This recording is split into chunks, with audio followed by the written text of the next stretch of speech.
just me alone. I destroyed the entire nation of the Tolkien Empire. I killed hundreds of thousands, but even though I got my revenge, nothing can bring my sister back, not even my master. If I could start over, I would do it differently.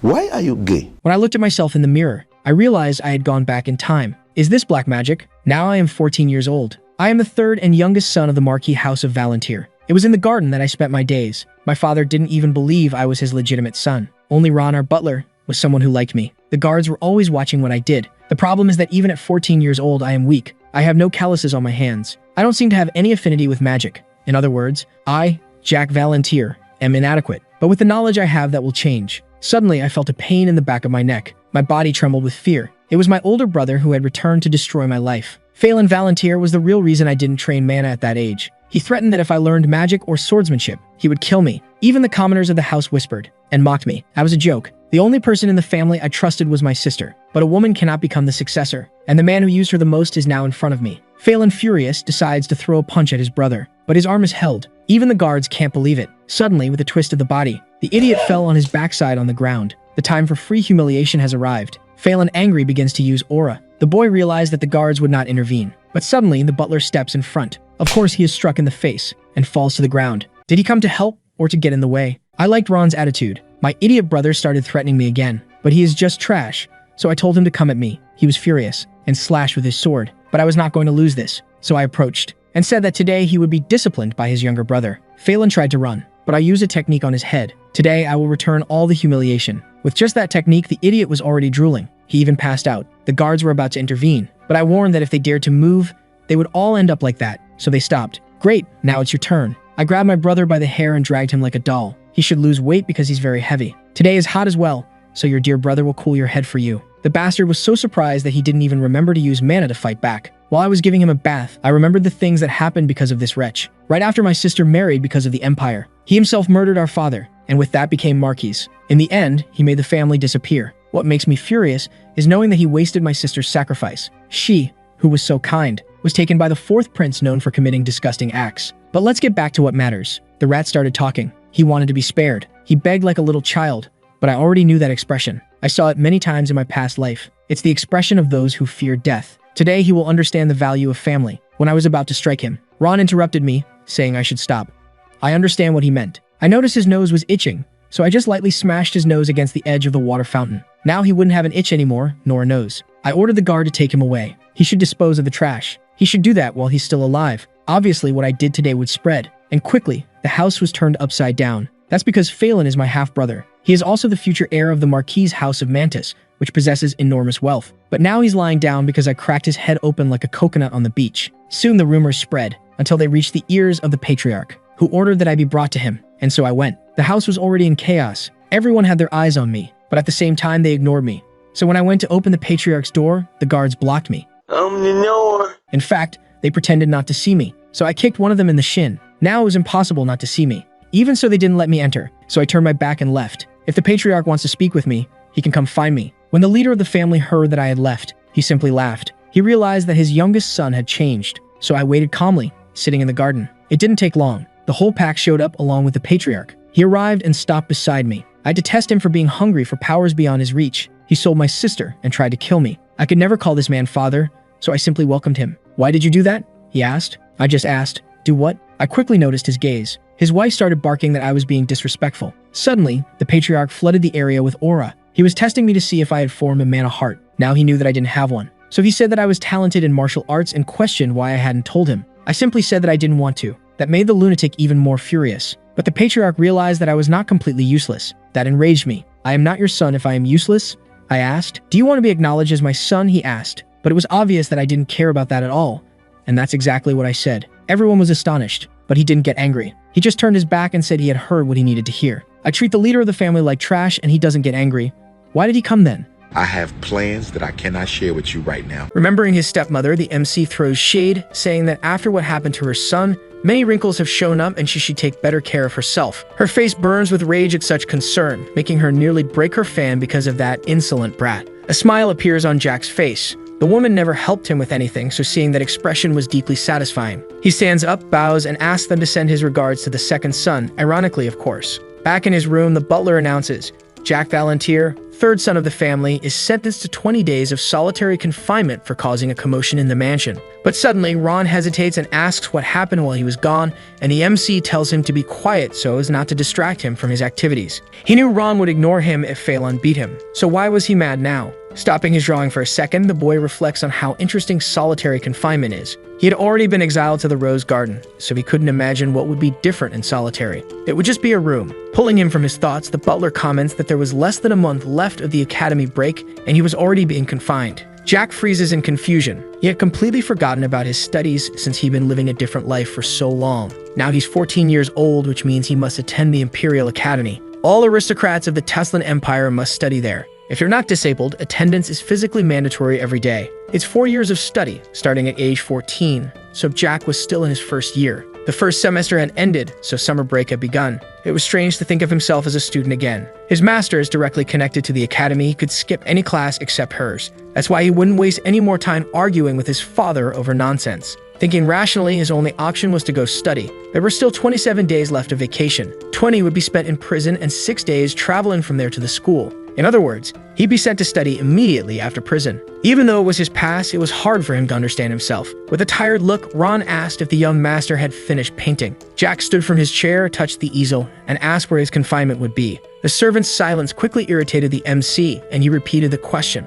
Then the blonde explained that there was only one place for the condemned, the prison for criminals who had committed offenses within the Marquis domain. Jack was stunned. He confirmed uncertainly, "I'm going to be thrown in prison?" The answer was yes, which wasn't exactly a surprise. Even so, a cry of frustration escaped him. He couldn't believe that stupid old man was actually capable of that. The Academy's vacation wasn't a break, but an extension of something else. That was clear from Phelan's condition. Before that, he attended social events and met with other noble families. That's how he met the vassals, even. Jack never had any of that. Of course, he wasn't interested in the Marquis' affairs, but what his relatives said enraged him. It was as if there were no place for him there or anywhere else, and now he was locked in a dirty cell. All because of that idiotic old man. The boy decided to go to prison alone without waiting for an escort, so he wouldn't completely destroy his dignity. Ron's face as he watched him go was inexplicably pitiful. He wiped tears with a handkerchief and looked at Jack like an abandoned kitten, while the MC just asked them to hurry up. In a way, he was still different from other prisoners. He had a bed, a bathroom, and 3 meals a day. But what's the point of all that when you're locked in a small, cold cell with a blanket that hasn't been changed in half a century, and food so disgusting and bland that not even the flies would eat it?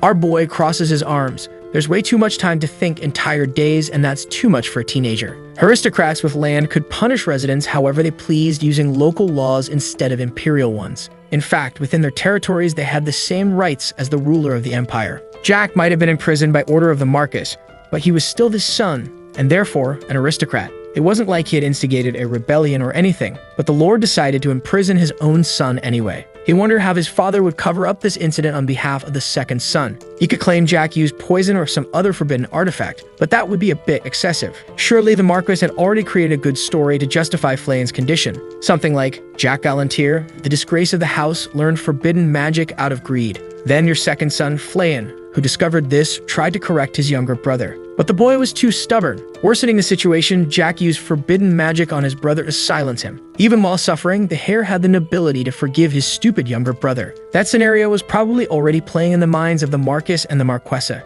Just thinking about it was disgusting. For the MC, it was fine to stay there a few days, but he couldn't waste his precious vacation in a place as mediocre as that prison. It's not like he had any love for his house. He could run away now, but he wouldn't do it yet for 3 reasons. His sister, Ron, and most importantly, his master. Oh, and of course, since he had returned to his original body, the MC was just a 14-year-old boy without muscles and too weak to survive on his own. He wasn't foolish. He knew the survival rule in that world. The strong devour the weak. The strongest survive, the weak become food or fertilizer. Jack didn't intend to cause a bloody massacre like in his past life, but he still needed to take revenge on many people. To do that, he would need 2 things, time and power, and the Academy would solve both in a snap. He could gain more time to regain his former strength, increasing powers that were already significant due to his past life experience. By achieving this, he would be able to protect his loved ones, Ron, his sister, and his master. To reach that, he had to take what was rightfully his, even if he didn't like it. Slowly, mana began to form in his hands. A mana user can be divided into 10 ranks. From the 1st to the 3rd circle were beginners, from the 4th to the 6th, specialists, and from the 7th to the 9th high circle mana users, and the rarest ones, those in the 10th circle, were called masters or superhumans. Pressing his palms to his chest, Jack formed a blue glow. It was a good thing no one was there to witness what he was doing. It took only 2 hours to create the first circle, which made him celebrate being young. In his past life, he had started studying mana at 17 years old, maybe due to the impatience teenagers have with everything. He raised his hand, letting it hover above him, amazed by his creation. But he quickly waved it away, remembering that no one could know what he was doing there. A strange sound came from the hallway, similar to the click of the Marquess's shoes. The boy wrapped himself in the blanket and pretended to be asleep, but soon realized this sound wasn't as heavy as usual. The voice he heard belonged to someone who, in his past life, he had only seen in very old memories, and it made him jump up quickly. On the other side of the bars, his tearful sister, Elizabeth Valentier, waited for the boy. She reached her hands through the bars and asked anxiously if the boy was very hurt. Tears streamed from his eyes upon seeing that his beloved sister was still beautiful and kind-hearted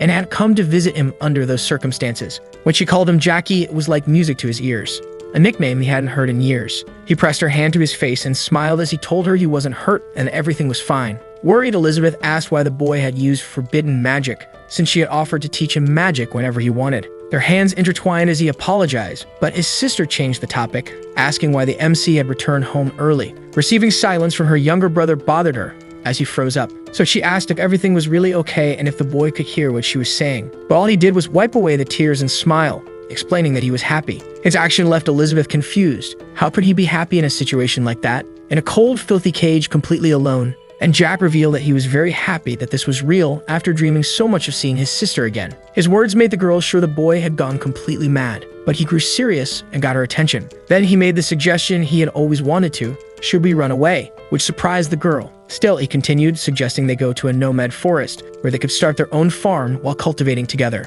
Dryly, the woman scolds him. However, Jack insists. He knew how Phelan and the Marquioness treated her. It's better to leave everything behind and live in peace. They might even find someone who truly loves her. When he returns to talking about starting a farm and speaking ill of the Lord, he is interrupted by a shout from Elizabeth. She cuts him off with a scream, asking him not to say those things about their father, as that would still be his title no matter what happens. To the young woman, the two of them were born from the old man's deep love for her mother, so they couldn't speak about him like that. She knew Jack despised him deeply, but she was willing to change the Lord's opinion of her little brother, so she asked him to hang in there a bit longer. All Jack says is that he was truly happy to see his sister after so long, making her blush. He stands and asks her to step away from the bars, which she does, even though confused. When she obeys, the boy gathers mana in his hand, leaving the young woman stunned and bombarding him with questions about his hidden powers. Jack manages to break the lock and opens the cell gate, stepping out to hug his sister tightly. Tearful, he offers a sincere apology, saying he was truly sorry for everything. She grabs his shoulders,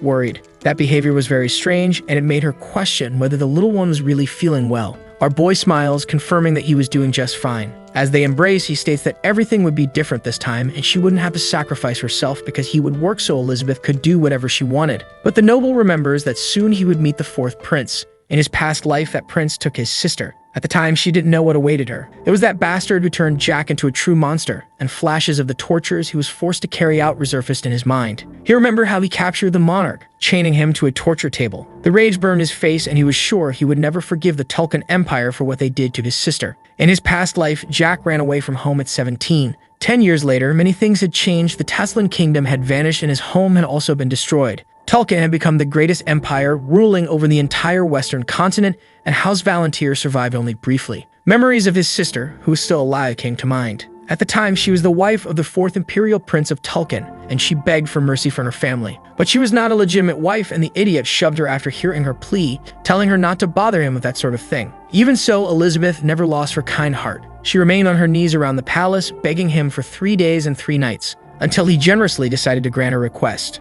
At least that was the first version of the story, which spread across the continent from north to south. But the truth behind this generosity was horrifying. Elizabeth constantly expressed her gratitude, for she didn't really know how to thank him properly. However, the prince pinned her against the wall, suggesting she was misunderstanding the situation, and told her not to mess with him, as he could destroy her house whenever he wanted, and the only reason he hadn't was because the time wasn't right yet. In return, she got to act exactly how he wanted. The prince controlled her like a puppet. He turned her into a toy for his twisted desires, like a servant. For some torturous reason, the legitimate wives of the idiot gnawed with envy at the situation, until he got tired of her, throwing her into an annex room of the house, left alone and scared by the legitimate women. At that same time, the house of Marquioness Valentier was destroyed. So when Jack finally returned, he only found ashes where his home once stood. After hearing the full story, he became a true monster. He vowed to destroy the Tulkun Empire and everyone even slightly connected to it. First, he annihilated the Empress and the Princess, the wives of the princes, until he destroyed all the families that supported them. He didn't stop until no one was left. He wouldn't risk leaving even the smallest trace of them alive in that world. Now back in the present, Jack looks at Elizabeth in the cell,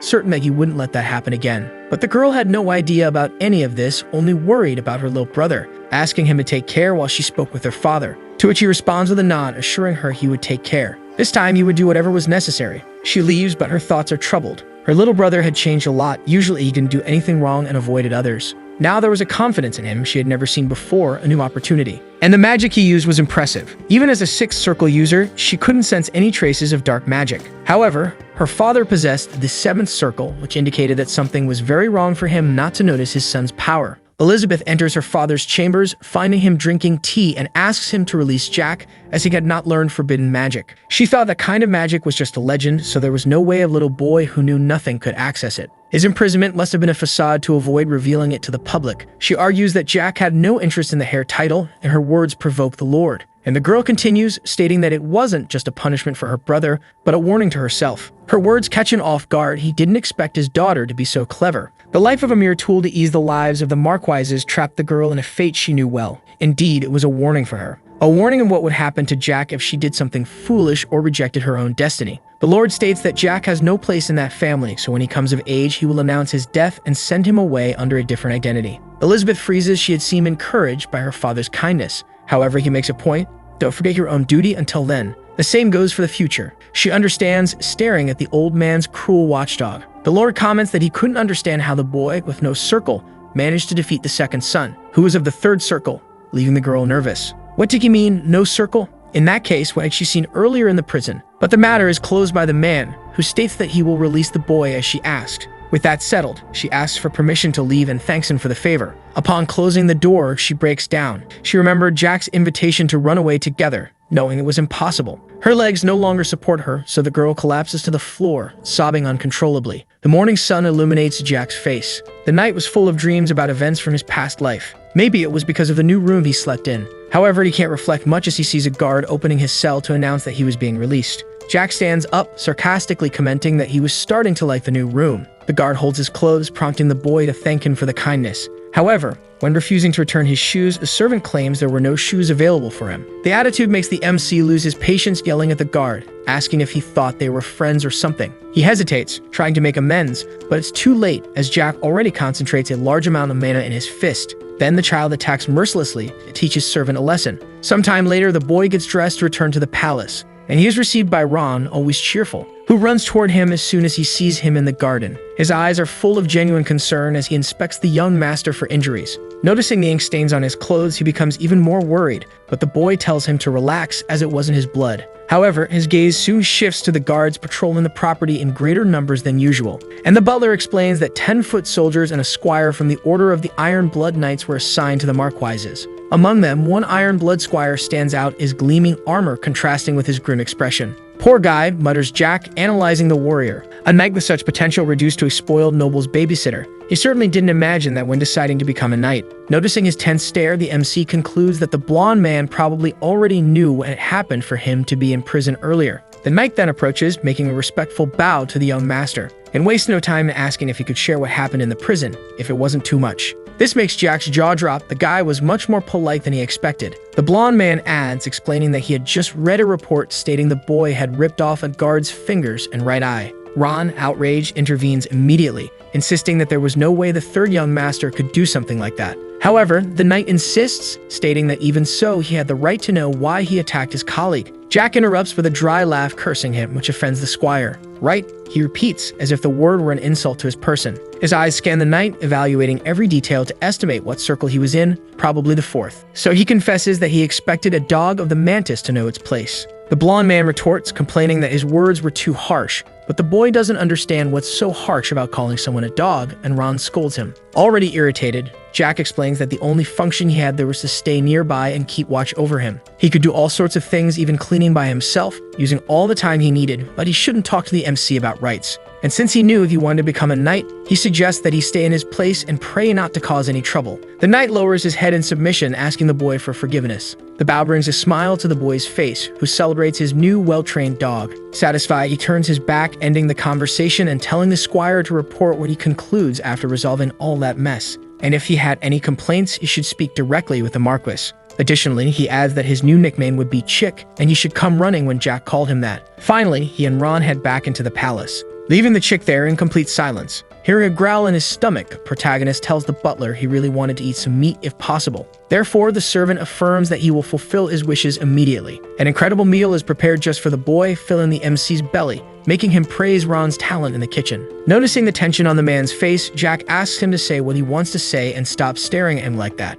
But Ron still hesitates. The boy offers some meat to the blonde man, suggesting they eat together innocently. However, the butler can't accept, questioning how he would dare share a meal with the young master, who tells him to sit down already and stop at the speech because there was something they needed to discuss. So the man yields, sitting at the table with the young master. Straight to the point, the MC asks about his sister's condition, to which the servant responds by saying Elizabeth was the same as always. His eyes shine like those of a defenseless child, even though his words are sharp as he makes sure Ron wasn't an idiot, and that, of all the people there, he should know very well how much his sister was suffering, making the man tremble. Still, he continued the narrative that he wasn't aware of anything, being interrupted by the boy. He repeats the compliments about the taste of the food, recalling that he could eat without worries during childhood thanks to the butler, who always checked if there was poison in any of the ingredients. The fact that he knew this is surprising to the butler, but the MC wasn't done yet. Another good reason was that the man was an immense circle mage. Once again, he is caught off guard by the things the protagonist knew. Then the boy continues, as someone who stayed by my mother's side, you must know, but I don't know what my biological mother was like since she died when I was born. However, seeing how everyone commented on the similarities between her and Elizabeth, Jack concludes that she must have been a very good person. That's what he truly believed. The boy confirms that Ron protected his mother from the shadows and her escort was an immense circle mage. If this were a novel, the boy would have thrown the book away due to the lack of realism. But this was reality. He remembers when he ran away from home in his past life, accompanied by the butler while being pursued by people sent by his father. The rain that night was intense, making everything even more tense. Those pursuers were probably members of the Iron Blood Knights Order, just like the chick from earlier. The Marquis had sent them to eliminate his own son. At the time, the captain was a ninth circle swordsman, and Ron sacrificed himself to protect the protagonist, emanating an absurd amount of mana against the pursuer. Jack explains that when that happened, he feared the man after learning that he was the ninth circle mage who had accompanied his mother. But he knew the woman wasn't exactly a commoner, something the Marquis didn't know, perhaps not even the butler knew. In that case, the boy concludes that he'll continue living without knowing, since the kind of person the servant was in the present was all that mattered.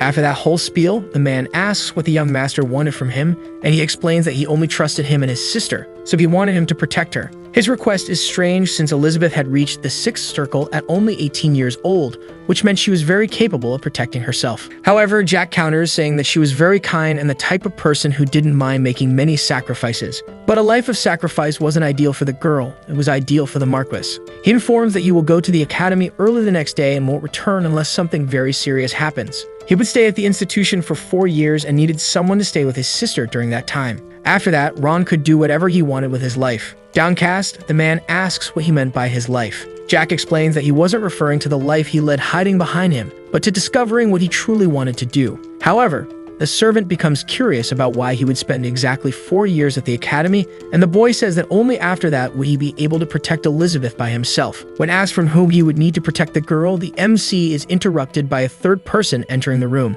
Even in such an important moment, he couldn't simply send the person away. It was the chick announcing that he would deliver his report. The guard had already received first aid and was being sent for treatment. Hearing that, he pretends to care, which only encourages the blonde man to whine more, saying the guy had accidentally cut his fingers while training and then dropped the dagger, which pierced his eye. At the end, the MC congratulates him on the good work, asking if the Marquis' little dog wanted a bone, which the man refuses. He calls him Chick, being corrected by James Canta, who finally says his name, but the boy didn't care at all, and says he wanted to learn fencing, so he needed a real sword and a wooden one. However, the squire refuses with all the pride of a knight, stating he wasn't a messenger boy. Jack calls him Chick again before asking if he didn't like him. Smiling, he explains that this was the perfect chance to beat him up. His words make Ron jump from his seat, while James asks if he was serious, receiving a yes as an answer. The rascal even shows his teenage hands, arguing that they had never held a sword before, so the man could hit him as much as he wanted in a duel. To make sure he heard right, the squire asks if the boy wanted him to be his fencing teacher.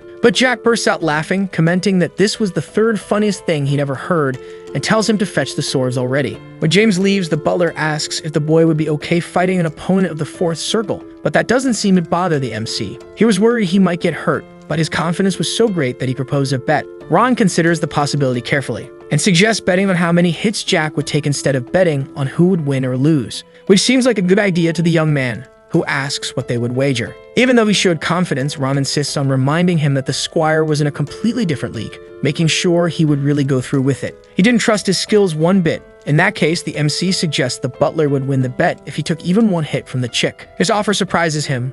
What do you mean, just one hit? Moreover, the boy wanted the loser to fulfill a wish of the winner. This makes the blonde man a little sad for a moment, stating that if the boy wanted something from him, all he needed to do was give the order. After all, he was the mansion's servant, but hearing that only made Jack more eager to have fun at the poor guy's expense. The boy speaks up, pointing at the man and reaffirming that he only trusted him and his sister, but all Ron says is that it's rude to point with a fork. However, his gaze betrayed how much he was enjoying the situation, complaining while he was jumping for joy inside, and the MC comments on that. Putting on his most innocent face, the boy explains that he didn't give orders to people he trusted. He only asked favors, and that's what he wanted from the butler. The servant's eyes shine, saying that if he asked like that, it would be hard to refuse anything he wanted. Their conversation is interrupted by James, who returns to the room on his knees to apologize for his earlier rudeness, and asks the protagonist to reconsider what he said. There were countless people like the chick who disrespected Jack even in his presence. But an indirect humiliation like that and laying hands on him were very different things, which made him conclude that the guard was afraid of what could happen.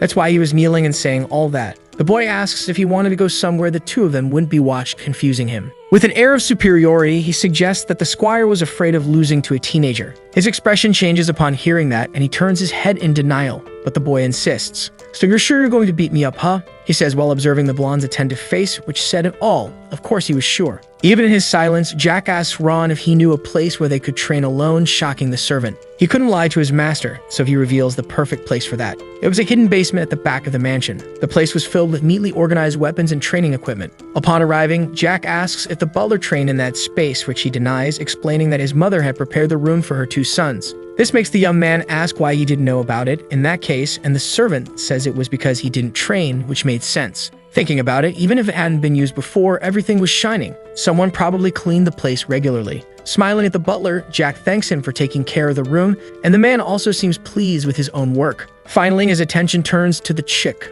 who trembles at being called, and extends his hand to ask for the wooden sword. Even though the blonde was hesitant, the boy pressured him without stopping. Then he hands over the weapon carefully, and his voice still comes out trembling. His gaze turns to the squire, who comments that the protagonist seemed a bit experienced in holding a sword. The comment makes him smile wickedly. If he stacked all the living beings he destroyed in his past life, he could reach the heavens. He thanks him for the compliment and tells the knight to take the fight seriously, even if the swords are wooden. The two begin the fight, and Jack can't hit his opponent, who easily blocks and dodges the blows, feeling confident. However, with precise movements, the MC places the tip of his wooden sword against the knight's throat. The man freezes, not understanding how he was defeated so easily. Ron shouts to get the young master's attention, who is too focused, warning the chick that if that had been a real weapon, he'd be dead. He wanted him to take the fight seriously, which clearly hadn't happened. The blonde says nothing, shocked by the boy's skill in fencing, questioning whether that was really his first time holding a sword. Even Ron was scared by what he had just seen. Just seconds ago, the young master lunged and the knight had easily struck him to the side. Even though it was a light hit, for someone 14 years old, it shouldn't have been weak. According to his expectations, the boy should have ended up on the ground, defeated and disarmed. But instead, the brat moved with perfect form, perfect attacks and dodges. If it had been a real blade, James wouldn't have stood a chance. He didn't know what had happened to Jack. Beyond fencing, he had never held a sword before. Could he be some kind of sword genius or something? No, even a genius wouldn't be that skilled. While lost in thought, the teenager confirms that the squire was in his 20s, and he replies that he was 23, prompting the MC to ask when he started training with mana. It was at 18. The news makes him smile like a maniac, faking excitement as he asks if the blonde reached the 4th circle in 5 years. That was quite talented, considering how late he had started. Observing his internal mana, he concludes that the squire could easily reach the 8th circle, which would open many doors for his position in the guard. Without saying another word, the boy drops the wooden sword to the ground and asks James questions. He grabs a real blade this time, thinking how funny it was to waste such talent on being a babysitter. Then he says he was starting to like the guy. Seeing the blade in his hand, the adult warns him he could get hurt, something Jack strongly disagreed with. This makes him burst out laughing, until he takes on a serious posture like a psychopath, and explains that there's a clear difference between arrogance and confidence, asking if he believed what had just happened was just a lucky coincidence. The blonde is left speechless, even as he feels his blood boil. "That's why you're just a chick. This time you come to me," Jack says, calling the man to the second round. By this point, the man is already grinding his teeth in anger.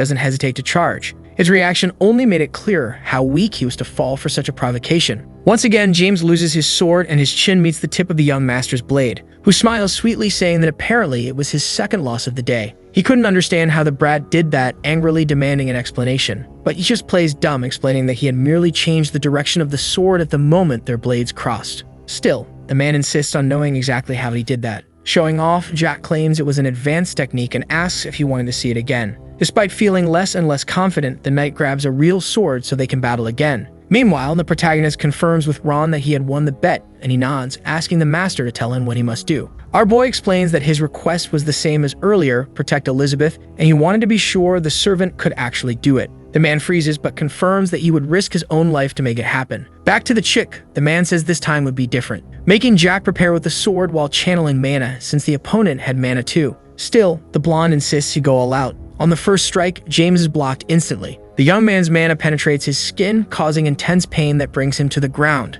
With the man on the floor, Jack makes a point of stepping on his chest to observe his frightened face. Even without much strength left, he asks how a first circle like the MC could have so much power. It was a reasonable confusion since a mere first circle had defeated him, but the explanation was simple. Instead of the usual means of evenly distributing mana throughout the body to enhance general physical abilities, our boy focused on one region. Ignoring the question, Jack asks if the squire really wanted to become an official knight, but the man doesn't understand. Wasn't he already official? Trying to understand, the man asks what exactly the boy meant. Then Jack makes an unexpected proposal. He wanted the blonde to become a loyal hunting dog. James seems offended by the offer, but the MC insists, stating that if he became a dog that only followed his orders, he'd have a much better life than as an official knight. The knight hesitates, clearly torn between duty and curiosity, so he asks what he would gain if he accepted the position. Disappointing Jack, who grumbles that he wasn't even interested in knowing what he'd have to do. Trying to overlook the blonde's awful personality, the MC assures him he'd have power and authority if that's what he wanted. Now, regarding his duties, it was all very simple. He just had to eliminate anyone who stood in his master's way and cause harm. The boy's cold explanation leaves both James and Ron in shock, and the first thing the knight asks is who he would have to annihilate.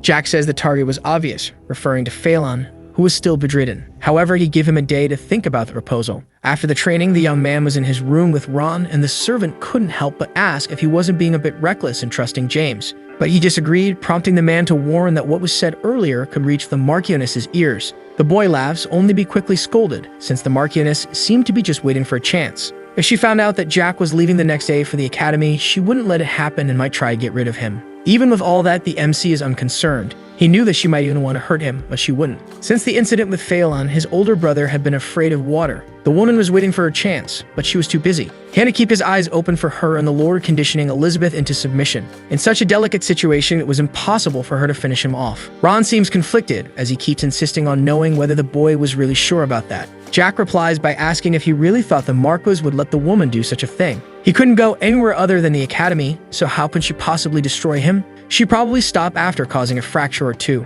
Besides, a mere Marchioness wouldn't be capable of such a feat. So many superior creatures had tried before, and even they failed. It was almost funny how out of touch it was. With the matter closed, Jack thanks the servant for the massage, and Ron, tired of arguing, simply says, "You're welcome." The little one gets his attention and says his day would only come when he wanted it to, worrying the servant, who asks if he was planning to swipe up to leave. He laughs, saying that in a way, yes. But Ron doesn't find it funny at all. Jack tells him to follow him secretly if he's really curious about what will happen the next day, which catches the servant by surprise. He thought he would accompany the young master, but there was no chance of that happening. So much so that he makes the butler promise not to be seen. Before leaving the room, Jack informs him that he will be forming the second circle in his room, so no one can interrupt him. Ron is confused, second circle, and asks if that wasn't supposed to be something hard to do. But for our boy, it was quite simple. Even unconvinced, the servant just says he'll do as requested. Wandering the castle, James couldn't get the fight with the brat out of his head. With those skills, he had to be a third circle. He might even be a genius,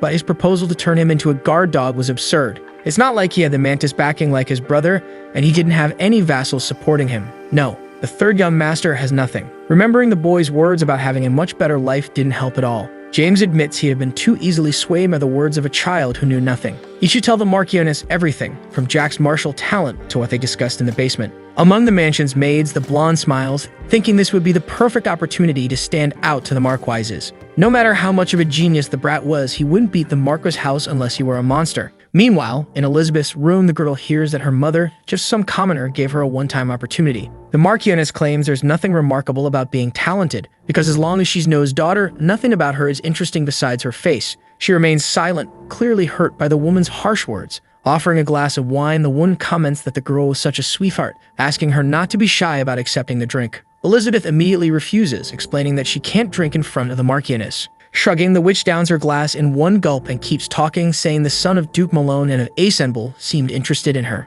But she quickly interrupts herself and corrects. The middle son definitely wouldn't be good for her. The Marchioness states that she'll find a much better match, and in the meantime, the girl should take very good care of herself and behave. Suddenly, she asks if Elizabeth is interested in someone, something the girl quickly denies. That makes the lady smile with satisfaction, explaining that if there were someone, he would have to disappear without a trace. Then she starts rambling about her younger brother because it seemed like he was thinking of something quite interesting. The mention of Jack unsettles the girl, who doesn't understand what her stepmother is talking about. She knows about Jack's conversation with the knight and says that her brother tried to recruit the knight to his side. But she didn't expect James had been supported by her second son for a long time. Elizabeth shrinks in her chair upon hearing those words, while the woman laughs like a lunatic. To think he tried to eliminate me with someone like that. His stupid idea is so hilarious. Suddenly, the Marchioness lets out an evil laugh. The young girl's expression wilts and she blames the parents for Jack having these thoughts. But she knew she had to hold herself back or their hatred for the boy would only worsen. After laughing until her belly hurt, the woman calms down and turns to Elizabeth and ends the subject by reaffirming that she'll continue searching for good marriage partners for her. However, there was something she still needed to say, even if it was just out of concern. Wrapping her arms around the girl's neck, she threatens her.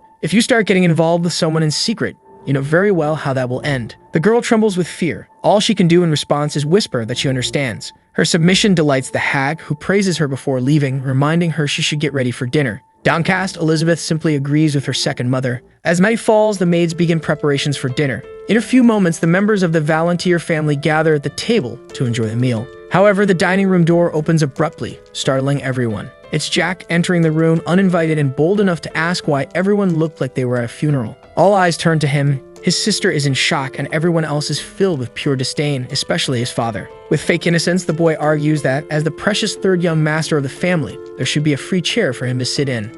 A few minutes earlier, he had been focused on training his mana manipulation. There were two types of mana circulation, one that affected physical abilities. In other words, it enhanced intelligence, senses, and especially strength. The second way was injecting mana into a systematic formula and materializing it. Things like fireballs, ice arrows, and hellfire were good examples of this method. Ron was a ninth circle mage, while James was a fourth circle swordsman, and depending on how you use your mana, you could be either a mage or a swordsman. Jack was a swordsman, but that didn't mean he couldn't use magic. In fact, there he was, emanating mana while sitting on the bed. The butler looked at him in astonishment, but he soon informed the boy that it had taken him 2 months to master the second circle. It was something impressive, considering it usually takes several months for a first circle guy to reach the second. Unless you were a regressor like him, it was a very difficult feat to achieve in 2 months. Smiling, he complimented the servant, saying he was incredible. This made Ron laugh, saying he didn't think he should be hearing that from someone who became a second circle mana user in just hours. Speaking of time, the boy asked what time it was, and the servant replied it was 5:48 in the afternoon. He jumped up, surprised by how much time had passed.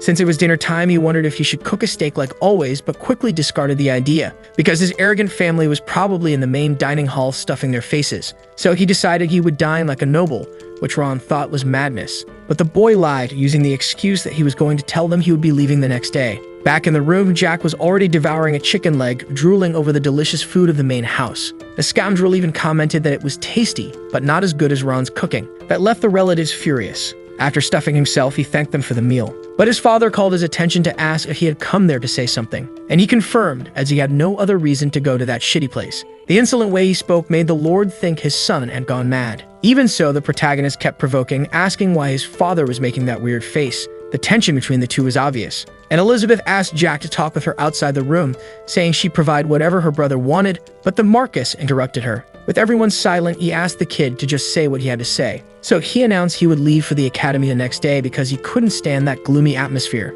Even sulking, the Marquis approved the boy's decision, but Jack wasn't asking for any permission to leave. To avoid an argument, Jack admitted he was happy with his father's approval. With that out of the way, the MC felt comfortable enough to ask about his brother, who trembled when addressed. Holding his wine, he commented that he had heard Phelan couldn't even drink due to the water phobia he had developed, must be dying of thirst. And even though he was a brother who used to beat him when bored, the MC still considered him family. Maliciously, he poured the wine on the dinner table, saying that since it wasn't water, he should take a sip. Phelan freaked out at his brother's gesture, nearly falling out of his chair, and the Marchioness couldn't contain her anger, screaming that the boy was insolent and asking how he had the nerve to do such things. But Jack turned his back, stating that he had said what he wanted to say. To him, the woman's voice was like a barking dog. He left the room under a heavy silence, knowing his words would echo through that mansion for a long time. Full of hatred, the Marchioness assured the other family members that she would not let that disrespect slide, and the boy mocked her, saying he'd be waiting for it. The hysterical screams of the lady could still be heard from the other side of the door, cursing, determined to end that child. In the hallways, the maids whispered among themselves, trying to make sense of what they had just witnessed, but they tried to focus on cleaning the wine-stained tablecloth. Unlike the Marchioness's words, nothing unusual happened that night except for being scolded by Elizabeth. On the morning of his departure, Jack wondered how the preparations for the event could be so simple. Even with a luxurious exterior, there was nothing there except a comfortable place to sit. The march was commanded by a six-circle jerk knight named Rezan, who stared at the MC in a suspicious way as if he had some secret plan or something like that. Besides him, James was also included in the Uber package to the academy. Worried about her brother, Elizabeth checked if he didn't want company for the trip, but he dismissed her. The girl was very worried, since their second mother seemed to be plotting something, so she insisted on accompanying him. Since the boy was very stubborn, he asked her not to worry, and he stated that many things would change from that day on, and that he really was fine. Besides, now he knew that there was no way the family could destroy her. Downcast, the girl kept following him on horseback, which made the boy suggest she go back and ask how long she planned to keep following him. Finally, the girl gave in, asking him to be careful, and Ron watched her leave with suspicion. The butler was visibly nervous when he asked if the young master was really sure about his decision, since the atmosphere in the main house was horrible. He had the same expression as Elizabeth and received the same answers she did. Jack took the chance to remind him of the promise he made yesterday, something he was supposed to do that day during the night. There was no way the servant would forget. Along the way, Rezan watched the dude's interactions with suspicion. Upon receiving Ron's confirmation, the MC emphasized that he should take care of his sister, dismissing him so she wouldn't be left alone. And so he did, wishing him a good trip. The servant would follow the march from the rear and then see what would happen later that day. He wanted to treat it as a gift for the butler, who would always work hard in his favor. The cozy atmosphere made the boy yawn with sleep, so he decided to take a nap during the trip. But upon noticing the boy had dozed off, Rezan looked at him coldly, as if plotting something. The journey continued until nightfall, and he remained in deep sleep until noticing the dark sky. Jack got up to ask why no one had woken him earlier. Upon seeing the servants settling in, he concluded that they were going to camp in that spot. James approached the brat, which put him on alert, and the two stared at each other with intense tension until the boy smiled. Looking ahead, he commented that his little chick had really decided to tell everything to the Marchioness. He was surrounded by guards, so it wasn't like he could do anything about it now. Since he had already been captured, Rezan said there wouldn't be much small talk with the MC, but the brat told him to at least try a little because he would listen attentively. The silver-haired man seemed pleased to reveal that during the 4 days they would spend taking him to the academy, they would camp at night. However, Jack didn't see anything wrong with that isolated fact, until the man looked at him with a psychopath's gaze and said they would grind his bones into dust every night and give him a healing potion at the end of each one. When the explanation ended, the boy didn't seem surprised or scared and asked him to continue. Rezan explained that the Marchioness had ordered something else. The boy had created a mana circle and everyone there knew it by now. So the woman ordered him to destroy it, which put a smile on the bastard's face. That indeed caught his attention. Breaking a mana circle was like a death sentence. Even if it was possible to recreate the broken circle, the chance of regenerating mana was 1 in 1,000. As if that weren't enough, you could spend the rest of your life unable to walk due to the shock of having your circle destroyed. The bastard continues, saying he had already heard everything from James. Apparently, Jack didn't just have talent for mana, but with the sword as well. And he added that it might be impressive for other people, but in his case, it wouldn't matter, because the boy wouldn't change anything with just talent. Finally, he asked him not to resist, as it would only make things worse. The boy knew that atmosphere very well. It felt like he had returned to his origins while watching the others frightened. But he was the ghost of the sword, even if he had spent his days peacefully in this new life. The scars of his past had been deeply engraved in his heart, so he called the butler, and began telling how he spent 10 years imprisoned on the mountain, leaving the guards confused. Even so, he continued, saying he had met the master who taught him everything there. But everything changed when he came down. His family and the kingdom had fallen. Not that he gave a damn about his house's future, to be honest. So many meaningful words made the guards ask what he was talking about. Something he didn't answer, but instead drew his sword, stating that he had something on his mind. And that was what happened to his sister. Because Elizabeth was smart and talented, so he thought that at least she'd be lucky enough to find a husband, since she had no luck with her family. At the palace, the girl stared at the sky, thinking about her brother and trying to convince herself that he would be okay. If his sister had lived happily with someone she loved, she would have forgiven everything else. The men kept laughing, suggesting he had gone insane from the fear he was feeling, but there was no use resisting in that scenario. However, the boy kept approaching and said that revenge was sweeter than the guard thought, sweet enough to drive you mad. And he agreed with the guide, saying he couldn't do anything with just simple sword talent, convinced he could maybe endure Razon's torture once. But generating all the mana around him, he declared that he could do a lot with his overwhelming talent and power. Filled with hatred, Jack said that from that moment on, he would show them exactly that. As fast as a storm, his mana circle expanded, yet the captain still asked what he could do with a pathetic little circle like that. However, he was stunned to realize that if he didn't stop that child in front of him, the entire guard would be finished. With violent winds that destroyed everything in their path, Jack launched a mana blast capable of annihilating an entire city toward the men. James had regretted his decision up until that moment. Anyone would have chosen the second young master over the trash of the Valentier Marquis family. But in that moment, it was as if time had stopped, and the blonde felt that his life had come to an end. The boy managed to break his sword after the intense fight against all those men. Now he looked at them lying on the ground, completely powerless. He called for Ron to appear, and the servant did, stepping out from the bushes and asking what he had just witnessed. The two of them stared at the destruction the boy had caused in shock. Jack explained that that was one of the first 4 techniques out of a total of 8 sword techniques he had completed in a transcendent region, even if he didn't know what it all meant. Nervously, the servant said he might not know everything about the boy, but the scene looked more like the result of a mana application art than a sword technique. The protagonist faked surprise and changed the subject by asking the man to give him a potion, if he had one. However, Ron was startled to see the boy spitting strawberry juice. The boy was spitting rivers of it, yet still insisted it was nothing and just asked for the potion again. The butler pulled a flask from his coat, handing it quickly to the boy, who drank it all in one go, all while receiving a scolding from the servant, who warned that if he hadn't had a potion, the protagonist would have gone to food and drinks, meaning died. Even in a situation like that, Jack smiled, saying he had warned that wouldn't happen, because the man was always so well prepared for emergencies like that. Besides, he knew Ron would have used the potion on him instead of keeping it for himself. The reason he was so sure of all this was because a similar situation had happened in the past too. He remembered when he was lying in Ron's arms and the butler was the only one there for him. Now conscious, Jack started rambling about how both of them had been too busy running the past to say anything important to the servant. He looked at him with shining eyes and sincerely said, "Thank you very much." He regretted how hard it had been to say something like that, stating that his past self must have been really stupid. Hearing the boy's confessions, Ron concluded that knowing things about the future was the true secret of the third young master after all. And Jack explained that he had done time regression, something his companion was very familiar with. Then he got himself ready to get up from the ground.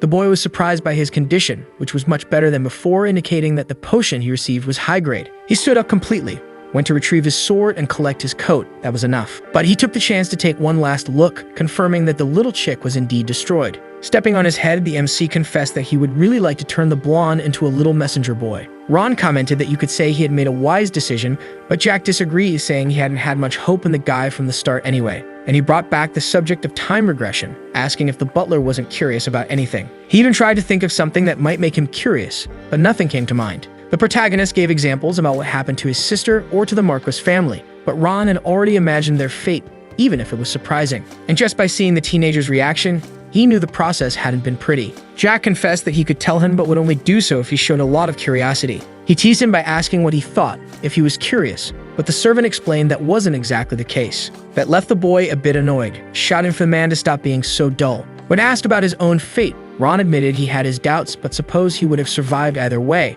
Awkwardly, the servant said he didn't think he was someone who would die prematurely, but was surprised by the protagonist, who made it very clear that that had been exactly how he met his end. That indeed was a surprise and left the man curious, but Jack asked him not to be disheartened by something like that. Ending the conversation, he entered the carriage, announcing that he was going to get a little rest. Lying down on the bench, the boy tried to relax while Ron approached one of the guards. Realizing he was still alive, he placed a hand on his head to knock him out for good. He analyzed whether it was really appropriate to call a weapon used in an attack that wiped out 25 high-level knights a sword. All the men had their hearts pierced, but it didn't seem like they had been stabbed with a blade, so he couldn't understand the source of the damage. The servant looked back at all the bodies on the ground and wondered what kind of life the boy had lived in the past, worried whether everything would really be fine in the end. After some time, Jack woke up startled and drenched in sweat, hearing Ron calling out to him. Ron asked if he was really okay, even though he had taken the potion. Realizing who it was, he opened up, explaining that he wasn't okay. He still felt a lot of pain, and the butler understood. He handed a bag to the boy, informing him that he had searched the knight's belongings and collected 5 high-grade potions, 63 gold coins, and 40 common coins. This surprised the teenager, who commented that even the mantis dogs carried absurd amounts of money. Noticing that he closed the bag, the servant asked if he wasn't going to drink the potions, but Jack explained it would be useless to drink one at that moment. And handing 3 more flasks to the servant, he said that was payment for the potion he had given him. Gladly accepting, it was as if his 1 high-grade potion had been transformed into 3 with a gesture. He asked what the boy would do with the bodies there, but Jack didn't plan to do anything. He would just leave them to be eaten or found by someone, which led the blonde to warn that people would become suspicious of Jack if he were the only one not among them. That surprised him, and he asked who would be suspicious, but it was obvious he was referring to the Marquis. Only the protagonist already knew that even if his father suspected him, he couldn't harm him. Meanwhile, Ron argued that if he were in the Lord's place, he would want to summon him immediately to clarify things. Smiling, the boy asked if he wanted to bet on it, but the man declined as he already knew he'd lose again. After all, his master was too clever. Looking at the boy, the blonde knelt down, saying that despite all that, he believed there was something Jack truly believed in, deep in his heart. Jack confirmed that no one else knew the man was there, which was true. To be completely sure of it, the mage explained that he had left behind an illusion at the palace, so it was probably still tidying up the annex at that moment. The illusion was a 9th circle spell that could be considered a clone, and those powerful enough to see through that kind of magic were currently unconscious. Changing the focus, the MC explained that the Marcos might wonder what had happened there today. So he asked that if the situation got ugly, Ron should tell him that it was Jack who did it. In the worst case scenario, if the Marcos seemed ready to tear him apart, he should say the following: "If you or my sister die, that will be the beginning of the destruction of the Marquis house." The two stayed silent for a brief moment. Ron admitted he was getting nervous for no reason, and the boy burst into laughter, saying it was just a hypothetical situation. He didn't need to make such a serious face. For now, he could only hope the Marquis would act like a father to Elizabeth, as if giving her one last chance. Then the man asked if they really should go to the academy, and the boy confirmed, only to be bombarded with questions about his father's position on the matter. However, he didn't seem worried because even at the academy there were rules.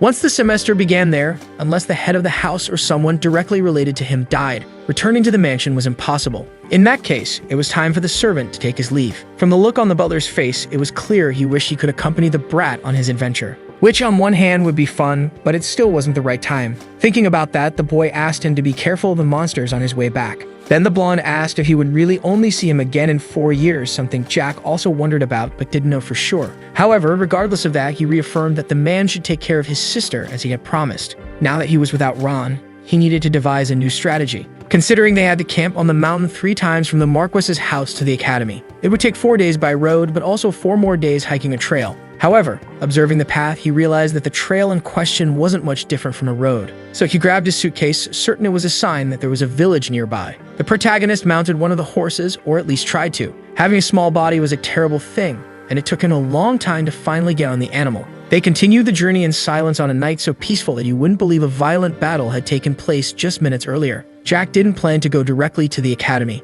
No, now his priority was his master, Valentine Milos. She was the one who allowed him to keep living, granting him enough power to get his revenge and turning him into a decent person. Despite having been forgotten, she was the one who reached the peak of forbidden magic, a summary of fear for those who remembered her. As he rode, he wondered how long it had been since his heart beat so hard for something. Arbelo, territory of Baron Arbelo, a vassal House Asenbal. Arriving in the city, the protagonist spotted an inn, wondering if he should spend the night there. In front of the establishment, 3 children were chatting cheerfully. Judging by their faces, it must have been a great place to live. Upon entering the inn, the boy found various types of people sharing a meal, along with a very cute dog. Petting the little animal, he sat at a table, hoping that no one there would pick a fight with him. As soon as he sat down, someone greeted him, commenting that it was the first time they had seen such a young customer alone there. It was a girl full of love to give, who asked if he wanted something to eat or a room to stay in. She didn't seem like an employee based on her clothes. In fact, she looked more like a mercenary than anything else. But the boy handed her 3 coins, asking for a light meal, a drink, and a room, and requested that she take the sword he had left near his horse up to the room.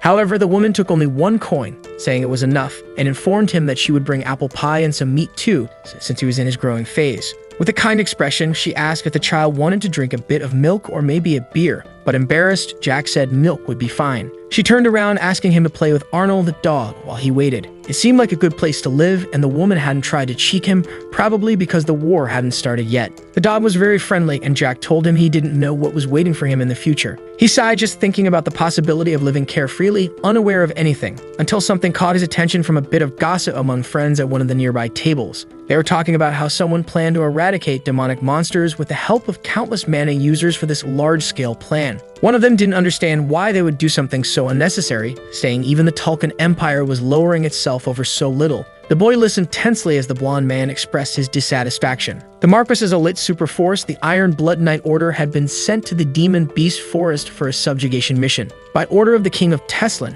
who gathered private soldiers from every house in large numbers and decided to send them to subjugate the forest along with some mercenaries. The massive forest had a tall mountain range called the Grand Canyon as its base and was one of the neutral zones, even though it seemed like an ordinary place. That place was home to ogres, orcs, goblins, elves, and the Imuji, a serpent known for becoming a dragon. They used troll blood, ogre tendons, and entire monsters as materials to craft armor and weapons. Harpies' feathers became accessories and elves became pets for high-class ladies. The reason for trying to conquer a neutral zone like that forest was probably pure human greed. Besides that, the boy knew that the subjugation would fail completely. The Iron Blood Knight Order lost a third of its knights in that battle, and it was practically the same for the private soldiers of the other nobles. A terrible defeat that cost the king of the nation the support of the public and the nobles. That probably started the division within the kingdom, and later, the civil war broke out. The guy at the table shouted that the real problem was the king drawing attention. But his friends stopped him from continuing the speech, since they were in public, and that was very dangerous. Yet it'd be crazy to say something like that there. At other tables, men stared at him in disbelief, trying to convince themselves he was just another drunk. Jack realized the guy truly wasn't afraid after all.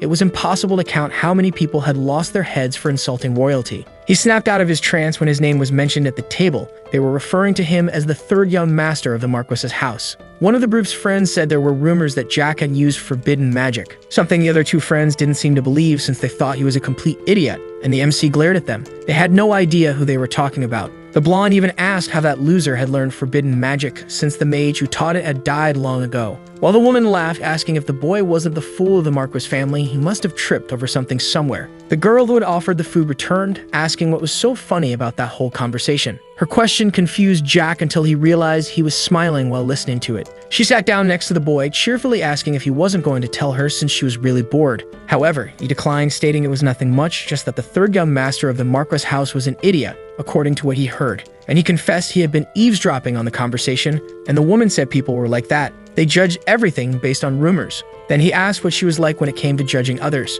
Smiling, the woman explained that she judged things after seeing them for herself, because rumors were just rumors. The boy countered, saying that rumors could be true sometimes, something she agreed with. But she didn't elaborate much as Jack grabbed a piece of pie and bit into it eagerly. It wasn't as good as the one his butler used to make, but it still tasted amazing. The woman decided to end the subject by saying it was just what she thought. But if the third young master of the Marquess house was as attractive compared to the rumors, she didn't think they were true. That left Jack surprised. She asked what was wrong as he analyzed the woman, who had a scar on her cheek, a body covered in muscles, and mercenaries as regular clients. So the boy asked if she was a branch manager of the Adventurers Guild around there, catching her off guard, but she soon smiled, embarrassed. Of course, he wasn't just making a random guess. There were mercenaries in every city, wandering around looking for work. They were hired to be soldiers in territorial battles, help people search for things, and even act as monster hunters. These jobs were distributed by local guilds, which were usually located near inns. That made Jack suggest the woman had a lot of free time. There was no other way she could be a branch manager and also manage an inn at the same time.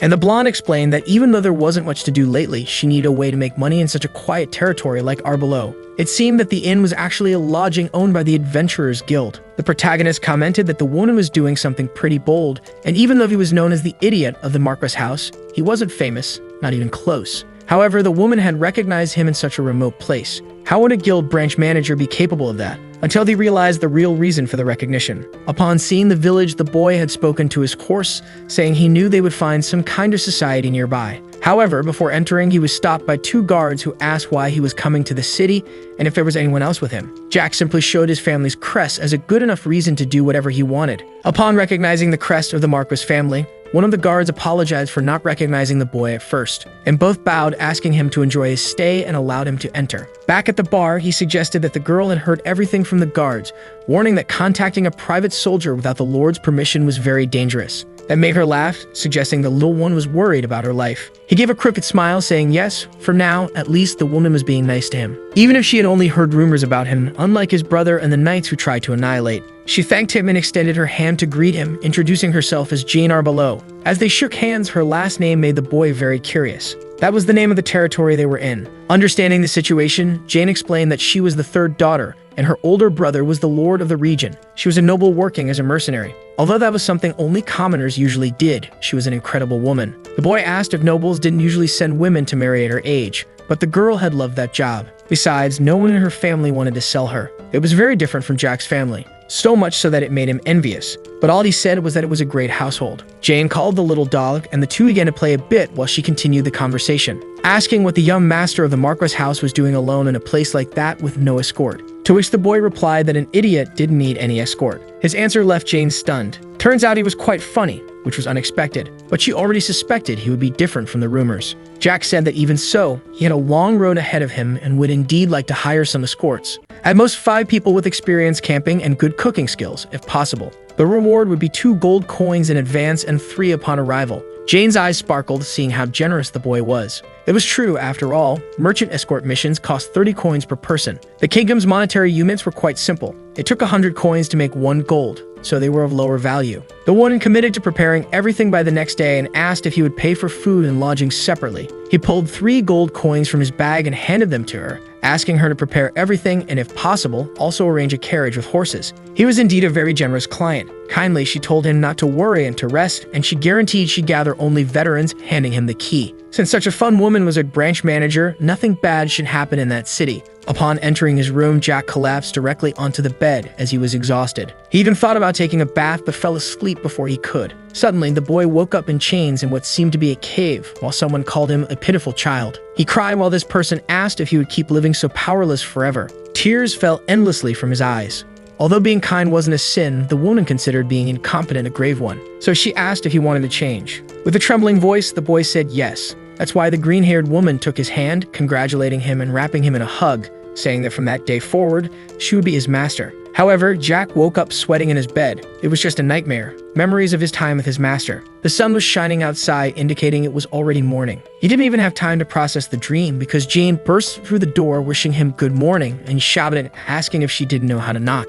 With her was Arnold, who jumped excitedly on top of the boy, licking him all over. As he went down the stairs with his suitcase, the boy yawned sleepily, while Jane said he must have had a great night's sleep. That's why she had prepared high-quality transportation for him. And she introduced the men who would accompany him, making sure all were veterans. Ironically, among them were the guys who had been talking nonsense about him, now clearly embarrassed. The captain of the Fire Ant mercenary group introduced himself to Jack as John Doe. His nickname confused the boy. Smiling kindly, John Doe explained that it was a name given to unidentified corpses around there. He was blatantly using a fake name, but the protagonist ignored it and said it was a funny name as he shook his hand. The man said it would be a long journey from there to the Rocky Mountain, and they would have to camp about twice along the way. His 2 friends had once been chefs and had camped so many times they could be considered veterans, but all that mattered to Jack was leisure. So the young master handed him his suitcase and hurried them, since he was already tired. Thus, the escort moved out of the place, but before leaving, the MC commented to the girl that she had introduced him to a very entertaining mercenary, and Jane reaffirmed that he was indeed a veteran.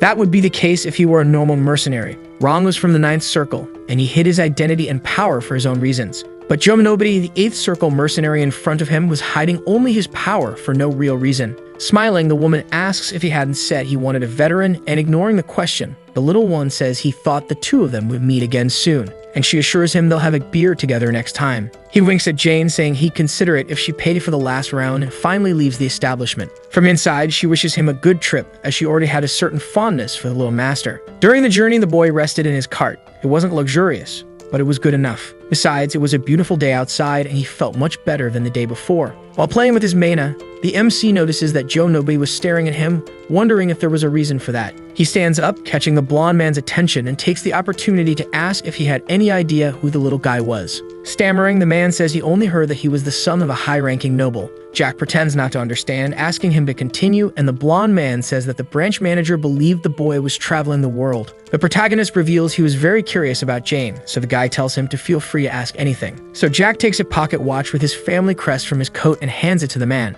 Looking closely, he asks if that was the crest of a noble house. However, by the look on his face, Jack concludes that the guy knew what it was about, but not exactly. So he explains that around there was the house of a big idiot marquis named Valentir that would soon fall, and that was a crest representing the house. His words leave the men in complete silence. Jack says that thinking about it, he believed there was someone people used to call an idiot in that house. And smiling, he asks if the blonde man also knew something about an idiot who even got arrested some time ago. His discretion makes a man tremble to the core. Finally, it seems someone had figured out who he was, which didn't surprise him, since the boy explained it all so well to them. After he got out of prison, a rumor about using forbidden magic or something like that spread, he explains. Seeing the tension on the blonde man's face, he asks if there was a problem, telling him to laugh like the day before. But all the guy says is, "I'm sorry." Only, he wasn't completely wrong. After all, the MC really did know a bit about forbidden magic. His master was at the peak of that kind of enchantment. Even as a swordsman, it was impossible not to know about forbidden sorcery. However, Jack argues that there was no reason to use something like that when his fists were in perfect shape. When he refers to Joe Nobody, the man jumps nervously at being called. And the protagonist questions why he didn't say anything when his friend was spouting nonsense about him, since he did when it was about the king, pretending to be deeply hurt by the situation, leaving everyone there confused.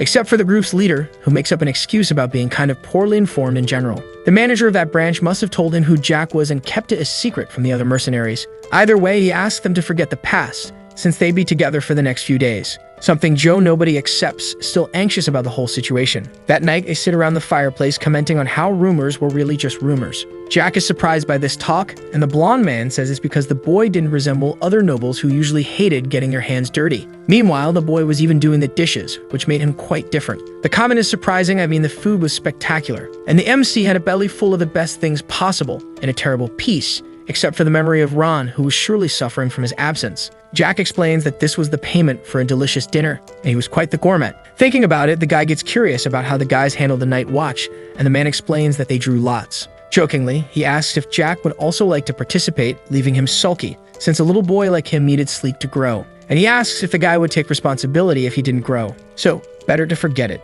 As they were bored, they decided to start sharing stories, and the MC asks what they should talk about first. When he chooses a topic, he asks how many dragons existed in that world. He doubted the group had ever stopped to think about something like that. The guys recall a founding king, or whatever he was, who had exterminated dragons several centuries ago. It was the legend of the founding kingdom. Stripping away all the nonsense, it could be summed up just like that. Julius Teslan exterminated all the dragons, conquered the western continent, and built his empire in the former state of the current kingdom. However, over time, the empire became a kingdom, having been reduced to a subordinate nation of the Tulkun Empire. Up to that point, it was the story everyone knew. Jack elaborates, stating that there were 2 dragon lords in the Black Sea, a baby dragon in the Imperial House, and 5 in the Forest of Magical Beasts. There are 8 wandering around, at least that I know of. Polymorphous, so just on that continent, there were at least 16 dragons, he explains. They obviously wouldn't believe that whole story. Besides dragons only appearing in legends, no one had ever seen one until now. Thinking about it, the boy laughs, asking if that story wasn't actually funny.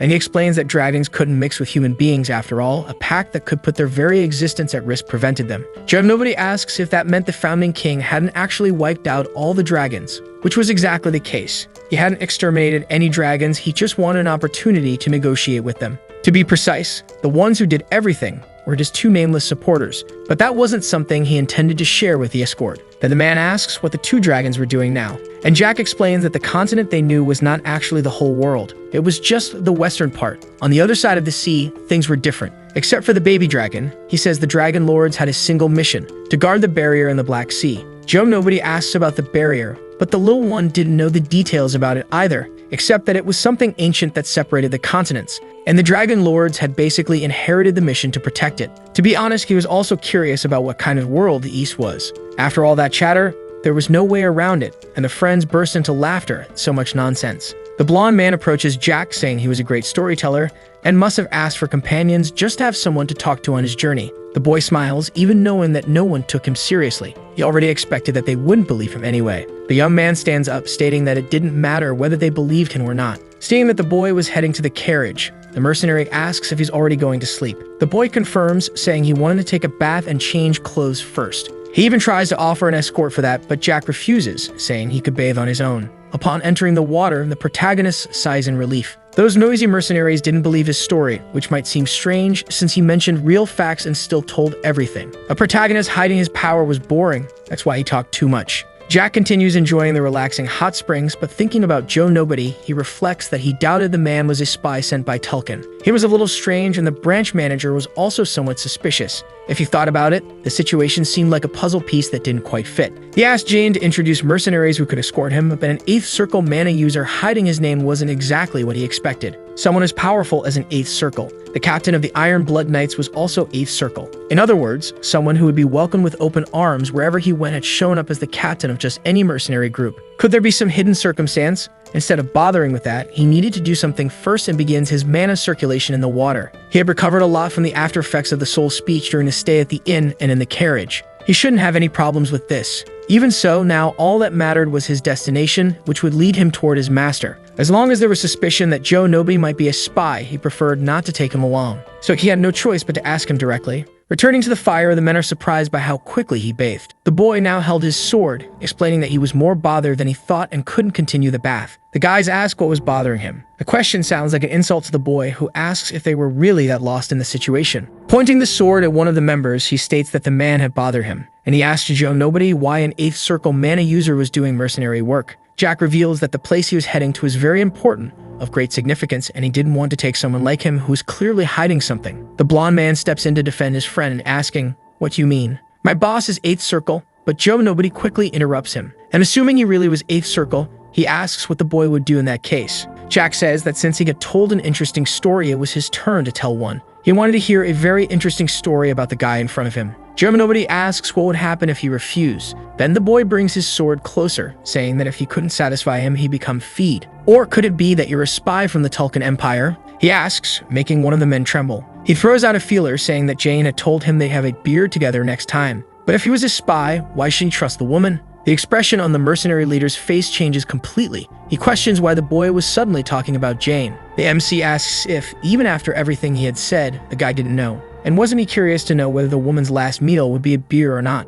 Smiling innocently, he asks what Joe Nobody thinks, commenting that the situation was getting quite entertaining. The tension in the air was noticeable. Jack had pushed the guy to this point, and yet his mana circle didn't move. He was either being cautious or hesitating. What a lucky man. The boy says he couldn't control his strength well, so he wouldn't be able to hold back. He was planning to cut him down the moment he moved his circle. The choice was easy: die or live. So he gave him a minute and hoped the man made the right decision. Yesterday at Jane's inn, the woman had been talking to Joe about how Jack was a fascinating child, different from the rumors. Through that little boy's eyes, she could tell he was hiding a lot. She was the one who requested an escort mission for Joe Nobody. After all, you never know. A boy like that could change their lives. Who would look into those eyes and call him a retard abandoned because of her? Anyway, in the present, there was nothing more to say. Joe Nobody was getting a very bad feeling from that boy, like a herbivore standing in front of a lion. His intuition screamed that he was dangerous. It was strange now that he stopped to think about it. How in the first place had the boy discovered that he was 8th Circle? Could Jane have given him some hint? No, Joe Nobody dismisses that illusion. There was no way she had done that. He trusted her, and she would have told him if she had said anything. In front of him, the boy continued the countdown, 40 seconds. When the man finally speaks up, he suggests that if he really were 8th Circle, the boy wouldn't be able to hit him. The man stares at the boy, wondering how a child could have such a fierce gaze, but he doesn't back down. The one before him didn't even seem like a child. Meanwhile, his friend was dying of nervousness, begging him to just tell the truth. Joe Nobody didn't know where to start. He was in a situation where he felt like he could be devoured at any moment. The countless choices he had made in his years as a mercenary flashed before his eyes. But as someone who had always been on the lucky side, he decides to trust his instincts. Time had already run out, and since he wasn't satisfied, the guy was going to be taken out. However, before the boy could advance, the man says something. Actually, he asked about Jane's situation. He wanted to know if the MC knew everything. Joe Nobody's story was quite short. A love between the daughter of a noble and a random commoner. A common tale heard anywhere. He met Jane when she was 19 and he was 7th Circle. They fell in love at first sight, and the seeds of love had continued to grow ever since. It wasn't very surprising. Apparently, there was a very personal reason why they hadn't married yet. But even being a commoner and a noble, someone of 8th Circle would be highly influential. Someone like that doing mercenary work was still strange. Jack even considered that the leader might have caused some sort of problem. Well, considering that woman's personality, her house might not have been interested in profit. Trying to make sense of it all, the protagonist asks if Jane was really just the branch manager of the Adventurers Guild in a small territory and he's just a mercenary. Taking the opportunity to ask if he only approached him to see if he could gain some benefit, something the man confirms. But the protagonist doesn't know whether to trust him. A story like that could easily be made up. Staring intensely at Joe Nobody, the boy asks what he thought the Empire was doing with the baby dragon. The man replies with another question. How could I know about a fairy tale? His answer makes our boy smile, and he explains that Master, it's a title used for those who have carved 10 circles into their hearts. But even they don't know that beyond that, there is an even deeper realm, with monsters that use the power of souls instead of mana. The so-called transcendence. The information shocks everyone in the escort, except their leader. Then the boy continues. In 2 years, Hankis Beckerman, the Knight of the Tulkan Imperial Guard, will be proclaimed the strongest swordsman on the continent. And he explains that he will end up continuing the story of those transcendents who existed only in forgotten history. But, interestingly, that unfortunate man did not become a transcendent through his own strength. It was quite an interesting story, and the man asks the boy to go on. Jack says that the swordsman replaced his blood and half of his bones with those of a dragon. Because of that, he became a being that was neither human nor dragon. The look on Joe Nobody's face said it all. Everyone there was shocked. The idea of someone becoming a hybrid was completely absurd. But the man questions, what does that story have to do with the current situation? And the boy explains that there is only one dragon in the Tulkan Imperial House now. Even though they are nearly immortal beings, few experiments can be done with only one. That's why they sent several capable people to other countries. The first objective was to gather information. The second was to confirm the existence of other dragons. That last part makes the escort leader burst out laughing and say it was pretty amazing for a piece of fiction. Without looking at the other mercenaries, the boy is sure they wouldn't believe the man telling this story. Judging by his reaction, Joe Nobody didn't seem to be a spy after all. Crossing his arms, he asks, so, now that your suspicion has decreased? The boy confirms, wishing him a beautiful life with the loyal guild manager, reminding him to invite him to the wedding. However, something catches the boy's attention and he quickly positions his sword behind him. Joe Nobody, with the tip of a blade at his neck, had been caught trying to draw his sword first. Jack makes it very clear that he's only letting him live because he was the one who doubted the man in the first place. He pulls the guy close and whispers, so only he can hear. This is the last time. If you let the juice thirst rise again, I'll turn everyone here, including you, to dust. That makes the rest of the group tremble, and they ask both of them to lower their swords and talk. The boy had done his best to get closer to the group, but it was no use anymore. The relationship between boss and employee was always complicated. After all that mess, Jack retreats to the carriage to sleep, while the men talk about what happened. One of them asks why someone with the potential to be a noble's knight captain chose to be a mercenary. The blonde man remembers that when they met, the leader said he was only fourth circle, and the lie made him upset. But since they had fought together for years and the friend had saved his life before, he didn't want to be harsh with him. Having an eighth circle in the group was reassuring, as it would strengthen the mercenaries as the most powerful on the continent. That way the man could become a mercenary king, but Joe Nobody doubted that was possible. He thought about how his companions saw everything as a joke, since an eighth circle would never be a mercenary king. There were at least 4 known mercenary masters, but he decides to shrug it off instead of arguing with his old companion. A young man in the group asks if everything that was said was true, and the leader confirms, even if it was shocking. The blondie calms the group, saying that everyone has their circumstances, but he questions why the captain didn't react. Memories of the confrontation surface in the man's mind, making him sweat even after everything had passed. His hands still tremble, and the sensation of being between life and death remains vivid in him. He won't admit it, but he almost peed himself in fear. As Jane said, the boy was interesting but dangerous. The continent was already in chaos because of the war for the Tulkan Empire's throne, but this situation was different. Spies, dragons, and everything else gave him a bad feeling, like a warning to investigate more deeply. Days later, inside the carriage, Jack asks if they want to hear another interesting story. The mercenaries' expressions turn tense, afraid of what he might say next.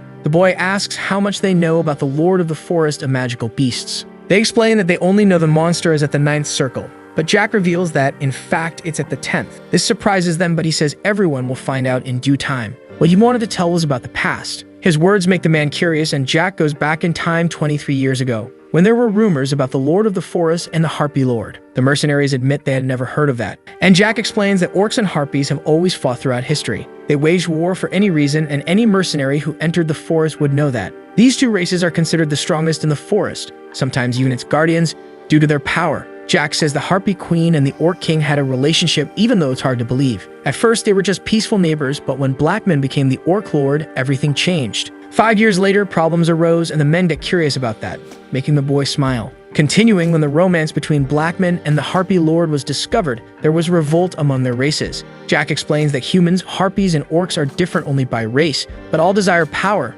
and that caused betrayal. Part of the orcs and harpies expelled their leaders and betrayed each other, using the forbidden romance as an excuse. But the plan failed and the traitors were destroyed. Joe Nobody asks why the relationship between the races remained bad to this day, and Jack replies that Blackman and Valea separated. They prioritized the prosperity of their races over love, which makes sense, but left behind a legacy of hatred. The leader of the mercenary group doesn't know if the story is true, but remembers that the harpies and orcs used to be less dangerous. A few decades ago, they suddenly became stronger and gained the title of dominant races. The MC continues saying that the Harpies learned battle techniques from the Orcs, and the Orcs learned the secret arts of spiritmancy, used only by the Harpies. This exchange of knowledge was only possible because of Blackman and Vilea separating the races. Now they represent the forest, and if Joe Nobody is captured by one of them, Jack suggests telling this story. That way, maybe they won't eliminate him immediately.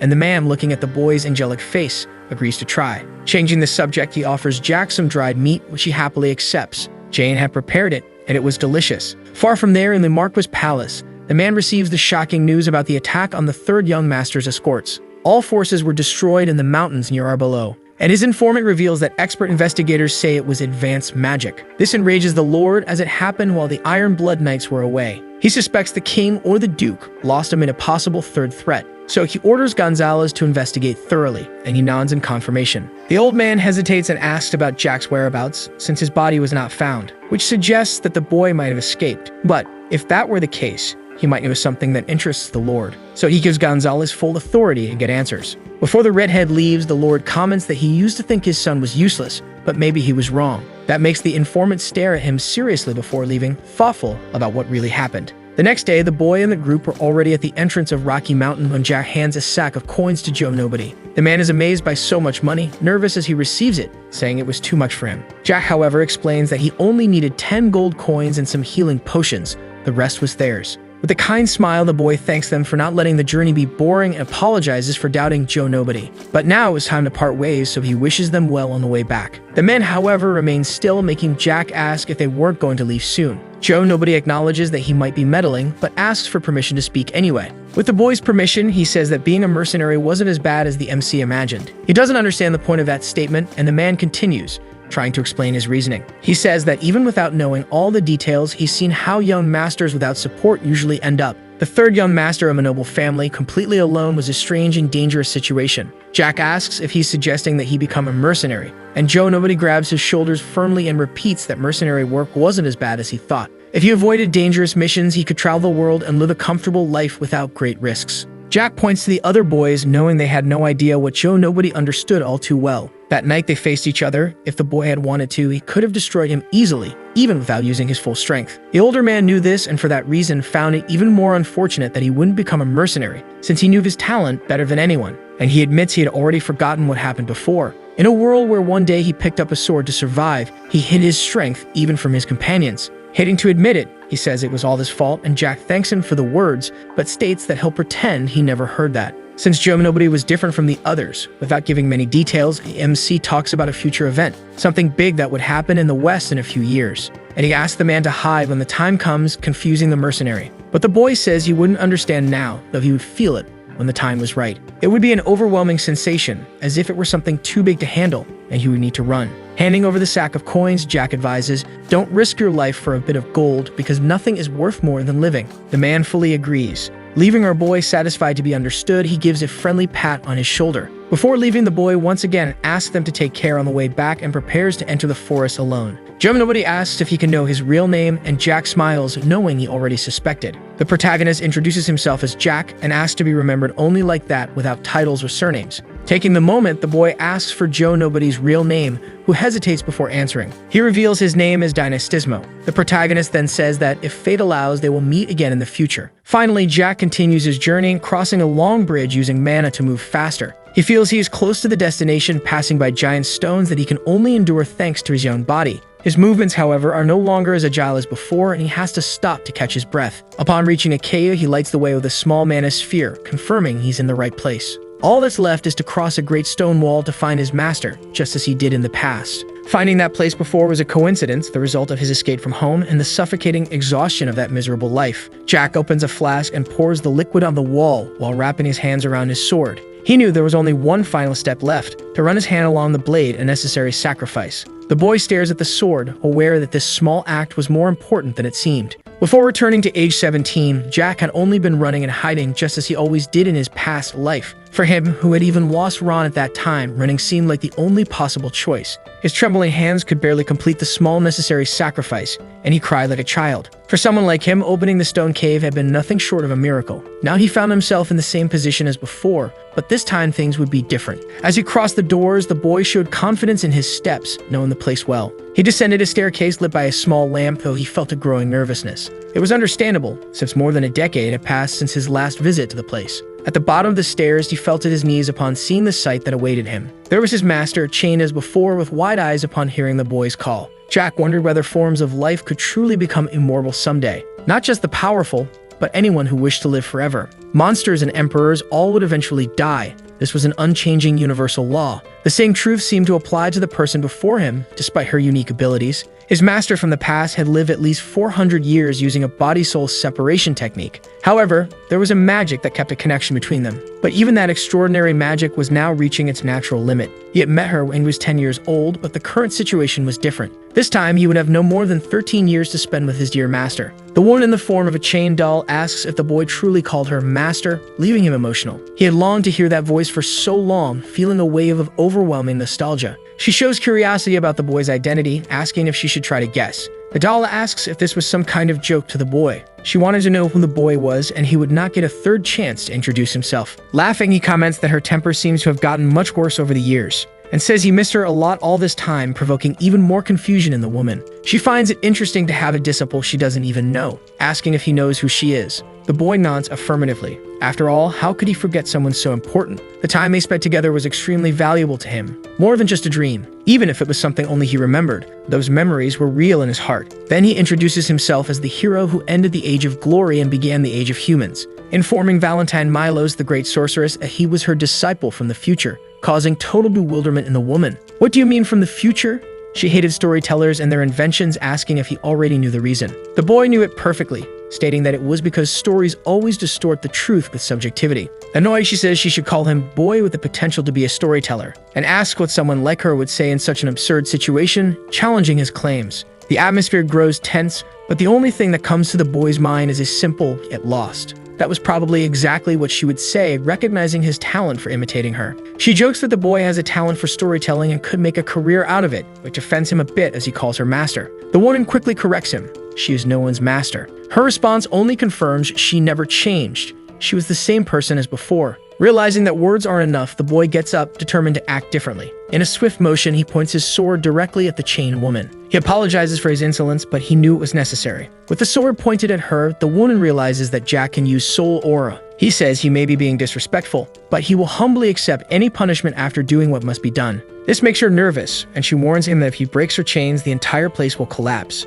Jack knew that, indeed, that was exactly why he intended to break them without hesitation. He advances toward the woman, the one who had taught Julius Teslin, the so-called hero. Julius had made a promise to his master that he would return for her, but he never fulfilled it. It took 50 years for the woman to finally understand that she had been abandoned by that coward. Jack acts quickly, destroying all the dragon bone chains that held her. Valentine screams when she realizes she's about to fall to the ground, but is caught by the protagonist, who assures her that he's completely different from that scoundrel Julius. Because he doesn't just talk, he acts accordingly. She holds back her tears as she remembers the past, but the moment is interrupted by the collapse. The ceiling begins to cave in due to the shockwave, and Jack tells her to hold on tight. He knew that Earth could be manipulated, so he activates 4 techniques simultaneously: Mountain of Wind, Forest, Fire, and Mountain. While holding the woman in his arms, he unleashes a blast of mana capable of blowing up entire mountains. Faced with such power, his master asks again who he really is, impressed. Jack insists that he's just her disciple because that's all that matters, not his origin or age.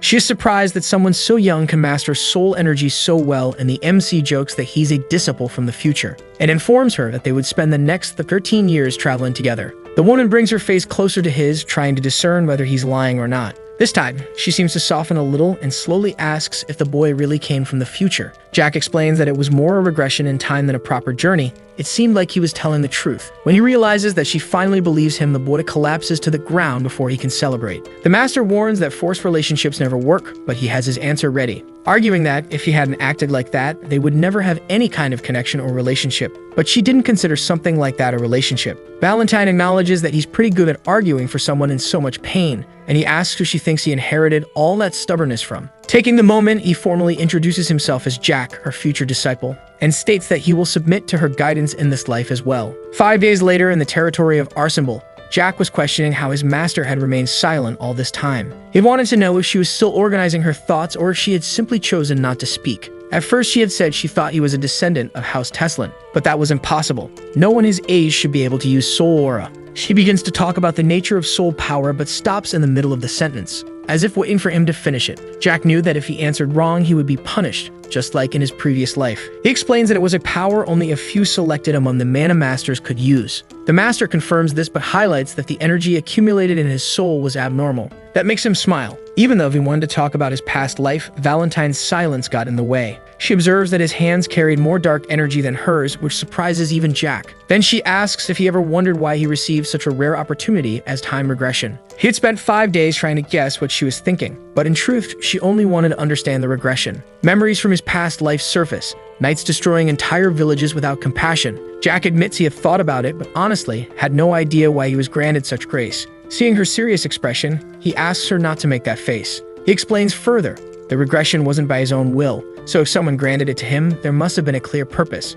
If that were the case, this person would show up one day. If not, he would simply continue with his life. The time he now spent with her was the most important thing, regardless of any mystery. The master comments that at least his words were beautiful, and then asks what his plans are. Jack replies that he wants to find a companion. He needed someone he could trust. The night he rescued Valentine, he had fallen seriously ill. He had to secretly drink 2 high-level potions and even then was on the brink of death for several days. His body needed someone to protect him, to be his arms and legs when necessary. But for now, he would simply go shopping with a girl. He also needed a new sword. But then both of them were bumped into by a girl shouting for passage, who ended up dropping the flowers from her basket. She apologized, explaining she was in a hurry. Jack replied that they also weren't paying attention and asked if she was okay. That's when he realized he had just said he wanted someone by his side, and here was a possible candidate. While the young lady was collecting the flowers on her own, he inquired whether she would be willing to become his wife. The unexpected proposal left her visibly taken aback. Jack proceeded to offer the entirety of the contents within his bag as compensation.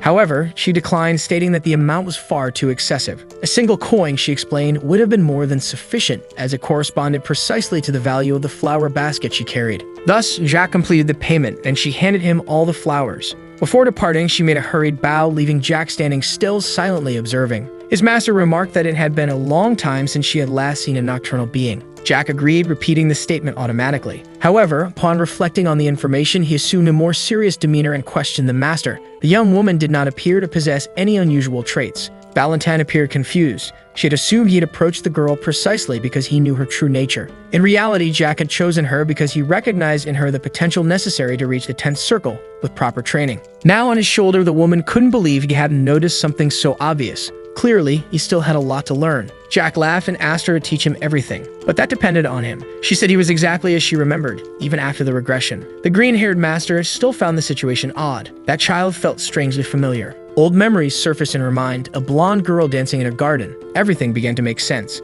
and to think that now she was reduced to living in that village. Meanwhile, Jack thought that after they finished shopping, he'd need to find someone important. The night creatures were a race comparable to dragons in power. While the shop assistant spoke, Jack recalled the conflict between those two races that happened 10 years ago. It began when the vampires tried to escape from the forest of magical beasts. Despite their defeat, many took advantage of the war to flee, which meant that the girl from earlier was likely the daughter of one of those fugitives. But Jack didn't care about her origin, whether she was a night creature or the child of one. The shop assistant kept praising his choice of sword, but her excessive details irritated him. He cut the conversation short, asking her to finalize the purchase. Calling his master, Jack announced that he had already chosen his first subordinate. She doubted whether he truly understood what he was doing by choosing a night creature. But the protagonist argued that children carry no sins of the past. The master insisted he was just making things up to rationalize his decision, which made him laugh. In the past, she had made a non-aggression pact with the kings of each race, including the dragons. According to the agreement, all races except humans should not interfere with the human world. Therefore, all other races moved to the magical forest. However, that happened 400 years ago, so most of the kings who signed the pact were already buried. Even free from the pact, the creatures couldn't escape because the dragons still watched over them. And since they lived about 2,000 years, they were oppressing everyone there to keep the promise. Motivated by their own imprisonment, the master made the right decision, but Jack thinks they should have exterminated the dragons, just like he did in his past life, finishing them off one by one after discovering what was going on. Observing the vampire girl, he sees a merchant casually pat her head. and calls Valentine's attention. She notices the scars on her fingers, but Jack reassures her, saying she doesn't need to blame herself. He knew enough about the situation even if he didn't know all the details, and reaffirms that, regardless of what he told others, he was her disciple. She tells the boy to do what he thinks is best, but warns him not to give his juice to the blonde under any circumstances, leaving him confused. After all, the girl is just a child who deserves good food, not restrictions. Later, the girl still blushes remembering how Jack spoke kindly to her. She carries a cup of orc juice for her sick mother, following family rules.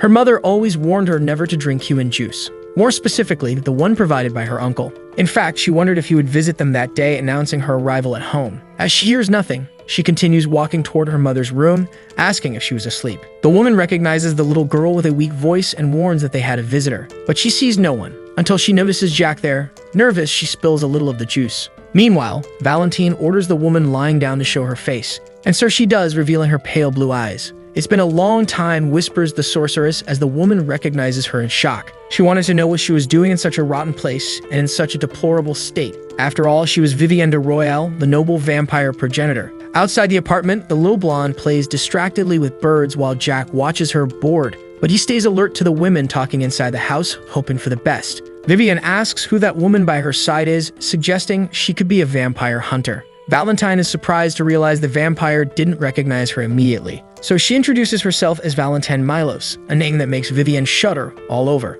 and confirms that she was the one who confined the vampires in the forest of magical beasts, her mortal enemy. Her trembling voice reveals her fear, but she tries to stay firm before her old foe. However, a harsh cough interrupts her speech. Valentine explains she is under a curse and can now only live as a human one night per month. Without mincing words, she questions again why a vampire progenitor is in such a deplorable state. Noticing that Vivienne hasn't drunk her red juice in ages, she demands an explanation about her condition. The vampire asks back if Valentine is feeling sorry for her, which seems ironic, and says that, in the past, the mage was so great and powerful that she would never dare come near her. It's not like she held a grudge over what happened in the forest or anything like that, since, if it weren't for the woman, it might have been wiped out by the enraged humans. Therefore, she would answer the question. Vivienne explains that there were 5 tyrants and 2 lords controlling the vampires in the forest. They tried to escape during the war, as her daughter was far too young for that hell, and she painfully remembers the dragon who spared them, offering exile in the village because she was too pitiful. The word echoes in Valentine's mind.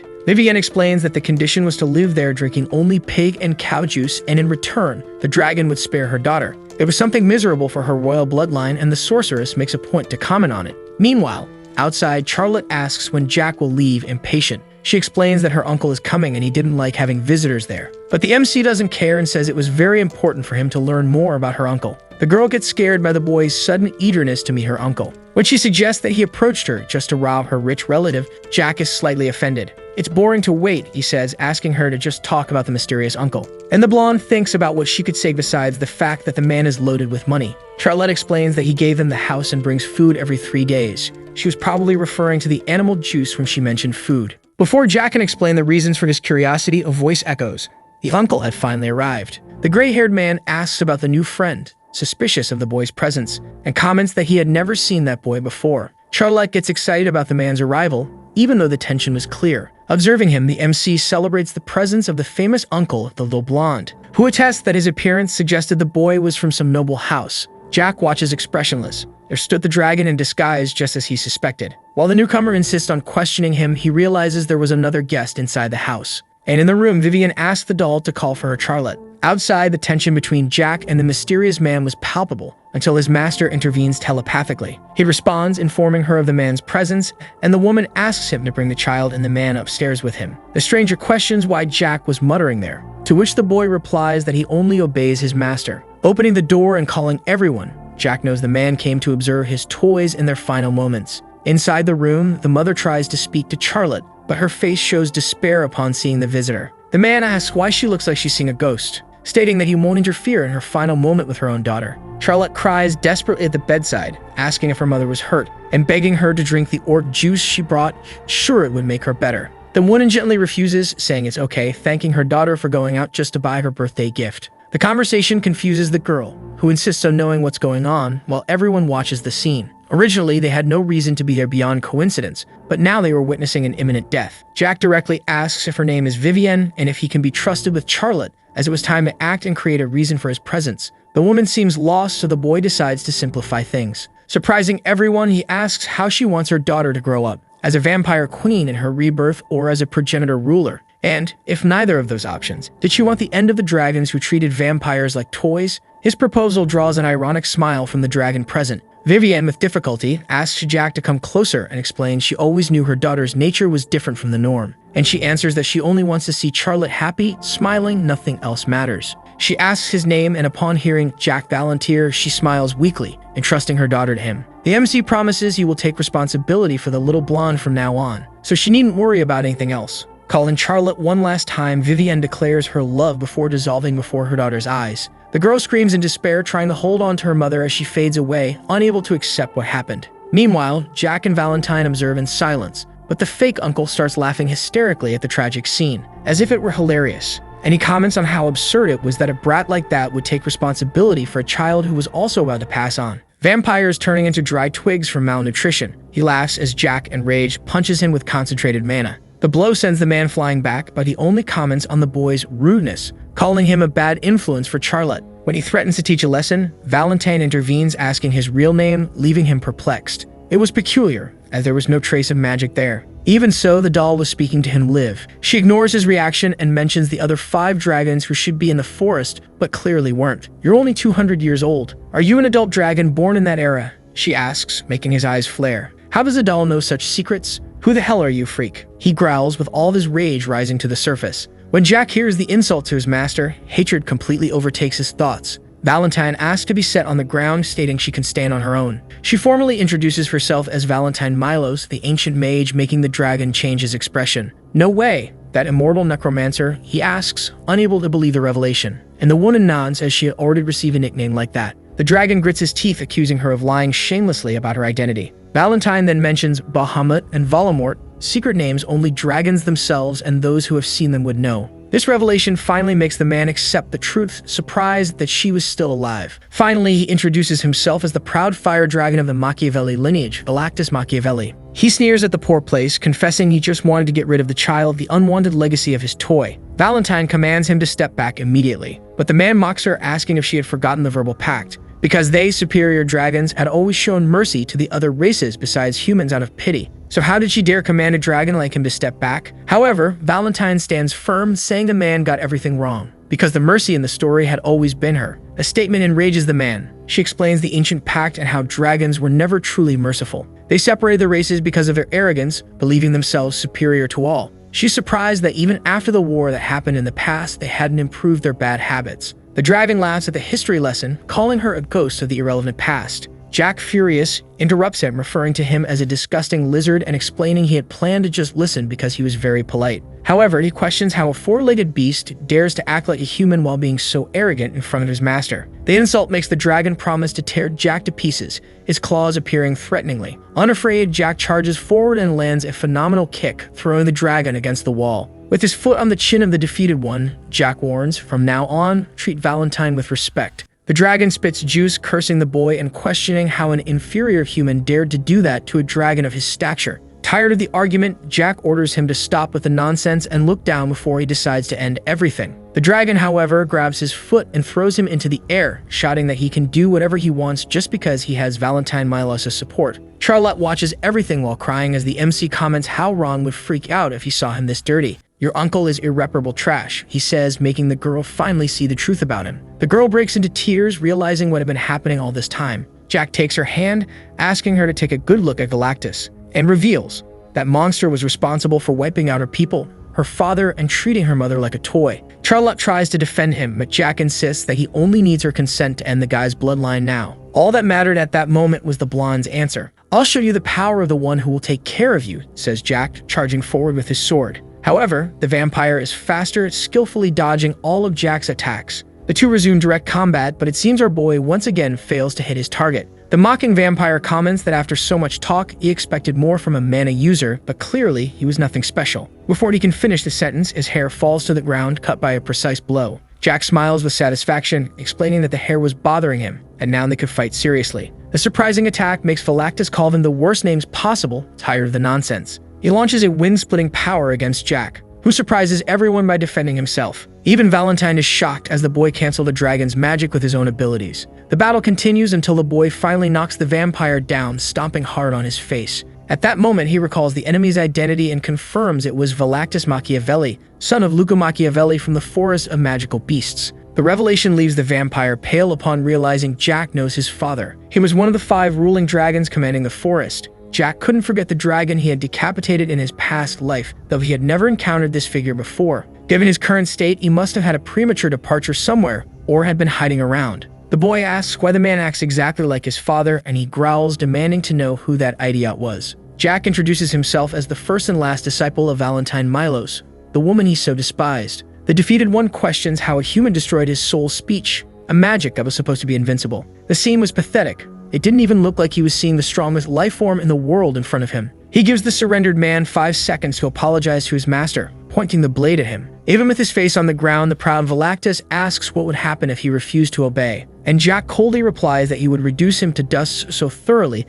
that no one would ever find the remains, just like he did with a certain someone. The tension is palpable as the countdown proceeds, everyone watching in absolute silence. At the last second, Valactus reveals his dragon wings and takes flight, deciding that retreat is better. For now, he should return to the forest and warn the others. Jack looks up, reluctant to use more mana, but knowing the situation had changed drastically. He then summons the post form of the Soul's Sword, creating a whirlwind of mana in the sky. That surprises the opponent, who was flying confidently. It was the first of the forms of power from the 4 realms, beginning with the sky. Valactus looks desperately to the sky, finally understanding what kind of monster he was facing. Inside the whirlwind, everything was black and white, and Valactus couldn't escape at all. Terrified, he saw the gigantic figure of Jack chasing him, screaming desperately for him to back off. Suddenly, the boy wakes up startled in an unfamiliar bed in a luxurious room he had never seen before. Confused, he looks around until Ron rushes in, surprised to find him awake. The servant fires off a series of questions about how many fingers he sees, if he remembers anything, how he feels.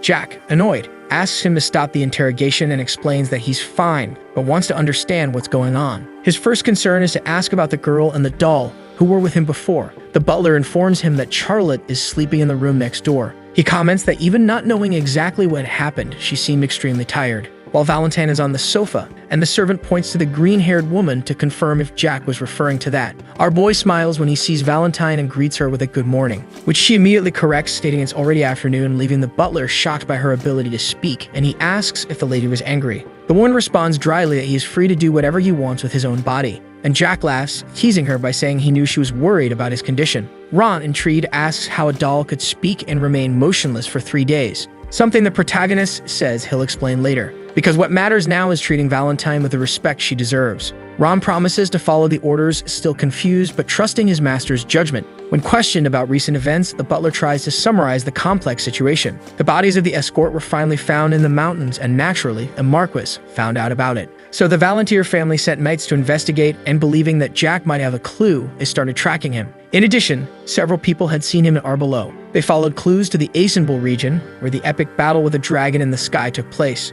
That's when they found the MC unconscious. They didn't know exactly what happened, but he was already in critical condition, so they took him to the temple for treatment. Ron learned that the boy drank 3 high-level potions alone. It tasted like strawberry, the boy comments, laughing at the coincidence with his favorite flavor. Changing the subject, Jack questions what the servant was doing there instead of taking care of Elizabeth as he had promised. The butler is embarrassed to explain that Elizabeth wanted to come, but the Marquis stopped her. In her place, they sent Ron and an investigation squad with the Marquis' own support. The revelation surprises Jack. Apparently, his father was even dumber than he thought. The atmosphere grows tense when the red-haired informant of the Marquis enters the room without warning. "What do you want?" Jack asks immediately, while the spy is surprised to see him awake. Gonzalez introduces himself as the vice-captain of the Iron Blood Knights in charge of the investigation. With disdain, he questions whether Jack understands that adopting a commoner as a companion is not appropriate for a Marquis. He criticizes the boy's abilities, saying he should at least maintain the dignity of his position. Before anyone can defend Jack, the boy asks for silence and lets the redhead speak.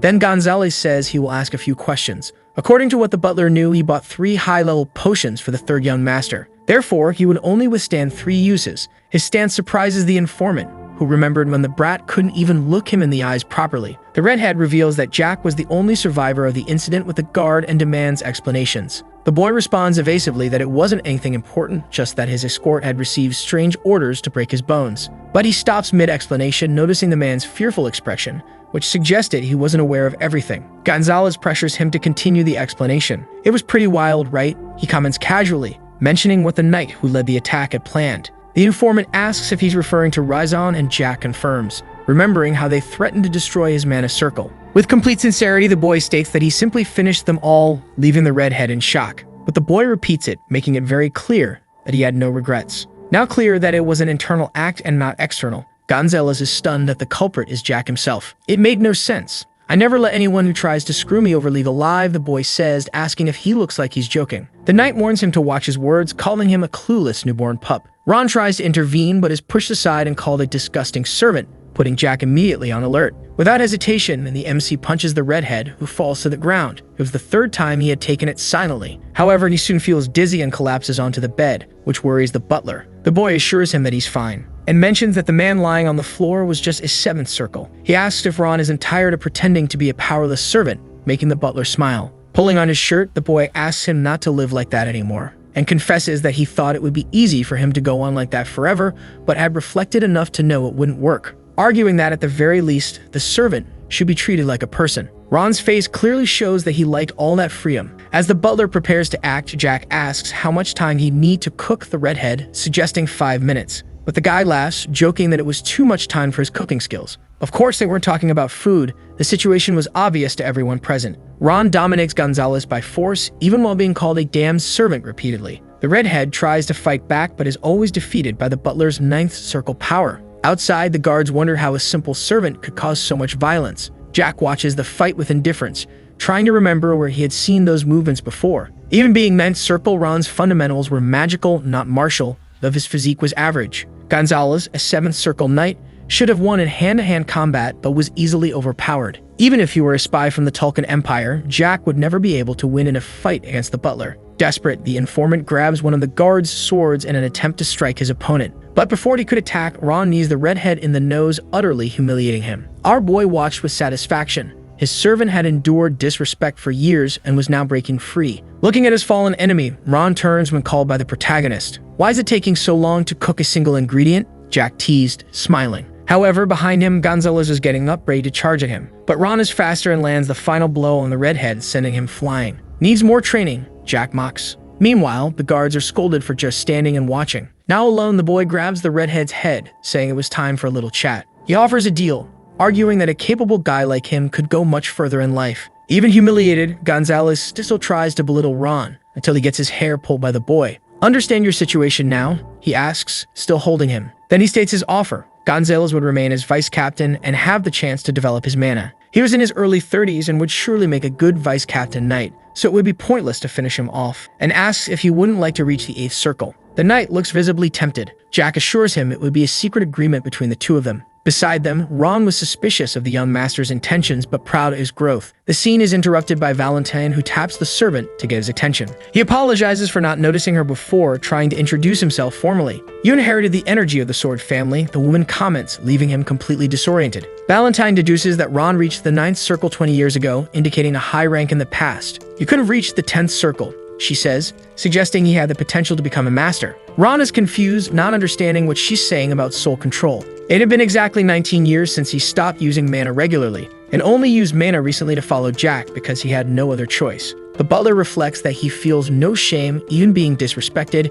He chose to serve freely. Valentine asks how he could be satisfied serving that child for the rest of his life. She wondered where so much talent came from, but the answer was obvious. It was someone a member of the sword family was risking his life to protect, so she asks if he already knows the truth about the child. But he only knows what Jack himself told him, maintaining respect for the past that hadn't been shared. Ron smiles, imagining Jack reacting with a "what the hell is sword family?" if he heard that whole conversation. Returning to the redhead, the MC threatens to tear his mouth in a normal situation, but would let it go this time, and once again offers him the position of vice captain. Seeing the hesitation, he comments that he expects nothing from him, observing his desperate movements. "You're tired of getting beat up, right? Better stay quiet," Jack warns, sitting on the guy's chest. With surgical precision, he locates the 7 mana circles around the redhead's heart. He hoped the man wouldn't think too badly of him for what he was about to do. When Gonzalez moves, he gets pulled by the boy, who explains that if he wanted to finish the man off, he would have done it already. Mana surrounds the circles, rearranging them in excruciating pain. Upon opening his eyes, Gonzalez discovers he now has 8 circles. "It'll hurt for 3 to 5 months," the boy informs, leaving everyone shocked by his power. The informant was stunned by the boy's ability to forcefully create that.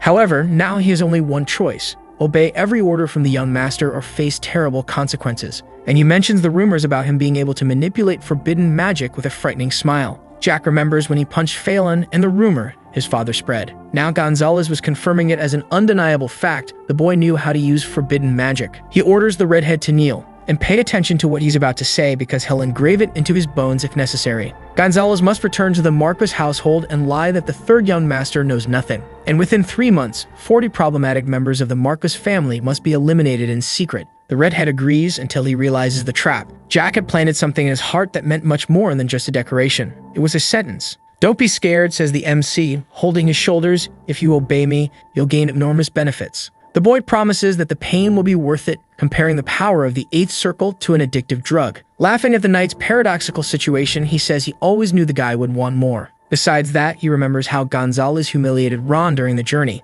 But now the roles were reversed, and Jack declares that the redhead will be the butler's new servant. And the guy just mutters in acceptance, head lowered. With the deal done, the protagonist kicks Gonzalez out of the room, satisfied to have a new subordinate. He hoped chick number 2 would be more obedient than the first. Turning to Ron, he asked if he finished his conversation with Valentine, receiving confirmation. Starving, Jack wants to eat, but is questioned about going out in those old clothes. The mage, always prepared, had already set aside a clean outfit, showing his usual care. Ready to leave, they are interrupted by Charlotte, who hugs the boy with a trembling voice full of concern. "I thought you'd never wake up," she says as he returns the hug, moved. He orders that their favorite dishes be prepared to share with the vampire girl. He's surprised by how strong the blonde is even without ever drinking real juice. Outside, the orange sky lights their walk as Jack apologizes for destroying her home. However, Charlotte explains that even if it were intact, without her mother, the apartment wouldn't be a home. Jack gently holds the girl, revealing that he also lost his mother when he was very young. Charlotte is surprised to hear that even so, he found happiness with his butler and master.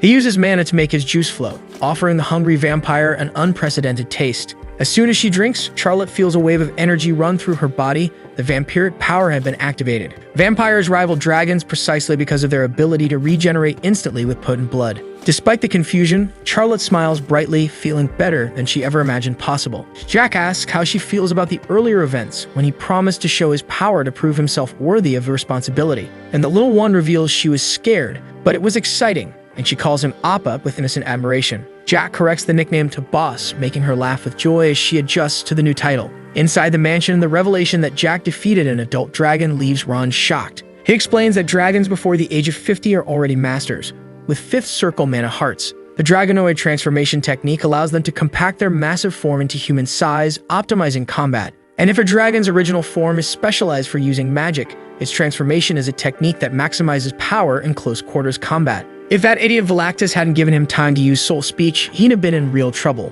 Ron insists that Jack eat vegetables, reminding him he's still a growing child. But that doesn't matter, and the MC resumes the conversation, calling the dragon an inexperienced fool. After all, the human was merely 2nd circle and still caused all that damage. Jack notices how strange the conversation is.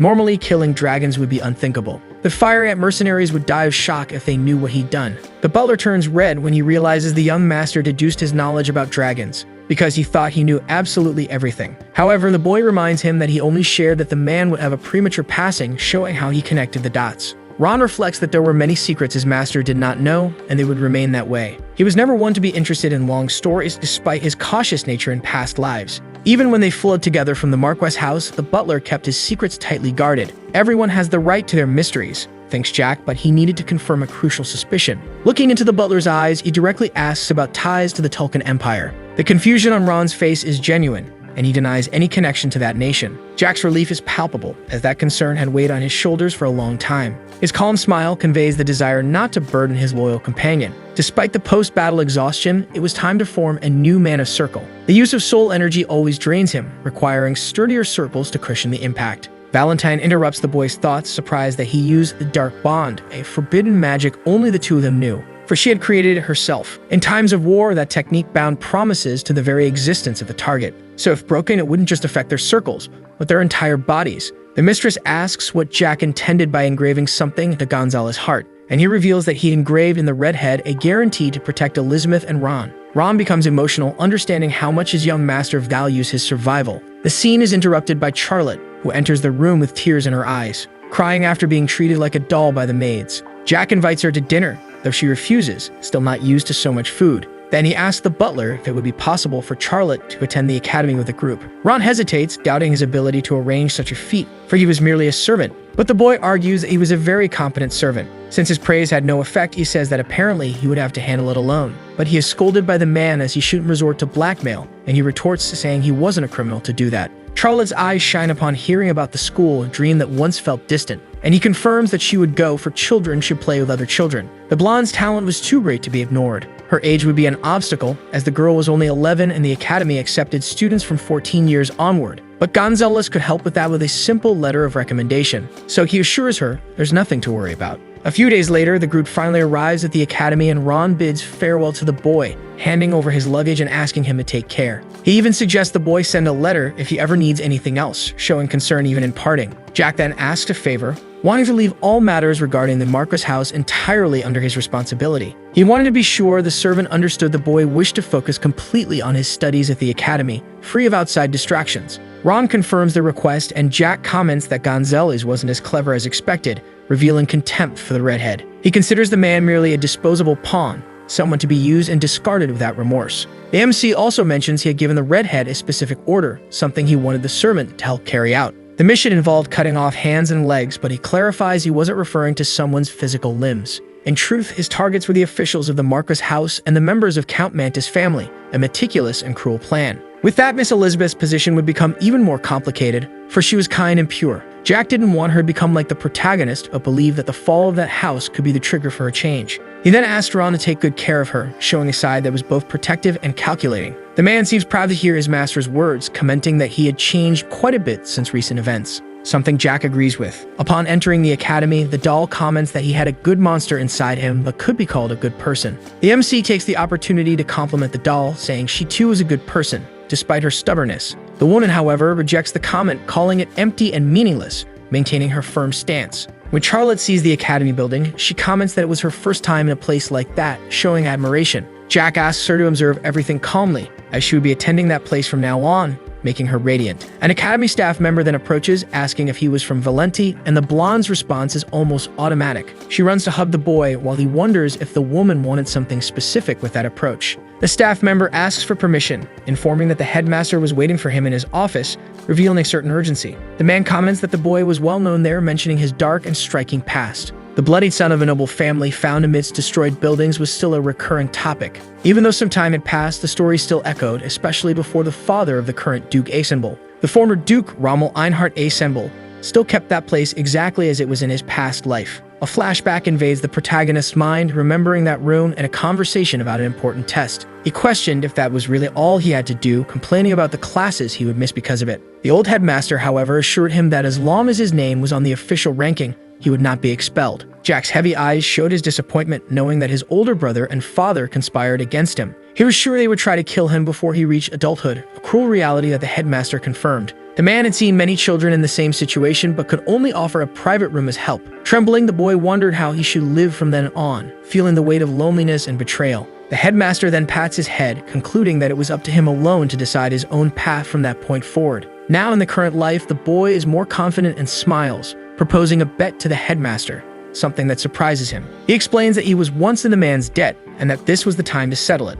All he asked in return was a small favor, something that could change the course of things once again. Hearing that, Rommel comments that the boy had changed a lot since he first found him, covered in wounds and barely able to speak. To the headmaster, it might have been only a month, but to Jack, it was 20 years, enough time for landscapes and people to transform. Interested in the proposal, the old man asks exactly how he would save his life, since, if he was right, the kingdom would fall within a month in the war against the Empire. The kingdom of Tesla may have fought bravely, but the Empire had 30 masters, many of them hybrids with dragon blood and bones implanted. In addition, Tulkin had over 1,000 mana users above the 7th circle, while Teslan barely had 2 masters and fewer than 100 high-level warriors. With such a brutal difference, 1 month was more than enough. In fact, 3 days would suffice if the protagonist were a Tulkin commander. The only reason Teslan had resisted so long was Headmaster Rommel and his army of battle mages, around 700 soldiers trained by him. Without the accident, or rather the betrayal, of his most trusted advisor, the kingdom could have lasted another 2 months.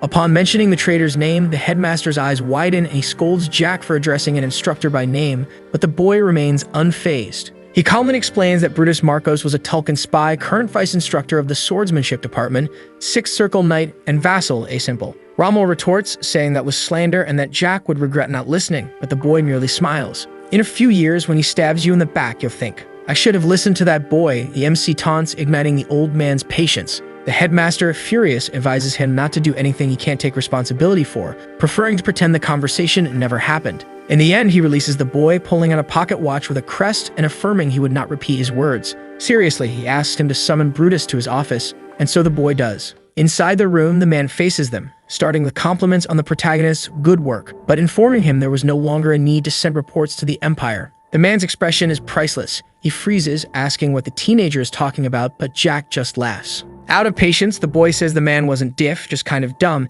asking him to make things easier and admit it already. Realizing he had been discovered, Brutus tries to defend himself, suggesting Jack suffered psychological trauma and warning of the consequences of the accusation. But the boy, short-tempered, already loses his patience, and before the spy can finish his speech, Jack throws the watch in his face and declares that he talks too much for a traitor. That takes the man by surprise, but the protagonist remains impassive, not fully understanding the situation unfolding before him. Bernardo asks his superior for explanations, but before he can get any answer, Jack lunges with a precise strike to the man's chest. The boy immediately regrets the attack, but it's already too late, and he charges again, questioning what the MC thought he was doing. Agile, the boy easily dodges the counterattack, leaving the instructor even more surprised by the unexpected skill of the child. At that moment, Jack is able to perceive the Sixth Circle mana protecting the man's body, but he knows that even the strongest have their weaknesses. Taking advantage of that, he delivers 2 brutal blows to the opponent's stomach, throwing him far with excessive force. All that violence leaves the old headmaster stunned, while our boy remains calm, determined to extract a confession from the spy. It's almost painful to see the man's state, now lying on the ground, his face marked by the beating he just took. Then the boy insists that he confess already, making it clear that there is only one chance to leave alive by cooperating. Brutus, however, remains firm in his act, pretending not to understand the accusations, which only makes Jack smile coldly. He touches the man's chest, testing his resistance before aiming at something even more vulnerable. He knew well-constructed mana circles were hard to break, but also that destroying something built with care has a much greater impact. Keeping his hand over the spy's chest, Jack announces that he will ask a few questions, and that if he doesn't get truthful answers, he'll break his circles one by one. The man's face contorts with tension, but he still tries to maintain composure, even under threat. The first question is direct. Would he confirm being a Tulkun spy? The mere mention of the topic makes the instructor tremble, but he denies it. His wrong answer prompts Jack to begin breaking the first mana circle, reducing the man to a user of only 5 circles. The next question is the same, as the boy is in no hurry and knows the truth will come sooner or later. The spy, now terrified, seems unable to even form a response, as if he were on trial. Jack explains with an almost cruel calmness that even if a circle regenerates with effort, the process will be so painful the man will wish for death. Moreover, he assures that if he wants, he can make it so the broken circles never regenerate, rendering the man's body incapable of rebuilding them. There's even a way to make a broken circle hurt forever, and the young master seems to be enjoying the idea. The boy's smile is cold as he observes the terror in the spy's eyes, knowing victory is already his. The dragon juice in his veins, combined with the boy's knowledge, might be able to repair something there, making the instructor tremble in fear. He asks how the boy knew all of that, and the mere fact that Jack was right about the experiments made the situation even more frightening. It seemed that human testing had already begun, and Brutus, stuttering, questions who had revealed such secret information. He calmly explains that he knew about the dragons and the experiments, provoking the man by asking why someone of the Sixth Circle would be involved in it. The instructor begins to shout, confused about how this person knew confidential research of the Tulkun Empire. His reaction is enough to draw an ironic smile from the boy, who then begins the process of breaking all the mana circles at once. He mocks the fallen man, and by the end of the process, Brutus is completely destroyed, with no strength to react. With that resolve, Jack turns to the headmaster, indicating it was time to hear his request, but the old man is still sulking, processing everything slowly. Brutus, even defeated, grumbles that the Empire would never forgive him, and that soon they would tear his body to pieces. Before he can continue, the boy slaps the instructor's face, silencing him for good. The headmaster, now out of excuses, admits he will have a hard time dealing with the mess caused, but can't deny the boy is mysterious. He definitely was not the same child Rommel had met a month ago. Indeed, he had changed a lot. Jack asks the old man to simply forget the matter, and the headmaster agrees not to ask for details, but still needs to know one thing. How did the boy uncover the scheme? He wanted to understand about the dragon blood, but is interrupted by Jack, who reminds him of their agreement. The headmaster should already know about the continent's situation. The signs of war were becoming obvious. The battle for the Mother Association was already starting to go public, with moderates led by the second son and radicals by the crown prince. In the end, the radicals won, and the empire, now dominated by extremists, joined them. Jack didn't know all the details of the incident since he lived isolated in the mountains for years with his master, but he had enough information. He states that he will leave Brutus alive, handing him over to the headmaster since the fact that the man knew about dragons meant he had valuable information. That data would be useful to everyone, including the king, something that leaves Rommel confused, as he can't just call the boy an idiot when he talks about the crown. The headmaster can't help but ask, how did a six-circle nobody lying on the floor know so much? Jack explains that in his past life, he discovered that the experiments with hybrids and dragons had already moved beyond animal testing. Human testing was about to begin, according to secret documents he had collected, so confidential that even within the Empire, few knew of them. But that, he says, is the headmaster's problem now. He only has two requests, since he felt offended by Rommel's harsh words. First, knowing the old man is rich, he wants a house near the academy with a garden. The headmaster tries to argue that all students must live in the dormitories, but Jack reminds him that he himself taught that every rule has exceptions. Tired, Rommel asks him to just say the second request, which is simpler, to accept Charlotte as a student, even though it's the second semester. The rules only allow new students at the beginning of the year, but once again, the protagonist brings up the matter of exceptions. The headmaster asks if the girl in question is the pale blonde waiting outside, and yes, it was Charlotte, who was now squishing Valentine as if she were a doll. Curious, Rommel asks what the relationship is between the two, and Jack replies that he's her new guardian, provoking a chuckle from the old man. Leaving the room, the boy is greeted by Charlotte, who celebrates his presence with visible joy. He asks if she waited long, but the girl ignores the question, anxious only to know if she'll be allowed to attend the academy. With a smile, Jack confirms that yes, and it sounds like music to the blonde's ears. For a moment, she seems happy, but her face soon lowers, as if something were bothering her. The hero notices and asks if something happened, to which she responds hesitantly that she never expected something like this to be possible. She always heard that the academy was a place exclusive to chosen humans, and she knew she wasn't human. Our boy, however, says that it doesn't matter and asks if she hates being who she is or if she'd rather be human. The question makes the girl's eyes even sadder, and she reflects on her situation with melancholy. It was strange to think about it, but she came from a pitiful lineage. House Royal, a royal family of vampires that tried to maintain its throne for generations. But in the end, her kind was wiped out, her father killed in the massacre, and her mother, the only person she had left, well, she already knew how that ended. Jack sighs and asks the girl to be proud of who she is, for she shouldn't diminish herself over something as trivial as being human or vampire. Charlotte de Royale is who she should be, and he encourages her to never forget her promises. Reaffirming his commitment, he says he will continue to be her guardian, and if one day she wants to become a monarch, he will help her. If she wishes to rebuild her species, he will face any hardship for it. Nothing would be impossible. But he doesn't want her to ever think badly of herself again, and the girl thanks him. She then recalls her mother's words, "Nothing in this world is free." The statement surprises the boy, and he agrees that, in fact, nothing is truly free. But he asks if she thinks he wouldn't do anything for his boss, to which Charlotte quickly denies, saying that's not what she meant. He then jokes, saying that in the distant future he might charge her for something, and the girl smiles, crushing Valentine in a hug. She promises to help him when the time comes, and seeing her so cheerful, he suggests a walk while the house isn't ready. A few minutes earlier, Rommel had assured them he would take care of Charlotte's enrollment either that day or the next. He also promised that her residence would be ready in 2 hours, but would send staff to take care of the mansion, since maintaining such a large place was difficult. Jack thanks him, knowing that the staff are actually an excuse to watch over him, something that doesn't bother him. During the walk with Valentine in hand, the master praises the boy, impressed by his words. For a child, he spoke surprisingly wisely about identity and acceptance, something she hadn't expected. She always thought he was just a weirdo, but now realizes she was wrong. She doesn't know if that's an insult or a compliment, but decides to take it as a compliment. As they walk, they spot a blonde boy training swordsmanship, a hardworking young man, but someone who didn't concern them. Valentine, however, pulls Jack's ear, insisting that they stop to watch. The three sit on a bench observing the training, and he notices that the swordsman must be no older than 17, despite being very tall. But what really surprises him is when he senses the boy's mana sensitivity, something that leaves him shocked. It couldn't be real. If a second circle commoner who would only ever reach the fourth, far from the imposing image his physical appearance suggested. Jack asks if Valentine was interested in the boy, and she retorts, questioning if he feared she'd take the teenager as a new disciple. That wasn't the case, since the boy would never surpass the fourth circle. He just wanted to understand what had caught her attention. The master had a sharp eye for talent like her, but she couldn't discern anything special about that boy.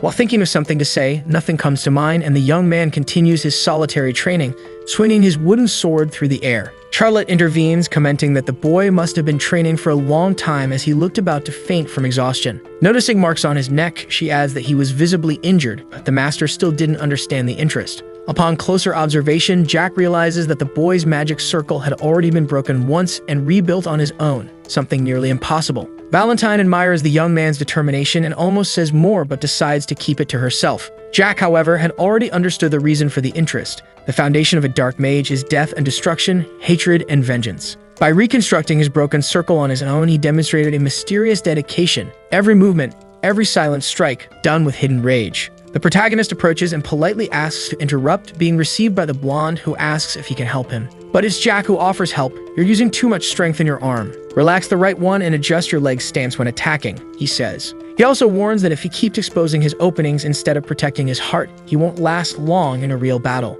The words make the young swordsman hesitate, clearly surprised by the knowledge of that strange boy. Our boy doesn't introduce himself, saying he's just a casual observer, but asks if, with all that size, he still gets beaten a lot. The question hits the boy's pride, and he looks visibly embarrassed, prompting Jack to hand him a high-level potion with a great flavor. When asked why, Jack just shrugs. "It's nothing much. I got rich after stealing bonsai." Before leaving, he finally asks the swordsman's name, who introduces himself as Thanos and reveals he is Jack Valantier, promising they'll meet again. As they walk away, Valentine asks why the apprentice was pretending to be kind, while Charlotte sincerely believes in his good intentions. It's then that Thanos realizes who that person was who helped him. He stares at the group with disdain. Now he knew the boy was a standout student with spectacular grades, while his own scores were 0 in every subject. And he considered that he might have heard the wrong name because the Jack he had just met had nothing to do with the rumors about the trash son of the Marquis house. Near the academy, the protagonist was receiving a tour from a messenger boy of the Elder, who apparently called himself Joe Nobody. That was the same pseudonym used by a member of the mercenary group Earth Ants, or Fire Ant. He no longer remembered for sure. Our boy praised the mansion, impressed by its luxury, clearly a VIP lodging that exceeded his expectations. To an outsider, it looked like the headmaster had personally intervened in the battle for the House Valantier Association to provide such a residence. That made the protagonist wonder if that was why the messenger boy stared at them with a blank, emotionless expression. The boy defended himself, saying his emotions didn't matter. He was just following orders as a simple messenger. Jack then questions whether he knew that kind of behavior was rude, leaving the boy visibly uncomfortable and speechless. That's when the protagonist reveals that the supposed messenger was using polymorph magic to hide his true appearance. He wonders if the Elder already knew that, noticing how the revelation made the boy even more tense and restless. Ignoring the awkward situation, the MC is intrigued by the number of high-circle humans in such a small land. He takes the opportunity to analyze the man before him more closely, making sure he wasn't just another infiltrated spy. When the silence becomes unbearable, the supposed messenger bursts into loud laughter, completely dropping the facade. He asks how the protagonist discovered his true identity, since he had even stopped his mana flow as a precaution. He explains that he came in person because he was curious about the boy who caught the headmaster's attention. There he was revealing himself as Bellamy Cragg, the master of the magic tower of the kingdom of Teslin. In the war between Tulkin and Aslan in his past life, he had stood by the Elder's side, protecting him until the very end. Now, curious, he wanted to know how the boy saw through his perfect polymorph. Jack explains that under normal conditions he wouldn't have noticed, but he had already faced a beast using the same disguise. Speaking so informally to a tower master was disrespectful, prompting Bellamy to scold the boy. But the protagonist doesn't care and steps closer, saying that to earn respect, one must also give it. He argues that he never asked the master to hide his identity, so he saw no problem in treating him normally. With a wink, Bellamy agrees to let it slide this time, joking that it was the boy's fault for being so perceptive. The master then realizes the boy is truly special, and surprisingly, offers to teach him magic. The proposal leaves both Jack and Valentine astonished, seeming like an absurd suggestion coming from someone so important. The boy politely declines, explaining that he already has a master, which leads Bellamy to mention Bellamy himself. The master reveals he also wanted Jack's sister to be his disciple, but she refused. He insists again with the protagonist, saying that having two masters isn't a problem, but the boy maintains his refusal. Jack is impressed by the Tower Master's unconventional methods for recruiting disciples. Valentine then intervenes, calling Bellamy by name and revealing she knows his true identity. She explains who the master of the Magic Tower is to the others, making clear his status and power. The woman continues, saying that Bellamy met the requirements to reach the 10th circle, but seems to have given up. She asks if he was attacked when he tried to advance to the 10th circle in the past, which leaves the master shocked. She can feel subtle traces of the 10th circle within him, a phenomenon that only occurs with broken hearts. The doll encourages him not to give up, saying that even at his age, there is still hope for someone who has come so close. She explains that the Magic Tower is for those who persist, and he would need to prove he deserves to resume his journey. After so many profound words, Bellamy asks the name of the woman who hurt him, but she prefers not to reveal it. She suggests he consider it just a scar from the past, ending the subject with melancholy. In the conversation that follows, Jack asks them to remember that Charlotte is still waiting for them and they need to return. Before leaving, the boy informs the elder that he will visit on the day of the opening ceremony. He was almost dragged to the magic tower, but Valentine expresses some pity for Bellamy's situation. She comments how one works to death without talent, while the other lives without even knowing his own potential. Her words leave the protagonist slightly offended, since she hasn't taught him anything lately. But the doll knows that Jack has already learned everything she could teach. His use of darkness against Gonzalez proved it. That was the final magic his master had shown him, completing his training. To think Bellamy came from the magic tower just to see the boy was truly surprising. Before crossing the mansion gates, Bellamy makes a point of looking at Jack one last time. He is questioned by one of the maids about what he was thinking, but honestly he didn't know, which leads her to suggest that he had heard something from the headmaster, which was true. Moments earlier, he had been in his office outraged that the old man accepted all the demands of a brat, even though he had nothing against Jack. It was just very suspicious that someone in the second circle had managed to subdue a sixth circle mage alone.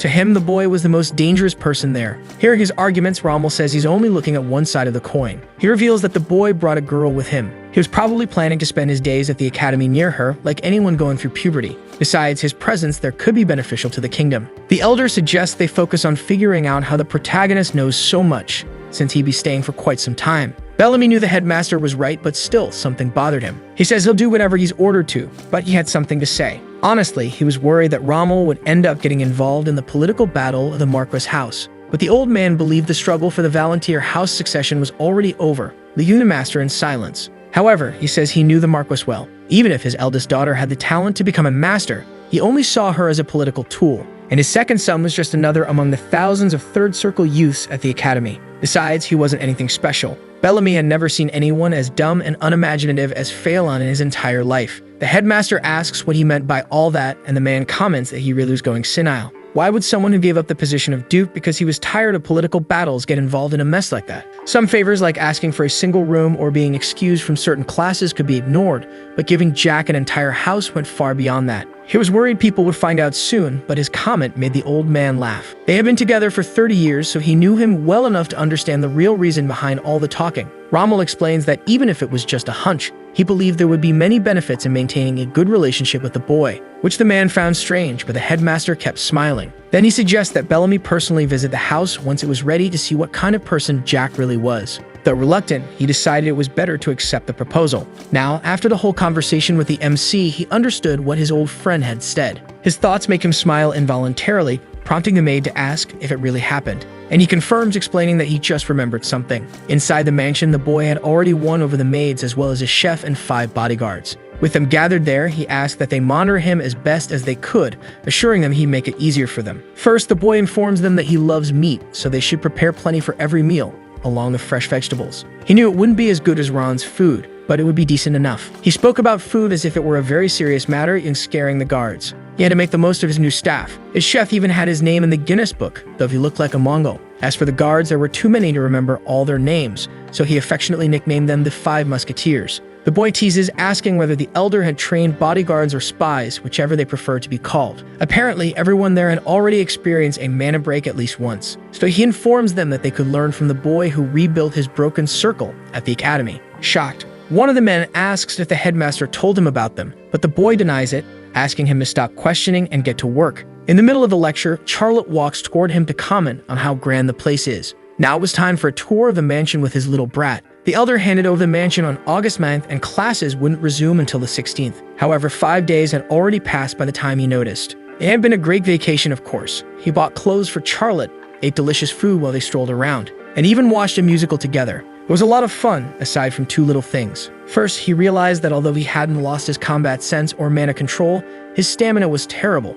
So, on one of the days he went out for a run, he was interrupted by the blonde calling out. She wanted to do everything her master did. Jokingly, the boy threatened to leave her behind if she couldn't keep up, which was totally unfair. When they stopped, she thanked him and asked if the boss would meet that same guy again, and he confirmed. Second, when the boy went to meet Thanos, he found him training alone as always. He was tireless. From what Jack had observed in recent days, he was a genius of effort. Completely talentless, but probably ranked first in the academy in terms of hard work. Let it be clear that Jack was very straight to be going there every day, getting involved in the life of that buff dude. But those wounds intrigued him, so he decided to ask why he seemed to have more injuries with each passing day, using the excuse that he wanted to know if the blonde had used the potion Jack gave him. He looked sad as he stared at the protagonist. who immediately asked what was with the funeral face. Thanos estimated it was worth 40 gold coins, which Jack confirmed, and all he said was that he would pay the boy back. This irritated the MC, who just wanted to know if he drank it or not. With all those injuries, some of the buff guy's bones were probably fractured by now. It must be harder for him to wield a sword with numb limbs, but he turned his back, saying that if that was all,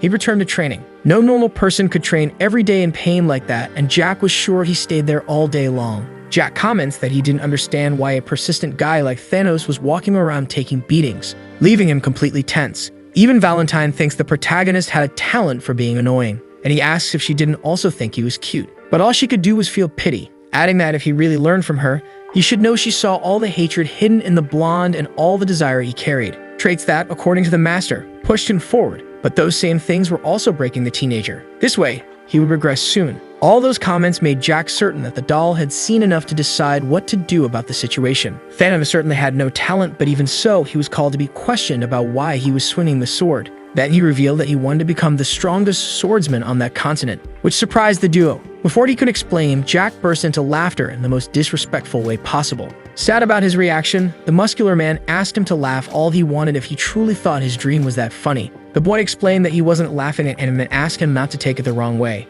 He hadn't been able to figure out what he wanted at all, but now he understood, and he called him approaching to ask if Thanos also wanted to become his little chick. Trying to be helpful, Charlotte ran over to the boys with a jar of water so they could drink. Surprised by how close they were while talking, the blonde man became extremely offended by the boy's offer, who asked if he needed to repeat it. To make sure he heard right, he asked if he really had said little chick, which was the case. Then Jack repeated the question. He didn't really know what little chick meant, but it didn't sound like anything good. In that case, the MC asked if the muscular man would like to be a freeloader, which seemed to make the blonde even more hesitant. Basically, he wanted to turn that teenager into his vassal. When he informed him that he was just a commoner, the mentor received a big "so what" as a response. So Thanos explained that he had nothing of value, much less money. But that didn't matter to the boy. Besides, he had already heard of the Volunteer House and noticed that the young man was very different from the rumors, which was even more irrelevant. Insisting on denying it, the guy asked him to find someone better than a talentless commoner to be his vassal, because he wouldn't be of much help. Jack stared at the guy thoughtfully.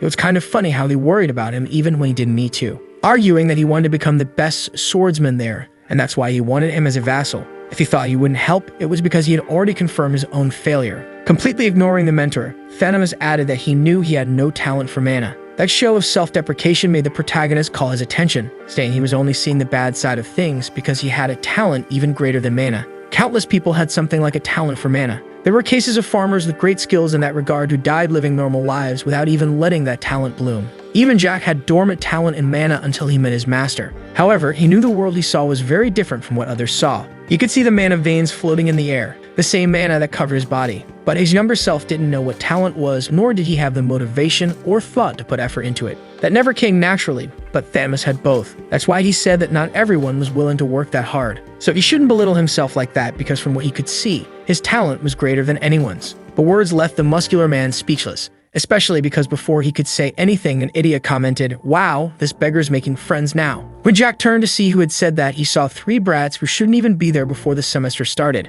and the fact that they reminded him of his second brother was enough to make the MC disgusted. Thanos suggested that he leave quickly, being interrupted again by the leader of the three snotty musketeers in front of him. "This beggar must not have heard me. Didn't I tell you not to talk to anyone at the academy?" And he questioned how a mere commoner dared to challenge him, since he believed he had already been beaten enough. The muscular man stepped in front of the protagonist, who remained still, asking again that he leave because this was his problem alone. Realizing the situation, Jack asked if those wounds on his body had been made by the trio. His eyes filled with psychopathy at the conclusion. The red-haired brat spoke again, deducing that the boy had given that high-level potion to the pauper. That intrigued him, because no one but the two of them should have known about the existence of that potion. Crossing his arms, the little one asked if the group had taken the potion he had given the guy, who assured him he would pay for it as soon as possible. He couldn't believe he had been robbed of something he gave the boy just like that. He even thought about cursing the guy in front of him, but preferred to understand what he had to lose to get beaten by trash, like those kids. The new nickname seemed to offend the captain of the bullies.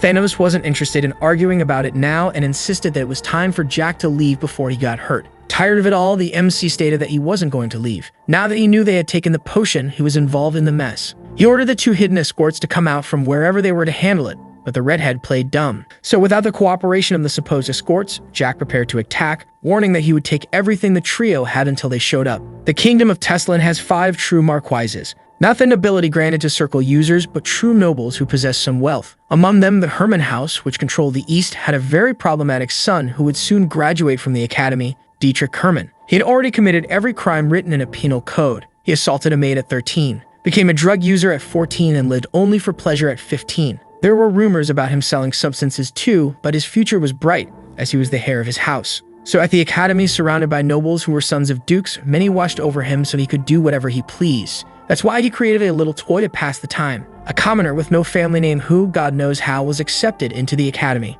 He caught him training alone by chance that day and, as usual, used him as a punching bag. However, amid the stomping, he heard the sound of a bottle breaking. And when he discovered it was a potion, he asked how a beggar commoner like him dared to walk around with something like that. Because of his arrogance, he decided to beat the crap out of Thanos, who didn't fight back at any moment. Back to the present, Jack was destroying all those brats, and Durio was already missing a tooth when he screamed, asking who the hell that boy was. Before he could hit him with a piece of wood, our boy kicked him, disarming him. Charlotte and Valentine were already used to seeing the boy getting into trouble, while Thanos watched with them. He managed to take down all three without any help, and even so, he complained because he still had to go back to training his endurance. When he thought it was over, the redhead dragged himself closer to the MC, stating that he was the eldest son of Marquess House. But Jack was only impressed that his escorts hadn't appeared yet. The boy looked confused, as if he truly didn't know what he was talking about, and he kept rambling about how he would never forgive him and would immediately report his actions to his house. However, the sight of the boy ready to stomp toward him ended his speech of power.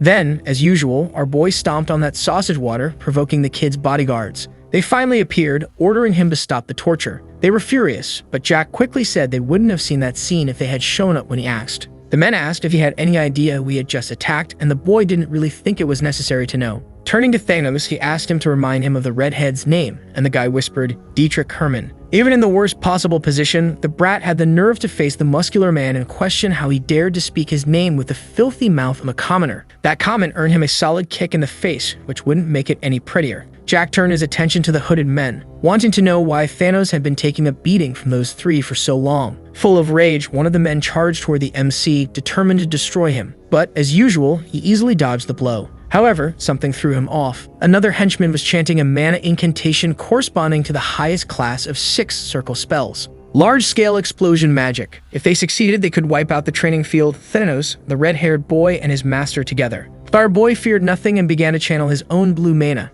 commenting that the two really did seem like a bunch of criminals. The boy had improved his skills and could now concentrate all of his mana in his hand. Even if the servant wanted to create an explosion, all the magic turned against him. Jack was satisfied with the perfect strike. Everything went exactly as he wanted. However, the man, now in tears, still hadn't given up and was about to attack again. The MC noticed an important detail. The opponent's movement was identical to the first time. The man realized that Jack would attack again with his right hand and by ducking, dodge all the blows. The enemy's movements were far too predictable. Our boy slides under him and hits his chest with a precise punch. After Jack's strike, the servant, even injured, draws his blade and swings it over his head. He steps back slightly, lifts his leg, and knocks the weapon out of the opponent's hands. He was too dumb to even learn a lesson. While he's holding his injured hand, the small one has already circled behind him. A hand wraps around his hooded head, pressing and depriving him of air. His body quickly loses strength, and Jack is surprised by how fast it ends. Now the servant's mana is blocked in his body, and it's unlikely he'll restore it. With a spell like that, a servant could cause serious problems for the academy. With an almost broken voice, the fallen man asks Jack how he removed his magic. Jack replies that he doesn't need to know. What's left is to admit defeat to a 14-year-old boy. Leaning slightly, Jack reminds the man it's time to explain why they mocked Thanos. To them, the commoner was nothing more than a toy, a commoner who couldn't even complain. Jack decides to start the reparations with something simple. He asks for the money back for the elixir. It might sound like a joke, but it would have been better if the men in black cloaks weren't so stupid. Grinding his teeth in rage, the servant asks what the elixir matters now that Jack is an enemy of the Hermann family. But he doesn't care about the family. The elixir was his, and he wants his money back. With an innocent smile, Jack asks if the black-cloaked servant doesn't agree. The elixir cost 40 gold coins, and they took it 5 days ago. It would be fair to return it. He then proposes a deal, 5,000 gold coins extending his palms. But where would men like them get that kind of money? They'd better pray they had something. Fear took over Dietrich when Jack sat beside him, but the boy told him to relax. The only condition is that he hands over everything he has, and even his teeth grind with humiliation. 2,000 in cash and 60 gold coins go into his pockets. Jack became a rich man in an instant. Mockery escapes his lips. How sad, Dietrich. If you didn't have money, things would have ended badly. It's time to ask who he is, since Dietrich had never seen him at the academy before. Amused, Jack pats his head like a puppy, pleased by the question. It's a bit late, but it's time to introduce myself, Jack says, mentioning only his name. The reaction is enthusiastic as everyone already knows who he is as if he were a celebrity. I'm Jack Valentir, he says, and someone asks if he's Phelan's younger brother. Now it's clear what kind of friends his older brother, the idiot, had. Our boy doesn't usually lay a hand on children, but kids like him are the exception. With a single blow, he shoves his shoe into Dietrich's mouth, whose face fills with tears. You only have a last name. Without it, you're nothing in this world, Jack spits. The little redhead used the mana of high-level mages to transfer it to himself, but he's nothing but a coward. And he warns that he would have thrown them all into the Academy Lake if they were a bit older. Jack's face is furious as he tells them to remember his words and informs them that he lives in a mansion outside the school. If you want revenge, that's where you'll find me. But next time, I won't stop, he threatens. He removes his foot from Dietrich's mouth, noticing that the man had wet himself in fear. Calling the little girl, Jack invites her to go with him and she agrees immediately. Passing by Thanos, he touches his hand and says the offer still stands.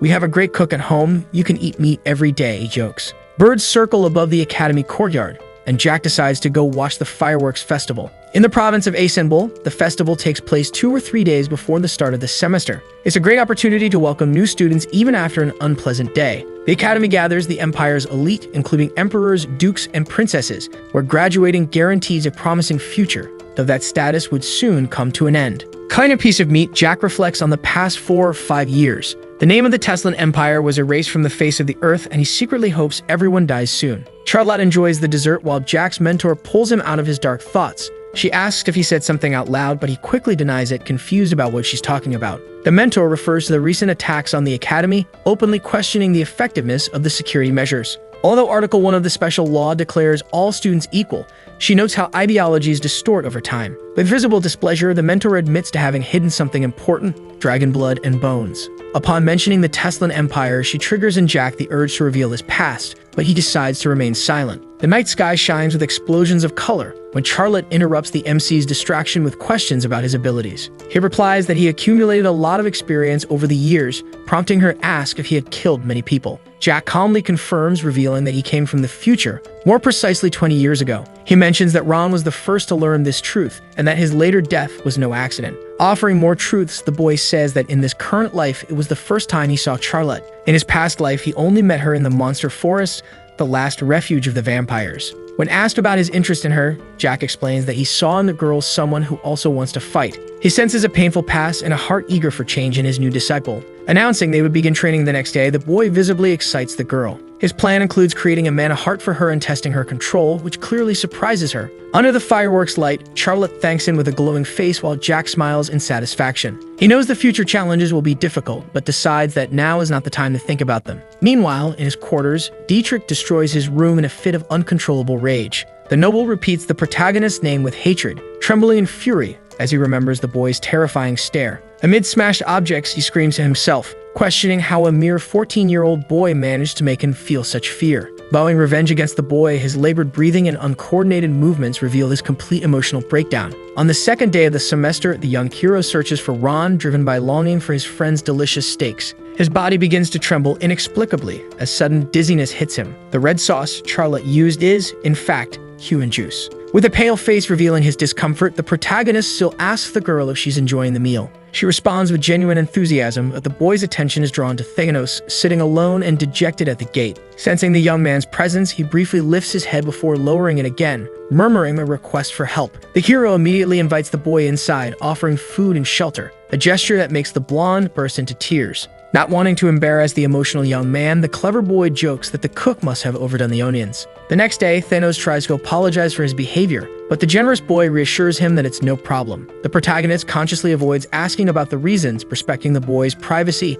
though he suspects the influence of some elixir. While watching the muscular guy train with impressive dedication, the young master is interrupted by Charlotte's arrival. Dressed properly for training, the determined girl shows she is ready for the promised lesson. With a smile on his lips, the experienced teacher also prepares, beginning yet another journey of learning with his devoted student. By late afternoon, Charlotte was completely exhausted, lying on the ground without strength. Jack praised her, saying she did an amazing job that day, but a weak groan from the girl shows she couldn't take any more. Suddenly, she asks excitedly what it all means now that she finally learned how to use mana. With a gentle smile, the boy responds positively and congratulates Charlotte on her success. He had suspected it already, but now he was sure. The girl was truly incredible. After all, she was using mana at a high level as if she already had experience. Creating her first mana circle in just 10 hours of training was an exceptional result for a beginner. Charlotte casually accepts the suggestion to end the session there and tries to get up to head to the mansion. However, after a few shaky steps, she collapses onto a bench, instantly falling asleep from sheer exhaustion.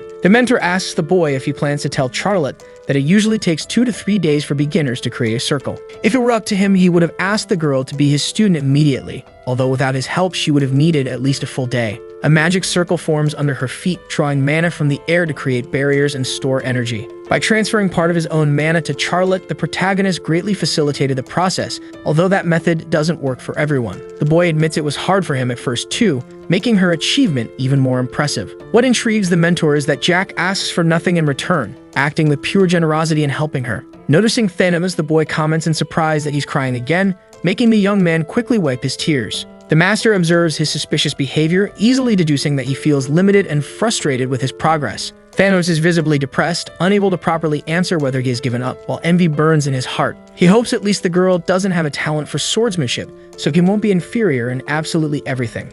Jack asks if he thought it would be easy to become the greatest knight of the Western continent, making Thanos fall to his knees in tears. The protagonist sighs heavily, looking at the huge man. How could someone so grand be such a crybaby? With his questions, Jack tries to cheer the man up, saying that Best Knight wouldn't give up because of a girl. Gently caressing the blonde's head, he tells Thanos he can still achieve his dream, but he will need to persist. It's the first time someone truly believes in him, awakening emotions never felt before in the knight's heart. No one ever took his dream of becoming the best knight seriously. Everyone laughed at him for being so naive, but he never gave up. Jack understands that situation, since he went through something similar in his family, so he asks what the problem is. Thanos extends his hands and grabs the boy's, thanking him for believing in him, something that touched him deeply. Without showing much, Jack simply advises him to keep trying because acquired skills never betray. While thinking about how to help the knight, the snap of branches is heard behind him, as if someone stepped on them. Thanos' huge body realizes that the boy is alert to something, but who could be there at that moment? A familiar feeling invades Jack, and he doesn't like it at all.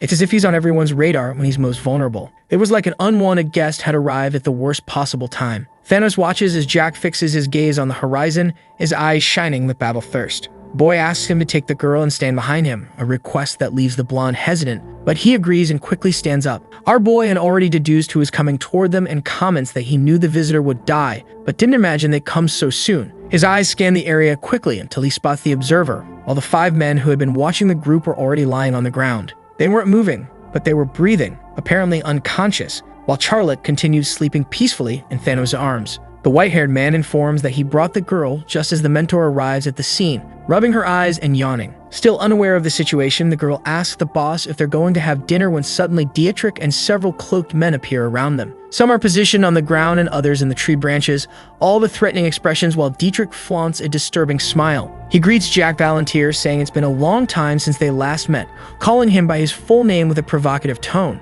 Jack had already channeled mana around him, assuming a defensive stance and warning Dietrich not to come any closer. The redhead was the future Marquis of the Great Eastern Province, so he knew well that this world is ruled by power, and that soon he would control his family's power. He questions why let Jack live, knowing he could cause trouble with the Duke of Asenbul, but he has a plan. Dietrich claims that Jack attacked first and has witnesses, which would spark a conflict between the Hermann and Valentier families. At his side is a man wearing a plague mask identified as Bentaman, master of the Pentanil Guild and a Ninth Circle user. As strong as Jack is, he couldn't defeat a master of the Ninth Circle, as Dietrich explains to the mercenary. His target was just Jack, but now the target is in open terrain near the mansion with Charlotte and Thanos. Dietrich asks if there's anything else the mercenary needs to know, while Bentaman confirms that the blonde girl is forming a mana heart. He sighs in relief, thinking it's great they stayed there for 9 hours, since the mana heart formation would take at least 2 days. Among his team is a cook and 5 servants whose locations have already been confirmed. They would be eliminated when ordered. They prefer to avoid direct conflict with the Asenbul family,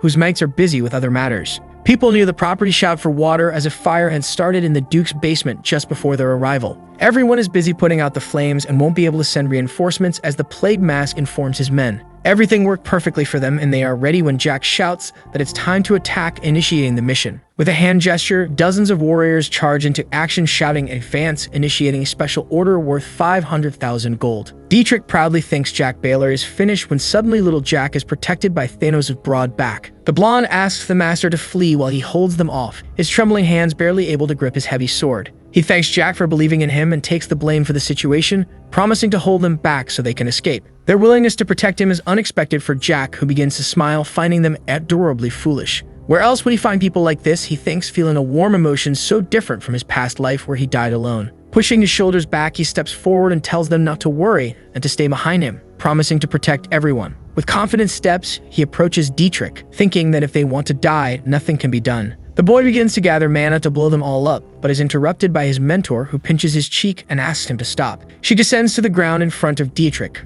leaving Jack confused as to whether she intends to eliminate them herself. The arrogant noble does not understand why the doll moves and speaks when her eyes begin to glow like lanterns. Her hair rises as particles of light fly toward Dietrich, making him close his eyes and complain that he cannot see. An adult woman now stands before him, enveloped in smoke that covers her, revealing a great heroine from the past. The one who raised the continent and humanity to the top of the pyramid returns after a 400-year hiatus, leaving Dietrich perplexed. Tilting his head, the protagonist shows satisfaction at his mentor's return and tries to greet her. Before he can finish his sentence, she punches him in the face, causing a cry of pain as he falls to the cold ground. Rubbing his injured face, the boy asks why he received that, not understanding the reason for the aggression. The one explains that it is punishment for his inappropriate behavior, reminding him how he ignored her opinion and dragged her out of the cave. At that time, the young man did not care about her feelings or words, acting selfishly. Even while being scolded, he remained seated with a satisfied expression, admiring her and thinking about how much he missed her. After agreeing with the punishment, the boy points to Dietrich and firmly demands that he hand over his coat.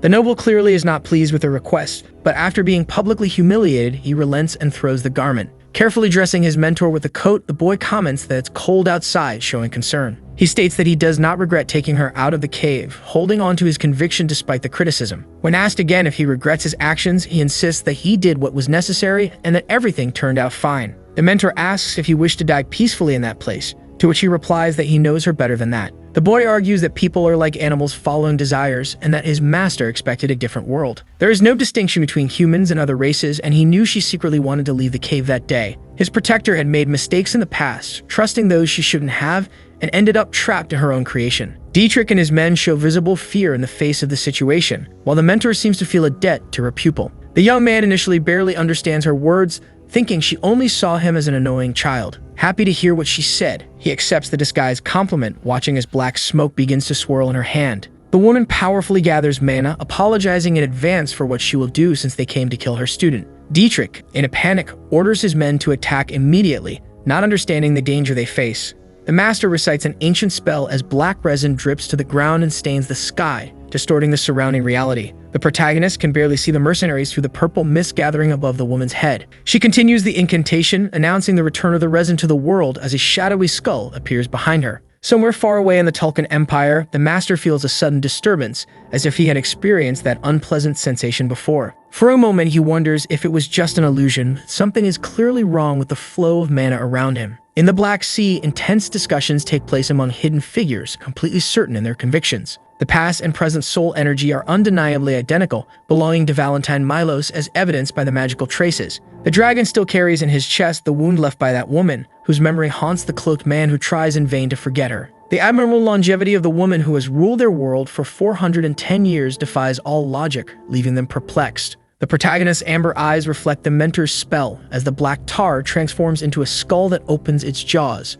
The piercing scream of the skull hits Dietrich and his group, where only the mage's black silhouette with flaming eyes can be seen. A shockwave of the attack scatters all who dared to advance, leaving the noble with his mind clouded by pure terror. A strange sensation in his legs alerts him. Around him, mercenaries writhe in agony as they watch their limbs disintegrate into dust. When his own legs begin to vanish, Dietrich finally understands that he is facing inevitable death. His trembling hands start to crumble as a skeletal hand reaches out toward him, making him crawl backward in panic. In desperation, he offers fortunes to save his life, but the mentor ignores his increasingly frantic pleas with disdain. His body dissolves into particles that fly into a glowing portal in the sky, while Charlotte covers her mouth in shock. The girl sees Valentine as a final boss, frightened when the woman extends her hand only to gently pat her head. The powerful mage introduces herself as the mentor of that stupid student, asking them to take care of him, when Thanos surprises everyone. The blonde places a hand on his chest and corrects her. Jack is not stupid, making the mentor smile and admit her mistake. Playfully, the boy activates his childish narcissistic side, being pushed with a finger by the master, who laughs at his immaturity.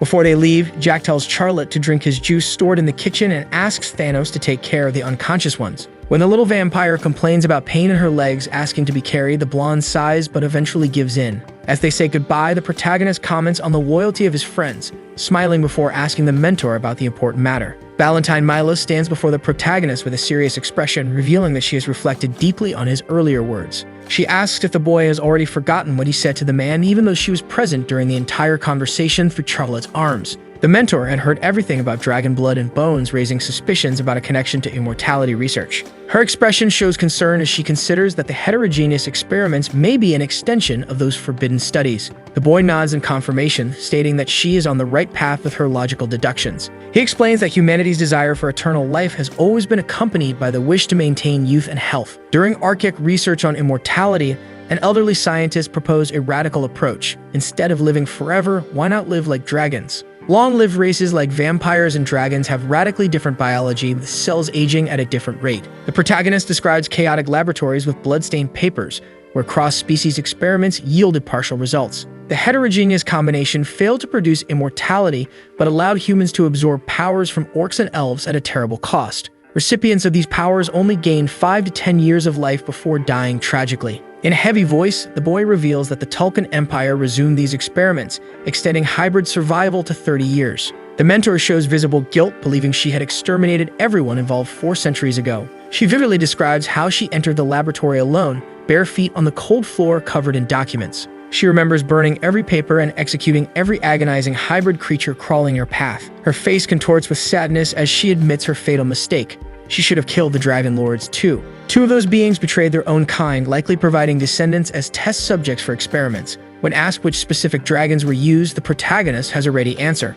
Only 2 Dragon Lords in all existence can manipulate soul energy, and their hair shares that gift. The combination of this lineage with 10th Circle mages created abominations capable of breaking magical barriers. The mentor, after absorbing this information, asked a crucial question about her pupil's future goals. She, as a relic of the past, still feels connected to the world and curious about its direction. The boy reveals his plans to reach the 5th or 6th circle within a year and invade the Tulkun Empire during the school break. His mission will be identical to hers: destroy laboratories and eliminate all involved in the experiments. Meanwhile, poor Thanos struggles to carry all the unconscious servants at once. The mentor pulls at her sleeve with a thoughtful gesture and questions whether they really need to wait for the break to act. Her question surprises the disciple, who hesitates before responding, confirming to Valentine that he is genuinely her student. With a sharp look, the boy reminds her that she herself promised not to interfere in worldly affairs, treating this as a personal duty. Now she reconsiders, believing in her obligation to ensure the experiments are eradicated once and for all, even if she must act directly. This means she intends to depart immediately for the Tulkun Empire,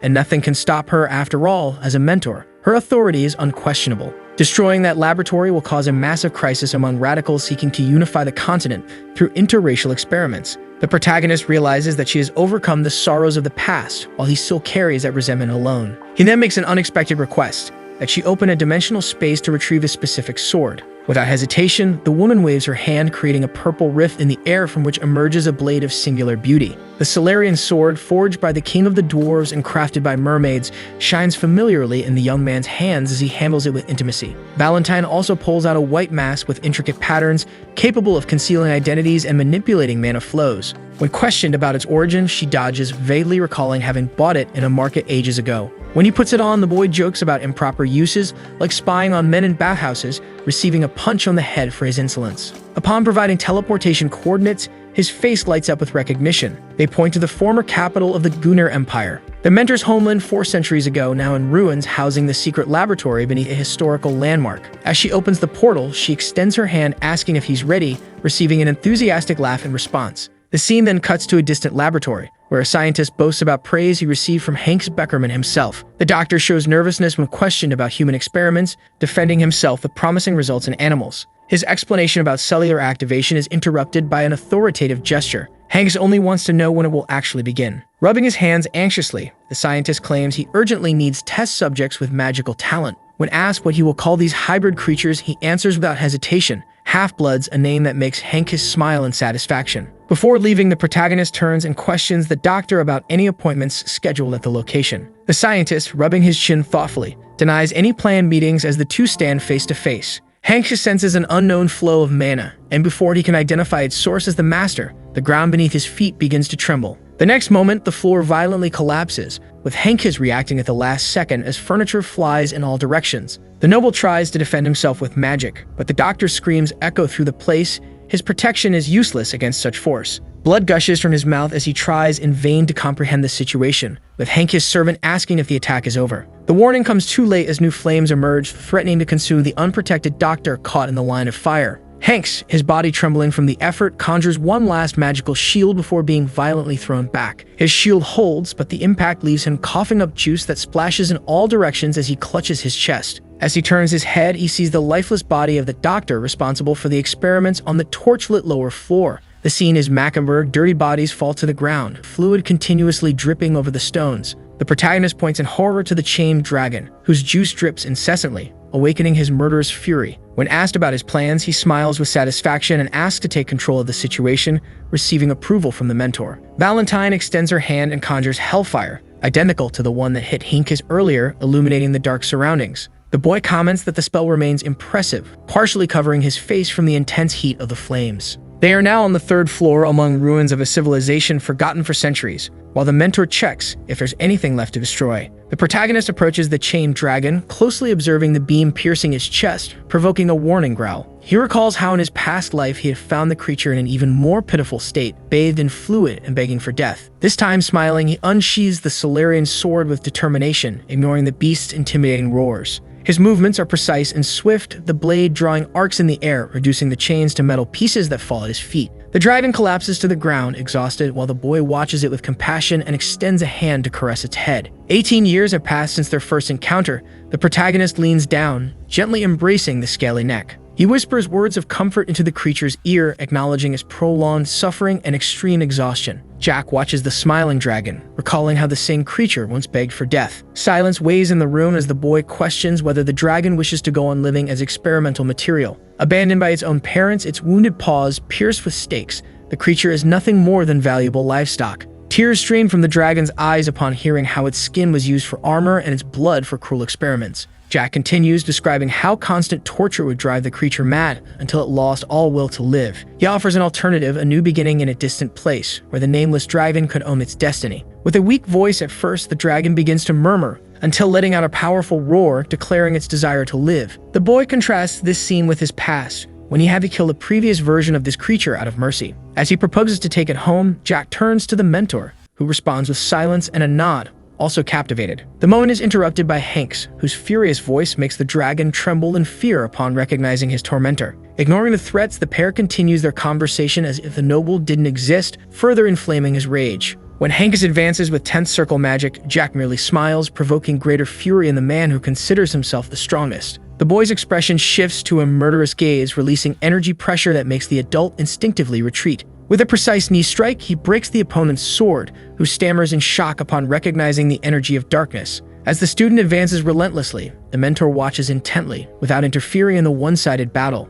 The scene turns to chaos as the boy, driven by contained fury, reduces the enemy's weapon to shards. The scene ends with the noble being hurled against the wall, while the dragon watches everything with renewed hope. Hank's body leaves a massive crater in the wall before rolling unconscious across the floor. Jack approaches with a disappointed expression, barely believing that the strongest man on the continent would fall so easily. Clutching the broken sword, Hankus tries to get up and asks in a trembling voice who that unknown man is. The boy merely laughs, making the noble shudder. That scornful laughter sounds more terrifying than any threat. In prophetic tone, Jack declares that he knows someone, the knave Thanos, who will one day become the knight capable of defeating the blonde. Furious at the prophecy, the noble attacks even unarmed, while the protagonist remains still, sword calmly pointed. His amber eyes reflect malice as they shift between the dragon and the opponent, analyzing the scene with coldness. When Hankus tries to draw another weapon, Jack moves swiftly. A precise strike sends the noble's hand flying through the air, juice gushing out. The boy's terrifying gaze seems to say that Hankus is still too weak, provoking both pity and contempt. Turning the noble into a punching bag, Jack delivers precise kicks until the man collapses on the stone floor. While cleaning the blood-stained sword, he suggests that Hankus gets stronger. It will be more interesting when they kill him. Jack reveals intimate knowledge about the faction of the Prince of Tulkin, whom Hankus serves, predicting his bloody end. Upon noticing Hankus' disciple trembling in fear, the boy recalls memories from his past life. He remembers when he previously killed Hanks and a knight, probably Marangos, tried to avenge him, losing his head. With twisted glee, Jack uses the glowing chains that once restrained the dragon to amputate the disciple's arm. The mentor asks if he's finished, receiving confirmation, but with a note about one thing worth taking. Teleporting to the mansion's courtyard, Jack removes the mask with a bored air before letting out a restrained laugh. His expression alternates between amused and utterly indifferent, as if already accustomed to the violence. Turning to the dragon, he asks its name. The animal, still on the ground, lifts its gaze and murmurs in a trembling voice. Shell Bahamut, the syllables come out haltingly, filled with restrained emotion after years of suffering. The boy gently strokes the dragon's scales, questioning the meaning of the surname given by the parents who abandoned it. Your name is now just Shell, Jack declares firmly, staring at the creature with a gaze that blends protection and authority. The dragon, now called Shell, accepts being taken to a room where its wounds are treated before falling asleep, exhausted on soft cushions. Valentine Milos is sitting cross-legged, questions her apprentice about his plans regarding the Dragon Lords. The boy responds with uncertainty about who should bow first, suggesting it would be interesting if the strong came to the weak. His eyes shine with an expression the mentor recognizes as care, the same care he shows for her. Jack does not hide his admiration for the woman who surpassed the human lifespan by 4 centuries and built the foundations of the current world. Kneeling, he holds her hands and promises to deal with the Dragon Lords when the time comes, sparing her from further sacrifices. After a long silence, Valentine agrees, rising to take a bath while Jack observes her dusty cloak hanging on the rack. When he sees her return from the bath with damp hair over her shoulders, the boy showers her with compliments, receiving a recommendation to bathe as well. Upon removing his shirt, he reveals a child's torso marked with scars, using elixir to heal recent wounds, already showing some dependency. When asked about his plans for the night, he sits on a chair by her bed, responding evasively until he notices her concern. Momentarily turning into a whining child, he exaggerates his pains, revealing that Ron told him how she watched over him for 3 days. Now it's his turn to care for the mentor who always loved to sleep, watching her peaceful face as he covers her with a blanket. In the silence of the night, he reflects on what it would have been like to meet her 400 years ago when she was born, a thought that makes him blush. Kneeling on the bed, he gazes at the one the world calls a terrible necromancer, but who to him is the most beautiful sight. Many hours before the current events in the dungeons of the Duchy of Ulz, a shackled man questions the Lord of the Tower whether it was wrong to have spied on the leader for 10 years. The leader always showed care and affection for him, making the betrayal even graver in the eyes of the Tower Lord. The prisoner smiles insolently despite being bound and without his man of circle, showing inexplicable confidence. He taunts the Tower Lord, asking whether he truly ignores the truth or merely pretends not to know. Brutus suggests they reflect on the last 10 years, questioning why so many 10th Circle mages abandoned the kingdom. The tone becomes serious when he mentions the false pretenses used to recruit mages supposedly to clear monster-infested forests. The Tower Lord threatens that the prisoner will talk once the torture begins, but receives only hysterical laughter in return. The prisoner's confidence raises questions. Why had he not been tortured already if he was considered a traitor? His untouched appearance after 5 days in prison contrasts with the treatment usually given to the kingdom's enemies. The Tower Lord begins to wonder whether the kingdom itself is already corrupted from within as he ascends the stairs, disturbed. 4 hours later, a mysterious fire breaks out in the dungeons at the exact moment Dietrich plans to attack Jack. Upon arriving, the Tower Lord finds only ashes and assumes Brutus burned to death. The next morning, the presence of the dragon Shell causes mixed reactions among the protagonist's allies. Charlotte shows discomfort upon seeing the creature, while Thanos nervously points and asks if it is really a dragon. The protagonist explains that Shell is different from the monsters they know, trying to calm everyone down. The dragon appears frightened, trembling like a cornered animal, until the boy soothes him with a gentle touch. He assures Shell that no one will hurt him while reflecting on how established truths are not always absolute. Indeed, an ordinary sword would never be able to wound a dragon, as these terrifying creatures are called blessed beasts for a reason. Most likely, it was Hannes Beggar who used Shell's body for cruel experiments, but the protagonist did get payback with a kick. Naturally, the dragon now fears the boy after witnessing what he did to his tormentor, looking at him with strangely reverent eyes. The boy reflects that Shell seems to see him differently now, as if his appearance had changed after sleep, though he still considers himself attractive. As he removes his hands from the dragon's face, the boy notices how the creature bows its head in submission, a stark contrast to its past existence. In his previous life, Shell was so broken he merely lay in puddles of fluid, without strength or hope, though the current situation isn't much better. The protagonist feels deep pity as he strokes the scaly face, estimating that the dragon is about 8 in human developmental years. He ironically realizes that only unhappy and needy creatures seem to gather around him, forming an involuntary circle of the downtrodden. The mentor then channels healing magic into the dragon, leaving the 3 onlookers in awe as they watch its paws regenerate within seconds. But the process doesn't end there. Valentine continues the transformation, causing Shell to scream in anguish as his limbs twist into a human form. Emerging from the metamorphosis is a delicate-looking girl, making Charlotte cling to Thanos in fright as the mentor smiles in satisfaction. The protagonist can't help but lose his gaze in the mentor's new form, who quickly brings him back to reality by reminding him of the semester ceremony. He warns the now human Shell that they'll return soon, instructing her to rest while remembering to ask about dragon diet. Upon mentioning meat, the girl's eyes light up in recognition, prompting the boy to order the cook to prepare a good steak. Before leaving, he suggests she enjoy the view from the rooftop if she gets bored, thinking about her future as she waits. Flashbacks from a distant past come to his mind when the Academy was founded in the newly created kingdom of Teslan. The director gives an unexpectedly grim speech to the students, warning that even powerful kingdoms decline, differing from the optimism the protagonist remembered. His talk about hidden shadows and internal divisions seems prophetic, especially after the destruction of the laboratory the previous day. The old man clearly possesses insider information, possibly from Brutus, as he describes how radicals from the 10th Circle will conquer Tulkun in blood. His melancholic tone contrasts with the vigor of the ancestors who built the kingdom, leaving the students confused by the seemingly contradictory message. As the protagonist watches his classmates absorb the speech, he realizes that each of them carries the potential to change the course of this dark future. After the ceremony, the Academy students disperse through the courtyard, resuming their daily activities. Jack stretches wearily after sitting for too long, noting that there are no classes or events scheduled for the first day. He considers visiting the old director to thank him for the house he received, as he genuinely liked the gift. Suddenly, his gaze catches a familiar silhouette in the crowd, prompting him to shout excitedly the name of his older brother. The brother is startled by the unexpected voice, while Jack waves cheerfully, asking when he had arrived. The response is a dry murmur, "Yesterday," as the older brother dodges his touch, keeping his distance. Ignoring the coldness, Jack pats him on the back, insisting he at least greet him politely. He argues that they share the same blood, but his gaze becomes threatening when the brother remains reluctant. In a low tone only the older one hears, Jack whispers that he could dismember him right there if he didn't show the minimum respect. Immediately after, he shifts to a relaxed attitude in front of the others, loudly saying he didn't want to delay him. With a friendly pat on the shoulder, Jack lets him go join his friends, but Phelan runs off as if fleeing.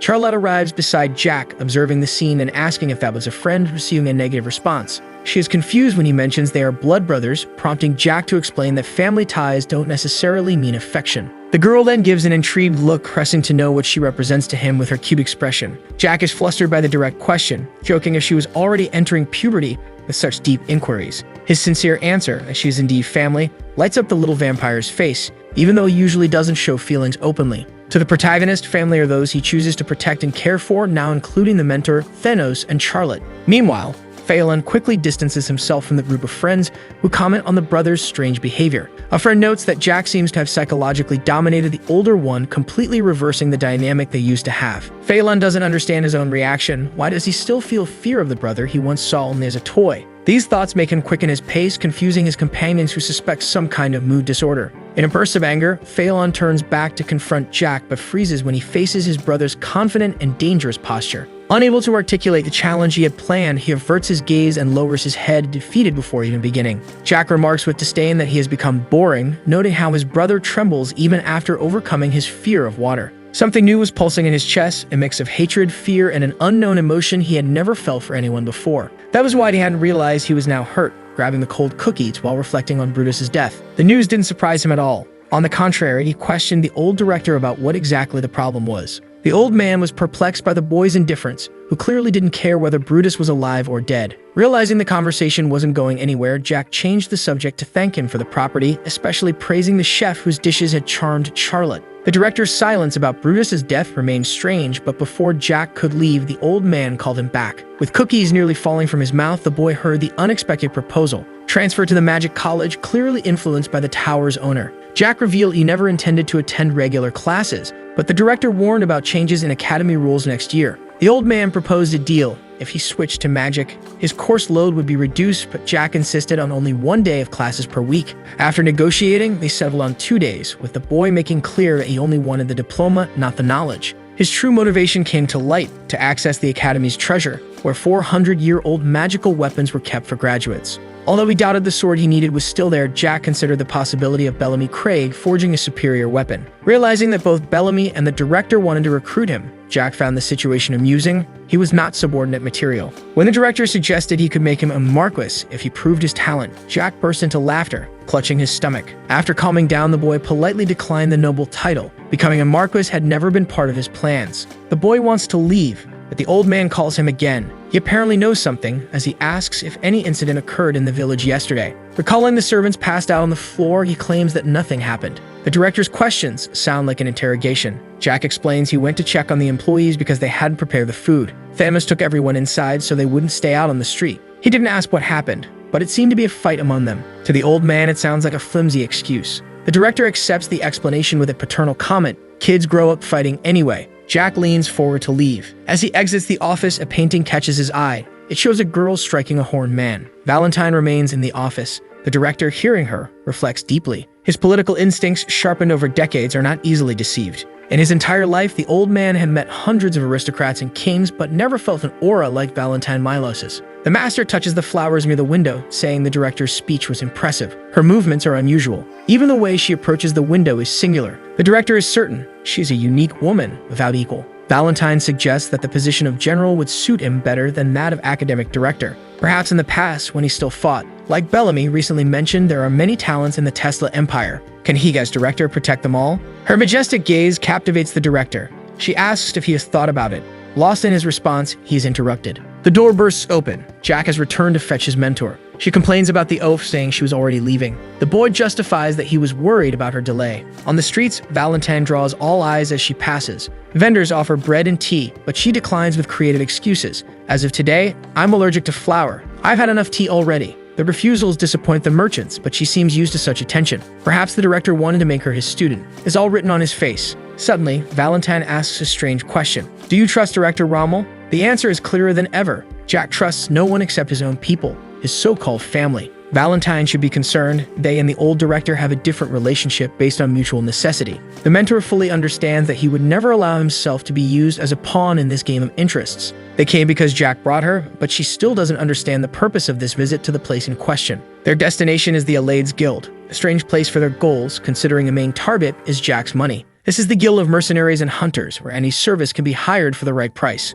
The boy knows that a mage from the Manx circle would cost much more than it seems, probably the same as what Dietrich paid. But what happens when both the contractor and the executor die? That's exactly the reason for their visit. A friendly attendant receives them, addressing the mentor first, but Jack takes the lead in the conversation. He asks to speak to the manager, demanding that all the money be returned, accompanied by a coded message. Last night, Ninth Circle. Assassination. These words make the girl go pale and let out an involuntary scream. The colleague beside her quickly covers her mouth when she almost says Jack's name, to which he reacts with a sharp smile. Why would she recognize him? His gaze becomes threatening as he leans over the counter, approaching dangerously. The girl then blurts out the name Dietrich, prompting her companion to try calming her down, but the trap was already set. Jack realizes Dietrich's stupidity. Instead of confronting him directly, he used the guild as an intermediary. The situation has completely changed. The staff now tremble, unable to provide useful information under pressure. The boy gives a 5-minute ultimatum to bring the leader, flipping in Hardglass as a countdown. If time runs out, he will erase the Alades Guild from the map regardless of its reputation or influence.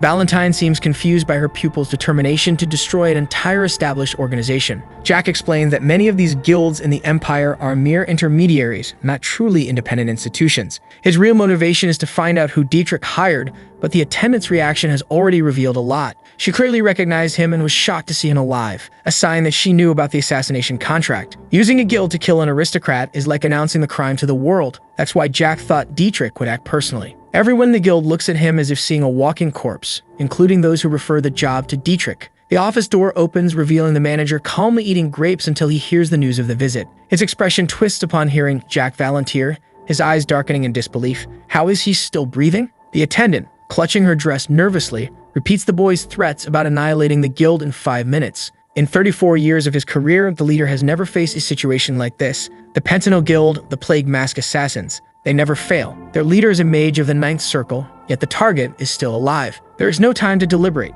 When the Hardglass sand is almost gone, the leader finally appears, nervously rubbing his hands on his pants. He introduces himself as Avero, leader of the Alades Guild, offering apologies for the delay with a voice trying to hide his fear. The two sit face to face, with Jack politely refusing the tea offered and going straight to the point. The guild leader, Avero, asks with false innocence what business brings the young gentleman there, Could he be interested in making a request? Jack crosses his arms and explains that this is only the beginning of the conversation. His sharp eyes already notice the gleam of greed in Avero's gaze as he thinks about the money involved in this little visit. But the leader's hope vanishes when Jack calmly mentions the attempted assassination against his life a night before. He directly questions whether a contract to kill him was made through the guild, something that Avero confirms without hesitation, since imperial law protects guilds as legal intermediaries in this type of process. Jack understands the system. Mercenaries need work, clients need willing hands, and the guilds connect both for a fee. Arabs is one of the largest organizations of its kind in the Tesla Empire, with rumors that its true leader may have ties to the imperial family. The boy then asks the crucial question: how much was his life worth on the black market?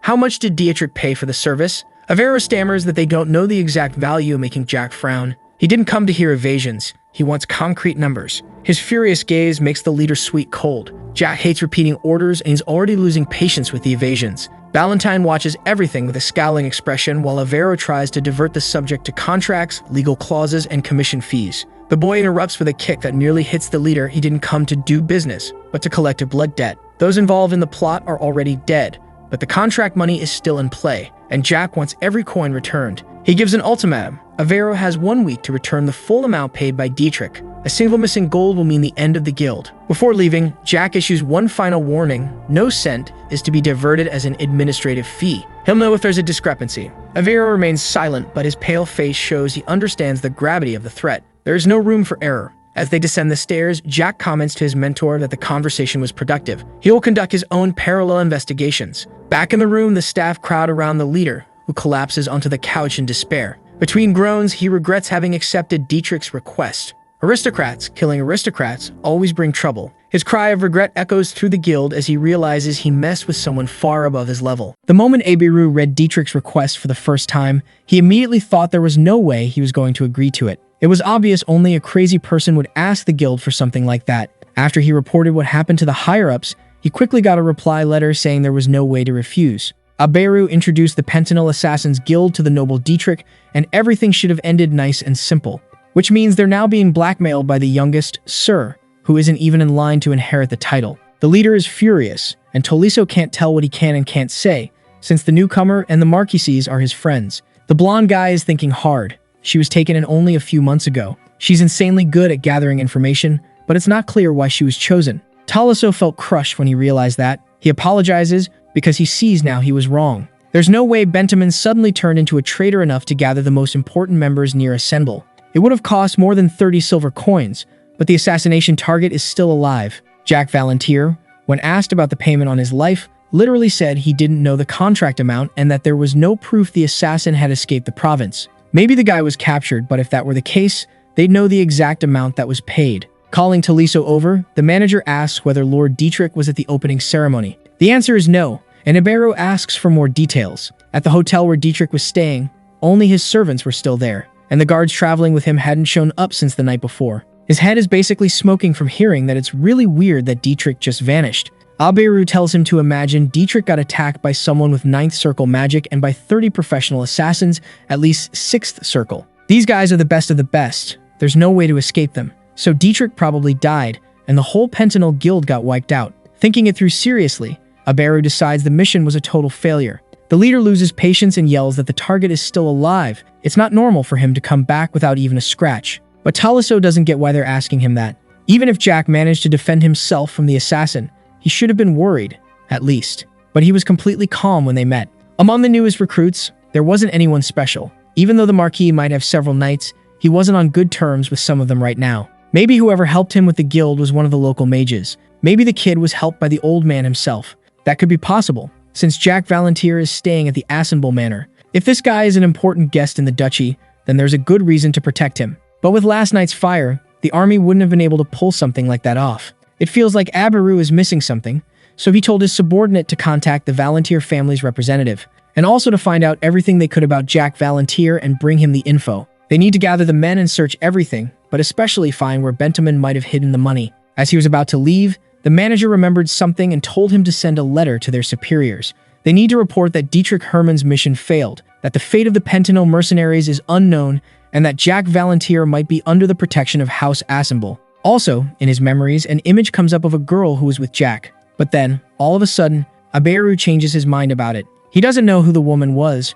but she immediately caught his attention. Recently, they briefly locked eyes while the mentor was waiting near the exit. In that moment, he was hit with this instinctive fear like she was a tiger, and he was just some helpless deer. His decision was not to look for her or even mention her. He went to the employee to see if she was any good at writing a goodbye letter. Luckily, he liked trusting his gut. While enjoying the treat, Jack was surprised when he got home and walked in on that scene. The boys were training actually going at it for real just with wooden swords. Jack Valentir let out a sigh of relief when he realized it was unlikely they were truly trying to hurt each other. Most likely it was just practice. They both looked like they'd gotten their first taste of mana and were acting like two roosters in a cockfight. Even though Jack had figured it wasn't a real battle, now the two of them were fighting seriously. Something felt off to the mentor, and the guy asked what it was. She asked if he honestly thought Thanos could beat that kid from last night. Then Jack remembered what happened the night before and what she meant. The mentor believed that just by looking, Jack should have noticed Charlotte had never held a sword before. That's why she's treating him kind of uncertainly now and doesn't know how to keep her distance.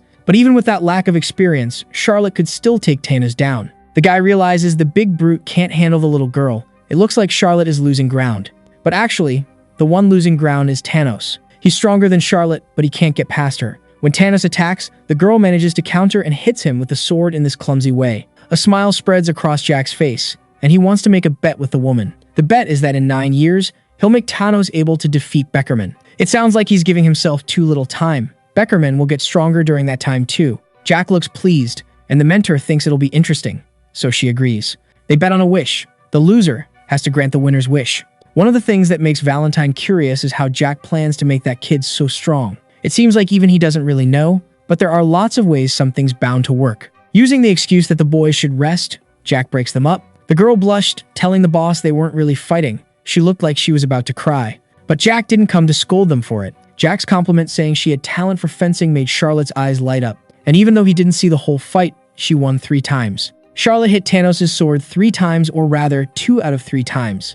When your enemy is way stronger than you, he's huge and you're fragile, it's hard to win. But if you follow the steps Charlotte used, it's possible. If Jack hadn't interrupted, she definitely would have ended up finishing Thanos off. Patting her on the head, Jack praises her, saying she's talented and should see if she's talented at magic too. He invites the girl upstairs to eat the cake he brought. She can also play with Cell, who's up on the mansion roof now. At that moment, the MC wants to talk to Thanos. She bows, thanking Thanos for his time, and it's not clear where the little one learned that. Jack asks if Thanos knows he lost, and Thanos says yes. It's rough for Thanos that Charlotte is so good at this. She's got talent for close combat. Unlike him, and he knows it, so his expression darkens. It's pretty easy to picture how to recreate a situation when you're losing ground. Charlotte did it twice. The little girl was confused and didn't understand how to push his attack back. In 1 more minute, if Jack hadn't stepped in, that giant would have been stretched out on the ground. The only answer was silence, while Jack asks if he's being stubborn or just stupid. Physically, she's small and looks harmless,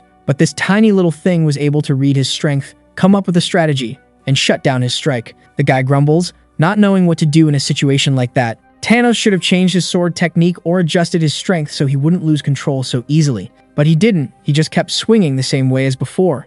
That won't work, so Jack offers to train Thanos to death. That line seriously freaks the guy out. He wants to train properly, no doubt about it. He wanted to become the strongest on the continent. For that, he'll have to work hard. The MC needs an answer, so he asks again if Thanos is willing to push himself that much. Feeling the sword in his hand, the guy got nervous but still answered that he was ready. Apparently, that question was just him showing off, and he asked the mentor not to leave, but to help him instead. The MC asked her to help him come up with a training plan. The mentor realizes he wants to create a training partner for Thanos. To make an illusion that actually looks like a real person, it would take a ton of mana. Dragging his finger across the asphalt, Jack draws symbols on the ground. The mentor learns it's a combo of the rules of death and illusion. The rule of death is a dark magic spell. It controls a limited area, spreads dark magic through it, and changes the flow of mana however the caster wants. Inside that space, you can drive the enemy crazy and force them into panic. And the 9th circle illusion is a spell that creates an illusion that looks like a real person. But if you combine the 2 spells,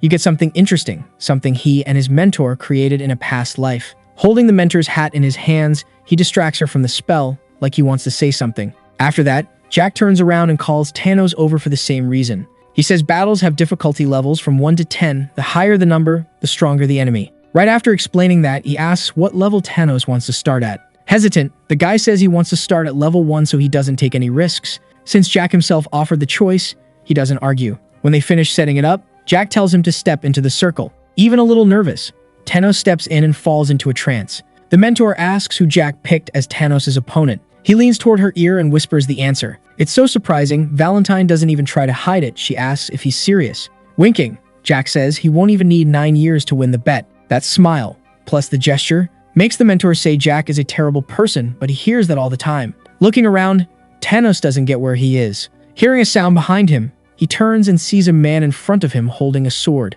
After staring for a moment, Thanos feels like he's seen him somewhere before. The second the man opens his eyes, he immediately recognizes Jack's face. It's the adult MC, pointing his sword right at him. Realizing what's going on, Thanos takes a fighting stance, so this is the training. Then the adult Jack takes off immediately and rushes into the fight. Tense, Thanos holds his sword out in front of him, getting ready to defend. Before he can do anything, his sword gets knocked out of his hands. He realizes the training, Jack cut his head off without hesitation. Thanos wakes up on the courtyard ground, gasping and terrified. He grabs his neck to make sure his head is still there as Jack walks up. Jack looks startled. Reaching out a hand, the MC acts like he doesn't get why Thanos is so freaked out. Thanos struggles to his feet and asks who is in the circle, but Jack says it's just an illusion. Thanos doesn't understand what he means, so Jack repeats that it's illusion magic. Jack explains that Thanos doesn't have much experience and has never been in a situation where he'd have to risk his life. He saw Jack in the circle as he was at 18. Thanos should have figured it out, but he'll explain anyway. To improve his skills, Thanos will have to fight him from his past life. The longer Thanos lasts in the fight, the stronger he'll get. Jack says what he lacks in talent can be made up for with experience.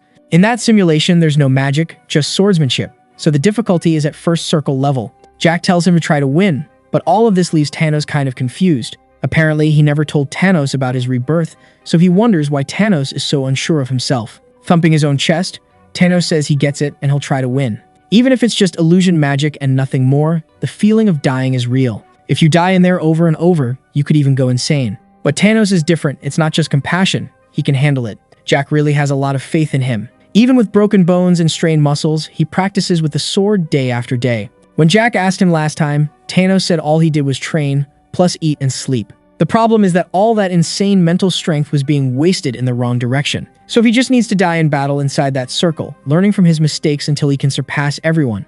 Anyway, Jack's going to help the kid with it to make sure it actually happens. Jack also asks him how much longer he's going to keep calling him Lord. At first, Jack only meant to mess with him, like he was just a chess piece, but over time his plans changed. He's going to make him his right-hand man, so Lord is way too formal, he should just call him boss. Still, that kind of bugs Thanos. He asks if he can call him master, which makes Jack pause and think. Jack doesn't object, he gives him a pat on the back and says he can call him whatever's easiest for him. At that, Thanos' face turns red, but then he smiles. The MC doesn't turn around, he just keeps walking, calling for Thanos to hurry up. As she climbs the steps, the girl thinks about it and can't figure out what she did wrong. Charlotte waited for the boss after the ceremony, but he never showed up. Then she saw Thanos nearby and wanted to ask him to teach her how to fight. But when the boss arrived, she could feel something was off. Even though Charlotte got praised, something wasn't right. He looked kind of irritated, even with a smile on his face. Maybe because they dueled without his permission, she thinks she'll have to apologize. When she lifts her head, she suddenly sees a girl standing right in front of her.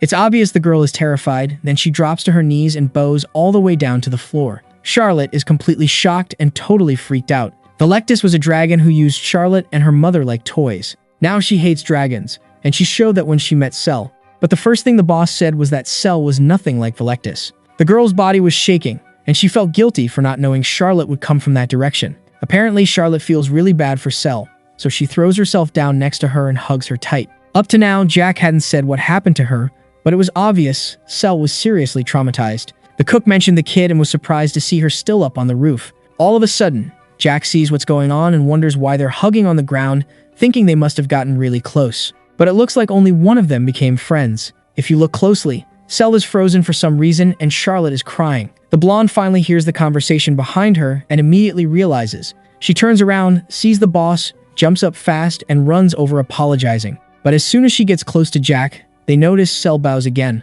almost smashing her forehead into the ground. That bothers Charlotte, and she tries to help Cell stand up, but Cell tells her to let go. Something's wrong, this little girl is totally different from the night before. But the poor thing must have been through a lot in that lab. As Jack walks up to them, he scoops both girls into his arms and starts carrying them somewhere. At the same time, he asks why Charlotte's apologizing, and she says it's because the boss got mad that they trained without permission. Suddenly, Charlotte looks like she's about to cry and yells that it won't happen again. The MC says she can train whenever she wants and doesn't need his permission for that.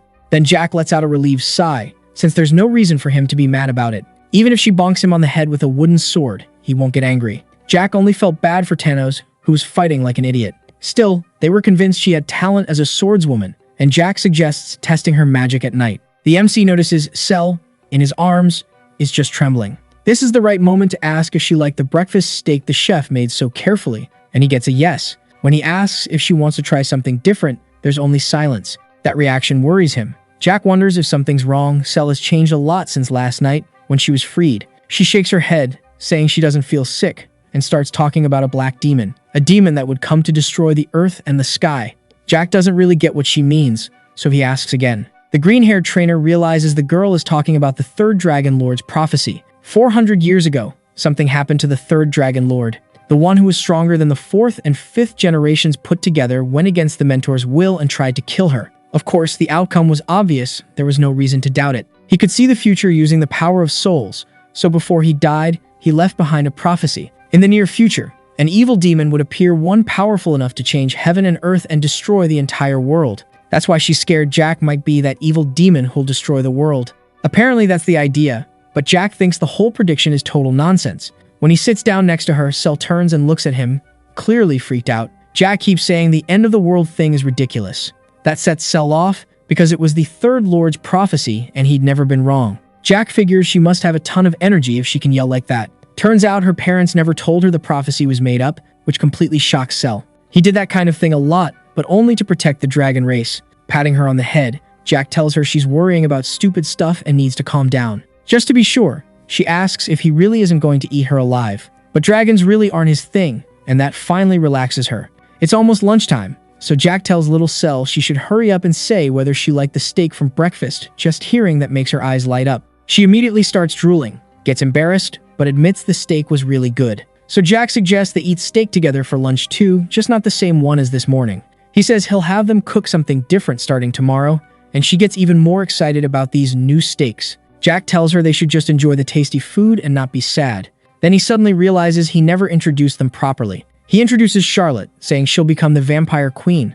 He also introduces Cell, saying she's the future ruler of the dragons. Remembering Thanos awkwardly stuck in a corner, Jack says he'll introduce him at dinner. Jack calls Charlotte over and tells her to pass a message to Guinness to start getting dinner ready. Charlotte shakes Cell's hand, but Cell doesn't get what the gesture means. The vampire girl smiles and wants them to go together. Cell looks unsure and a little scared, but she agrees. The two little girls walk down the hallway holding hands and chatting. Charlotte looks really excited. The mentor comments that Jack is an excellent liar. The third lord was special. That dragon didn't use soul energy as mana like the others, only for mental, psychic abilities. And all his predictions were short, like tomorrow it'll rain, the day after tomorrow a battle will start, and so on.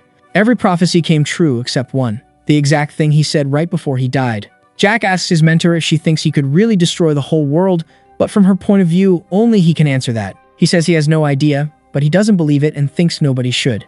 If the prophecy were true, he would have destroyed the world in his past life. The only thing Jack managed back then was destroying a country. He did it and then he died. Jack says he didn't really have a reason to live anymore anyway. So the prophecy is definitely wrong, or the black demon is someone else. Jack tells his mentor that the future and destiny aren't set in stone. If a prophecy says it'll rain tomorrow and some dumb battle will start, then if you close the sky and stop any conflict, you can keep it from happening. So the future is uncertain and can be changed. He refuses to accept that this is fate, that his mentor only has 13 years left to live. If that really happens, Jack will be furious. But for now, he's just enjoying the time he has with her. The girls peek into the kitchen and watch happily as the cook prepares the food over the fire. Everyone gathers at the table, and the kids finally get to know each other. Thanos is 17, the oldest. Charlotte is 11, and she's cheerfully humming, singing through dinner. Cell is 10, still sitting there all shy and embarrassed. And Jack looks about 14, basically they're like a bunch of little kids. Guinness cooks way better than Jack expected. The dishes look insanely good. He says he worked as an imperial chef for 4 years, and he's really proud of it. Jack asks Charlotte if she remembered to put blood in the food that day. Apparently Cell is scared of blood. Charlotte leans in and tells Jack that quietly. Jack thinks kids really do grow up and learn fast. She'll become the vampire queen and Cell will become the lady of the dragons. But for now, Charlotte just offers him a bite of food. Jack looks totally radiant on the outside. He's really happy to have so many people around. That good mood got cut short when his mentor asked why he wasn't training. With no obvious answer, an awkward silence settled between them. Jack popped a piece of salmon into his mouth and said they didn't need to worry. His mentor had noticed it ever since he'd been hanging around Valactus or the Adventurers Guild. Charlotte looked up when she heard the dragon's name, and the mentor asked Jack if he really thought she didn't know anything. She also asked if it was true that he didn't trust them, only himself. Sure, he had a small body and that was a problem, but he could still make it to the third, maybe even the fourth circle. The boy said that if he really tried, he could even reach the fifth. The mentor took a sip of red wine, and the MC pointed out that the physical side of things mattered a lot. Jack hated to admit it, but biologically he was just a little kid. His body wasn't the same as before. There were differences in size, in the length of his veins, and even his heart was a different size. Jack looked at Thanos and thought that at his age, he could form circles easily if he had a bit of time. But now Jack needs more time because he's not the same anymore. Everything takes more focus. And if someone gets hurt while creating a circle, it collapses and the person goes into shock. They feel horrible pain, like their heart is being ripped apart. The mentor asked Jack if he was afraid of being attacked while making a circle. He remembered the white flashes that came with him when he was reborn into his 4-year-old body. Back then, Jack managed to create his first circle right there in the dungeon. There were serious reasons for that, since nobody could enter his prison, not even his beloved sister. Then it was time to create the second circle. Rom was beside him, really worried about Jack, but he trusted the kid. Now the young man has to protect his mentor while she's turned into a doll, which meant he didn't have time to create a protection circle. Dessert was brought out, and he kept thinking about how she went back to her normal form once a month. Jack looked at the slice of cake and thought he shouldn't waste time on the circle, because the source of his power wasn't the circles, it was energy. The woman said it would be ridiculous for her to be getting protection from a student if she was his mentor. So even if it was only once a month, she'd be able to do her job as his mentor, and Jack Valantier wouldn't be surprised or try to fight it. She pointed her fork at him and said firmly that she'd protect him while he made the circle. Jack just groaned and watched his teacher feed him like he was a little kid. Stressed out, he looked at her and thought he already had plans for that night. There was going to be a theater show with a famous troupe, and he'd already bought the tickets. Jack knew he really wanted to go see it, and he looked down, feeling guilty. His mentor slammed her hand on the table and yelled that she only returned to her real form once a month and she could do her part. She couldn't understand why Jack was trying to refuse, and he turned away, embarrassed, realizing he wasn't going to win against her. Seeing there was nothing he could do, he stood up, leaning on the table, and said it was already 1 in the afternoon. So everything had to be done in 5 hours. When they heard that, everyone looked surprised and started thinking. Nobody really knew what Jack was up to, but he said that at night, they were all going to the theater together. They were thrilled when they found out what Jack's plan was, and nobody expected he'd take them there. Meanwhile, a letter was read at the Alibis Guild, stating the price to be charged for the assassination of Jack Valantier, 500,000 gold coins. The guild boss was shocked and asked if they really had to pay that much to get rid of the brat. The answer was that the client himself had placed the order. Aberu tensed up and said Lord Dietrich really was a total lunatic. 500,000 gold coins for Jack's assassination was an unbelievable, unthinkable amount. You have to remember the Marquis' yearly budget was around 300,000 gold coins, way less. So he couldn't wrap his head around how the young Marquis Herman had managed to gather that kind of money and pay it all at once. To kill one person, the man borrowed 200,000 inches the name of House Herman, so that's how the 500,000 gold coins showed up. But the guild boss still had doubts. I mean, the guy had to have gotten those 300,000 gold coins from somewhere, and where they came from was a total mystery. He asked Taliso if the man was selling illegal drugs. There were rumors he'd started his own business, but they hadn't found any proof. The guild boss lay in bed, thinking, looked at Taliso, and asked if he seriously couldn't find anything. It's not unusual for aristocrats to live lazy lives and mess around with drugs, but it's unlikely they'd actually start a business around it, since that would disgrace someone from high society. Usually it's just some young noble's hobby, not a real operation. But with Herman, it didn't look like that. Dietrich Herman wasn't running things alone, every Herman seemed involved. He looked again at the scrap of paper from the letter showing the amount owed for the assassination and decided it was interesting.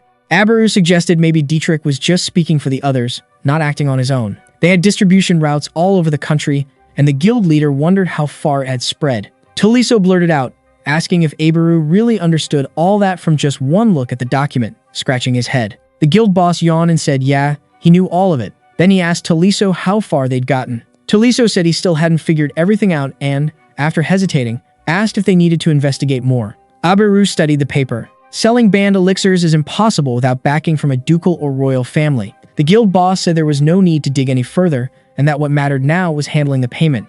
Taliso said they'd only found half. Aberu freaked out that they hadn't found the full amount, but now everything made total sense to him. The assassination attempt failed, and the Pentanil Assassins Guild was wiped out. Otherwise, Abiru's informants would have found out ages ago, and they wouldn't have let them get away with it. Ventiman hid the money after splitting it up, which is why Taliso only found half. He figured the second half wouldn't be that hard to track down, and then realized he was hungry and needed to buy food. He told Taliso to keep searching, and ordered everyone else not to say a word about the case. Taliso, unsure, asked why they had to keep it from their superiors, and gave this awkward little smile. Aberu said they weren't hiding anything, they just needed to settle it among themselves first so they wouldn't cause trouble for the higher-ups. The guild boss added that the higher-ups were super busy, and Taliso openly admired his wisdom. It was great that he was such a little dummy. Abiru headed into town and went to the market to buy food, ending up at the bakery. The man smiled when he saw him and told the baker, Martin, to wrap up 10 loaves for him. He kept thinking about what Taliso had said, whether they were hiding something from their superiors, and decided he couldn't trust them.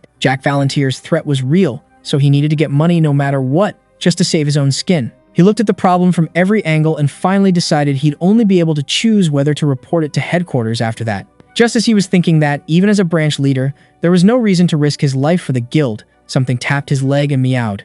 Abiru saw a collared cat and bent down to pet it. While he was petting it, he thought about how he'd never seen the guild boss even after becoming a leader. He didn't know anything about the members. He was only sure it wasn't just one person, and that belief matched what he knew about the guild. Still, he always wondered how anyone could stay loyal to someone who kept their identity hidden. A voice behind him told him not to feed the cat. It had just eaten 2 bowls of food. Now he got why the cat was so fat. Aberu picked up the bag of bread and thought that, from the start, trying to conquer the monster forest had been weird. He walked down the street thinking he even felt a little sorry for the people who were dying there. He took a small bite of bread and thought that battle could have been avoided. And it wasn't just a battle, it was a war between humans and monsters. The monsters couldn't leave the forest, but even with all that, the core of it was still the same. By the time Abiru reached the guild's door, he'd already decided that wars are made to throw society into chaos. People were waiting for him there, and he told everyone the kingdom was calm now. He handed over a bag of bread, offering everyone to take one. The man realized the Alibis guild was stronger than it looked, and that with the right information, controlling the country wouldn't be that hard. Their faction supports the king, so of course the guild is protected by royal law. The number of mana users had dropped drastically because of pointless battles, and there was a good chance the king would lose the noble's support. And in the middle of all that, his guild also seemed to be mixed up in that whole nightmare. He ran his fingers over the portrait on the table and felt like a lot of weird stuff had been happening lately. Aberu lay down and started thinking about Dietrich Hermann and his illegal drug business. He tossed and turned, going over and over the puzzle, and ended up deciding it would have been impossible without the Empire backing it. Maybe those 300,000 gold coins were used to prop up that idiot Dietrich and put him in charge. And if that's the case, then yeah, they must have made a fortune, because that amount is just insane. Even putting the value aside, Aberu couldn't wrap his head around how the guild wouldn't know about that much money moving around. One day of investigating definitely wouldn't be enough to dig up every detail and really understand what was going on. Aberu himself didn't know his superiors were deliberately hiding all of it, and that seriously bothered him. He got why he'd been told earlier to accept Dietrich's offer, but he still didn't understand why the top brass would go that far. Lying there, he stared at the ceiling and thought it through. He figured the money might be for military expenses and that maybe they were planning to start a war. Aberu kept wondering whose money it was and decided it was either his superior's money or someone even more powerful. Either way, it definitely wasn't money earned from attacking the monster forest. The guild leader also remembered that Count Mantis had paid most of it, which was weird too. He sat there thinking, and all of his thoughts boiled down to one thing. Why was all of this done? Lately, it felt like someone was undermining the power of this city, or really, the whole country. The number of drug addicts and crime in general had gone up, and it was obvious why so many mercenaries were being hired for protection. Aberu thought this wasn't just guesswork, and he also remembered what happened 2 years ago. Back then, persistent rumors started spreading through the city that dragon experiments were being carried out in the Falcon Empire. Even if they claimed dragons were extinct, all those excuses were just talk. There had to be a reason those rumors started spreading around the city in the first place. Still, Aberu wanted to check whether the source of those rumors was legit, but then a message came down from above. In it, he read a strict order forbidding him from investigating any rumors related to the Falcon Empire. Aberu figured that if it were just rumors, he wouldn't have gotten an order like that. It was only a bad feeling, but he still wanted to stop thinking about it even though his whole life had always been tied to gathering information. He felt awful because he couldn't stop thinking, and he was scared it would completely take over. In the end, he decided the theory he'd built from everything he knew was basically this. Either the leadership of the Alibis Guild is connected to Thulkan, or one of its members is connected to that empire. The Adventurers Guild is actively helping the Thulkan Empire get and control the information that's collected and passed around. He needed to rethink those dragon experiments. If it's true, a bunch of questions come up, one of them being where they even got a dragon, if there aren't supposed to be any in our lands. Of course, it's possible dragons still live in the monster forest, and that's a pretty realistic possibility. And if a hunt is actually being carried out to find traces of them, then that's very likely. The Thulkan Empire doesn't value soldiers and is ready to use them like disposable tools. If they get results, great. If not, they'll still be happy they've weakened the country's military strength. Someone from the Thulkan Empire must have major power and control over what's happening. Abaru thought the Tesla Empire wouldn't last much longer. Without any resistance, it could end up becoming a Thulkan colony. A cold sweat broke out on Abaru's face when he realized Thulkan had become exactly what they'd been aiming for all along. That meant war was waiting for everyone in the Tesla Empire, and the Empire itself was totally defenseless. At the top of the Alibis Guild and in the Empire's government, there are people who came from Thulkan, which means they want to unify the continent. There isn't much time left, maybe 20 years, maybe 30. The sands of time are running out, and they probably won't have more than 10 years, and that's in the best case scenario. Abaru thought he'd always liked this country, but soon the day would come when everything would change. And then nobody would really know what would happen to the Tesla Empire, what would happen to the guild, what would happen to him.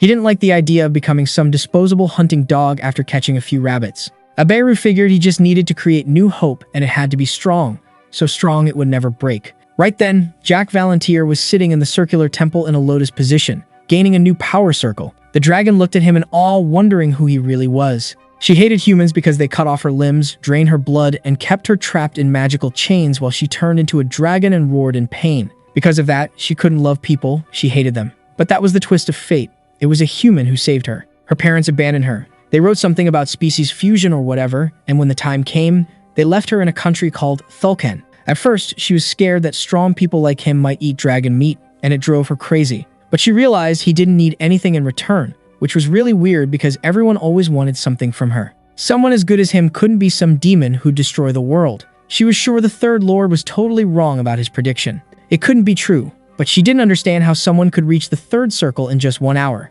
and then, in another hour, reach the fourth. Valantier kept meditating, and in less than 2 hours, another miracle happened. Everyone watched, completely fascinated, shouting in shock because he'd already reached the 5th level. Cell turned to Charlotte, who was staring at her boss like she was in awe, and said he was insanely cool. She figured everyone understood how she felt right now. Anyone in Charlotte's place and even in her own would have been frozen in amazement, seeing that, Cell included. The mentor told them to stay calm. Valentine praised them, saying both of them had huge talent and should keep an eye on Jack, because the state he was in total nirvana was the most impressive state of the circle. Even a 1 circle difference was already massive, and what they'd just seen earlier was a perfect example of that super obvious. So a question came up, was he really human? Or was he a god, a demigod, or some kind of monster? The teacher went on, saying Jack was extremely strong and that each of his circles was in perfect harmony. Valentine told Cell that if she could control that condition, she could open every boundary. The mentor asked who Cell thought Valentine and her student, Jack Valantier, really were. Cell thought about it, and the mentor kept talking, saying she could tell Cell everything about herself but not about her student. The little girl lowered her head, frustrated, saying it was all clear to her. It was because she was an outsider to them. But the mentor laughed and said, honestly, she didn't know that much about him either. She hugged Cell warmly and said she understood perfectly what had happened to her in that lab. She brought her lips close to Cell's ear and, in a whisper, told her to trust her student. They looked at Jack, sitting there in nirvana. As long as he was around, nobody in the whole world would lay a finger on Cell. Valentine and Cell hugged tightly. The girl smiled like she got it. The 5th circle at 14 years old sounded like something to be proud of. This was truly unheard of. Jack looked at his hands and thought maybe he could only form circles so fast because he'd been near Ron and in prison. But his energy wasn't that pure because he was so young. Jack thought maybe it was because it all came down to soul energy. After all, the soul is on a higher level than mana, and he knew how to handle that energy. So it was likely he could become even stronger than he'd been in his previous life. Jack smiled at the idea of becoming stronger than himself. He was sitting in the theater with his friends and thought maybe he really did have the power to destroy this world. The MC looked at Cell, who was sitting next to him in the private box, laughing happily, clapping, and looking nothing like the person she used to be. That surprised him, and he wondered when she'd changed so much and when she'd managed to become such good friends with her mentor. If Jack had known they'd enjoy it that much, he would have brought Thanos too. Thanos wanted to train and didn't go to the theater. Jack left him at home because he didn't want to come, and now, all of a sudden, Jack thought maybe becoming the best swordsman on the continent was actually pretty hard. His mentor asked if everything was okay, It looked to her like he didn't like the show, and she shot him a frown. The guy said the production was impressive and the plot twists were really interesting. The teacher pretended she didn't get what he meant by plot twists and asked if he was talking about the part where Christine revealed herself as the Phantom of the opera. Jack confirmed it and said it was just incredible. Who would have thought the Phantom was the main character? That got the little girl's attention. They all went wide-eyed and stared at him, confused. Jack was shocked when his mentor corrected him, saying the Phantom wasn't Christine, but a man named Eric. The MC got embarrassed because he clearly hadn't been paying attention to the play, and trying to make up for it, he invited the girls to go eat. The young man reminded them the show was already over and people were starting to leave. They went into a cozy restaurant, kind of like a tavern, with tables and barrels full of wine. The MC and the girls sat down. Everyone was in a great mood, talking about how much fun they'd had at the theater. Then he spotted Eberu, who was being happily hugged by a young woman, and he felt a little awkward. In the end, the man noticed Jack too, with the girls, and realized the way Jack was looking at him. The guild leader walked up to Jack and said, confused, that he didn't expect to see them there. The MC asked if Eberu had been following him. The guild leader laughed and said no, he'd just come to eat, and besides, an information broker wouldn't give himself away that easily. Jack shot back that he must have a lot of free time if he was going to restaurants when he should be looking for their money, but Eberu said he'd already found half of it. Surprised, the boy said that was really fast, and the guild leader didn't hesitate to sit with them. Eberu smiled, and Jack asked if the guild leader wanted something from him. The blonde guy said yeah, he did, but he wasn't going to talk about it there in the restaurant, in front of everyone. Jack figured everything was pretty obvious, and that his mentor stood out a lot compared to the other people in that place. Then a man came up to their table, told Valentine she was beautiful, and asked if she'd give him the honor of letting him sit beside her. Jack and Eberu stared the guy down. It was the actor who played the ghost in the show. Valentine looked at the actor with a warm, amused expression, apologized, and said she was really busy that day. The actor said regretfully that since she already had plans, he'd wait for the next chance to see her. He asked Valentine if she could tell him where she lived, and Eberu called out to him, offended. The blonde guy whispered something in the man's ear, and the actor listened with a lot of interest. All of a sudden, the actor apologized and bolted, and the guild leader watched him with disdain. Jack laughed and asked Eberu if he thought the guy would pay him for his help. The guild leader said he wasn't expecting that. Eberu scratched the back of his neck and said he was heading out and that he'd find the rest of their money soon. Then the girl called him over and invited him to eat. But when Eberu started to sit down, Jack asked just to be safe if he had money. And he explained the food wasn't free, and he wasn't buying food for people bigger than him. Offended, Eberu said slowly that he had money. Then the waitress brought one dish after another, and the guild leader suggested the girls eat, and if they needed anything else, he'd order it. Jack looked at him thoughtfully, and noted to himself that Eberu was treating the little girls better than he expected. As the guild leader started eating, Jack asked him straight up why he decided to accept Dietrich's request. Eberu tightened his grip on his fork and said he did it because it was an order from his superiors, something he couldn't disobey. Jack laughed and, with an ironic smile, asked if that meant the guild leader was basically their puppet. Then Eberu said that to them, he was just a tool. The MC realized Eberu had been through stuff too and asked if he'd really found half the amount promised in the contract. Calmly, the man said the total was around 500,000, which made the MC choke in total shock. Jack asked if he was sure that amount was supposed to be paid by him alone, suggesting maybe it was 50,000, but Eberu confirmed it. Jack asked where Dietrich got that kind of talent for making money and why he decided to spend 500,000. Eberu, still poking at his food with a fork, said it seemed like Dietrich had a bunch of businesses. So the kid asked if Eberu was testing him, because that answer was super vague and could mean he was watching his reaction. The guildmaster replied that apparently there was something about the businesses Dietrich was involved in, but he couldn't talk about it for free. Jack squeezed Eberu's shoulder hard and said he hadn't asked for that, then invited him to eat and split the bill. He explained again to the guild master that he'd already said he doesn't buy food for people who are bigger than him. Eberu was surprised and asked if he shouldn't just pay for what he ate. Jack said no because originally Jack was going to pay alone, but since Eberu butted in, now he had to pay half. In the end, Jack squeezed his shoulder even harder and asked if he was going to pay, then said he was kidding. Smiling, he said Eberu should take it as a gift from the underworld they live in. He added that if Eberu handled his case properly, then maybe a gift from the underworld wouldn't be necessary. They both laughed. After they spent the night together, the mentor's silhouette glowing with a blinding light started to fade away, which shocked Eberu. She didn't disappear completely though. She turned into a small doll that looked totally helpless. Eberu couldn't believe what he was seeing. Staring at the doll with wide eyes, he asked what that was. Jack picked the doll up and said he didn't really care if Eberu told people about it, but it'd be better if he kept quiet, if possible. It was Jack's secret with his mentor, but even if the whole world knew, nobody would believe it. Later, they said goodbye to the guild master out on the street. Aberu turned around and left. The teacher in Jack's arms said what she thought. She didn't talk about it because it might just be her gut feeling. Or maybe it was because she'd spent her whole life staring death in the face and had seen it up close more than once, but she could smell death on people who were about to die. Jack, surprised, asked if she really thought Aberu was going to die soon, and she said yes.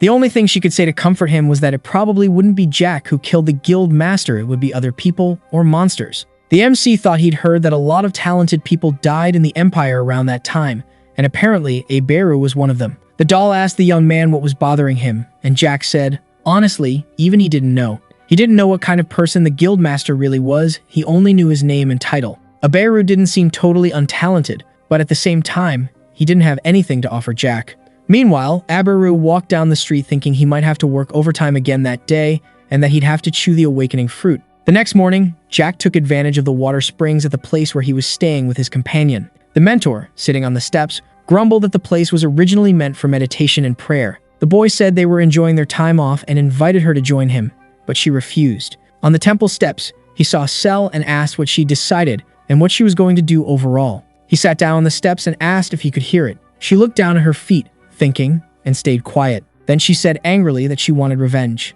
First, she wanted revenge on the parents who abandoned her and forced her to go through all that suffering. Second, the mediocre people who mocked her and put her through unbearable torment should be punished. Jack thought Thanos might have a rival. Cell asked Jack if it would be hard. He said no, but that she needed to hurry. He explained to Cell that even before she got her revenge, everyone might end up saying goodbye to this world. She lowered her head, her eyes full of sadness. Then she asked Jack what she was supposed to live for. He smiled and said she'd have plenty of time to think about that later. The little girl asked Jack where Charlotte and Thanos were. He said they were at the academy and having a great time there. Jack asked if she was sleeping at that moment, and Cell said yes, of course. The MC started telling her about the academy, that they don't just fight there, they study too, and that's why they go. Cell called him boss and asked what they were learning from him. Jack figured Charlotte must have taught her the nickname, and told the dragon girl he couldn't teach anything except fighting because that was what he was good at. But when it came to dealing with people, communication, that kind of stuff, he couldn't really teach that inside their little circle.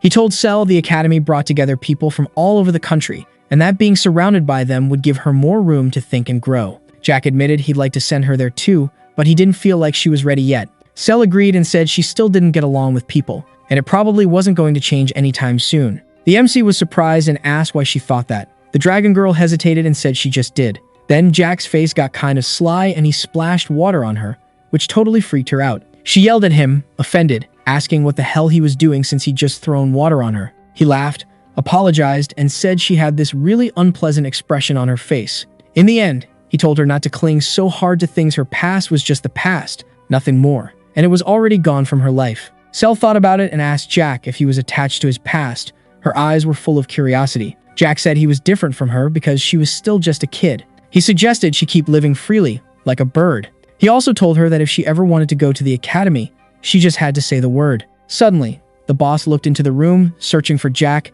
and asked if he was there. The man said the gentleman had a visitor, which surprised Jack. He asked who it could be. The guest was none other than the guild leader of Alibis, Aberu. Jack immediately mocked what his mentor had said earlier about the guy being about to die because he was clearly still alive. The gentleman welcomed the visitor, and Aberu said he'd brought him money. Without a word, he slid a stuffed envelope toward him. Jack checked what was inside. There were checks, and the guy explained that if Jack cashed one, he'd get gold on the spot. After counting them, Jack leaned back for a second, shocked. The envelope had 5 checks for 100,000 and one for 5,000 gold. Aberu explained the 5,000 check was a separate part of what he could pay. He lowered his head, unsure, and said he had a bunch of questions for the MC, and if he answered them, he'd give him another 5,000. Jack was surprised, but still smiled and warned him he wouldn't answer anything about his personal life, though he could answer other stuff. The man kept his head down and brought up the Pentanal mercenaries, asking if Jack was the one who killed them. The MC thought carefully and realized the guy was trying to fish for information. He said he'd done it before. Sure, no one would ever find the bodies. He didn't tell the truth that his mentor had killed the mercenaries. The guild leader accepted the answer and asked if it could be connected to the fight for the throne in the Thulkan Empire. Jack immediately asked why he even remembered Thulkan. Then he asked how a guy like him could be connected to the Empire. Finally, he stood up and said it was his turn to ask questions. All of a sudden, the room filled with blue light and splashes of water. Jack commented that it looked like the guy was trying to dig up information about him. The MC walked slowly toward the guest and said that sure, he was glad the guy had followed the order to return the money. But 5,000 gold coins plus another 5,000 wasn't a small amount, and it might be everything he'd managed to scrape together all this time. Abiru desperately crawled backward, feeling around on the floor, when suddenly a stair step appeared in front of him and he couldn't retreat any farther. Jack stared him down and suddenly smiled, saying he was probably looking for someone to follow. That was the whole point. Right away, he pressed the guy's shoulder down with his foot, pinning him against the steps. The MC realized Abiru was counting on the people behind him to be the ones he'd follow. Jack told him he was sure he knew how to survive in this world, but he was still wrong about a few things. And the truth was, there was no one behind him. Then the MC took the chance to tell him about his mentor's prediction, without revealing who she was. After that, he convinced Abiru it wouldn't be him killing him, and that he had no intention of killing him since the guy had done everything he'd asked. There was only one problem. Abiru had found out something he wasn't supposed to know, and that meant those people would find out soon too. Jack flashed a charming smile, talking about how amazing the guy was. Falcon's mercenaries were smart, but still they'd been found out. Then he patted the kid on the cheek and said he liked his talents. He'd be the person Abiru would follow, and that would basically save his life. The kid turned back to him and said that if he ever needed help, all he had to do was ask and he'd help. Even if he died, Jack would turn him into a death knight and give him a chance to get revenge. Abiru's mouth fell open, shocked, and he tried to ask about the death knight thing, but Jack cut him off like he'd seen it coming and said he'd learn all the details later. What mattered most was whether the kid would be useful to him. Jack remembered what his mentor used to say. He wasn't meant to live just one single life. Still, he had zero interest in living anything boring. He remembered all his academy buddies, and Jack promised himself he'd make them a key part of his future. He also wondered if Abiru would end up being just as important as them. Suddenly, the kid asked the gentleman who he was. The gentleman replied that he was kind of embarrassed to say it, so the kid would see for himself soon enough. Jack immediately asked Abiru if he liked fishing. The MC explained he didn't mean that boring kind where you just catch fish with the current, he meant real fishing, the fun kind. Meanwhile, a man arrived at the Alibes Guild headquarters. A young woman greeted him and said he'd shown up right on time. She warned him the guild master was looking for him, and that if they wanted to talk more, he should go meet him. The visitor remembered how he'd been working all night, his face serious. He really hoped nothing was bothering the boss. The guild master really was extremely capable. He'd become leader so young, and he had a brilliant mind and crazy good instincts. Then the man thought about how Abiru had also worked night after night for years. Finally, he knocked on the boss's office door, and the boss told him to come in. When he opened the door, he found Abiru, Jack, Cell, and the mentor inside. The MC had his hands tied tightly behind his back with rope, and tears were running down his face. He begged Abiru to forget what he'd said earlier. Taliso looked stunned and had no idea what was going on. Abiru explained to Jack that they were just regular adventurers. They were backed by the Falcon Empire, and people like dukes and the Imperial family meant absolutely nothing to them. Then Abiru told the MC to spill everything he knew and who was behind him, how he destroyed the Pentanal Guild, and why he decided to profit off illegal drugs. Jack admitted the order had come from the Dukes of Assemble and Marlin. The kid added that he'd just done what he was told.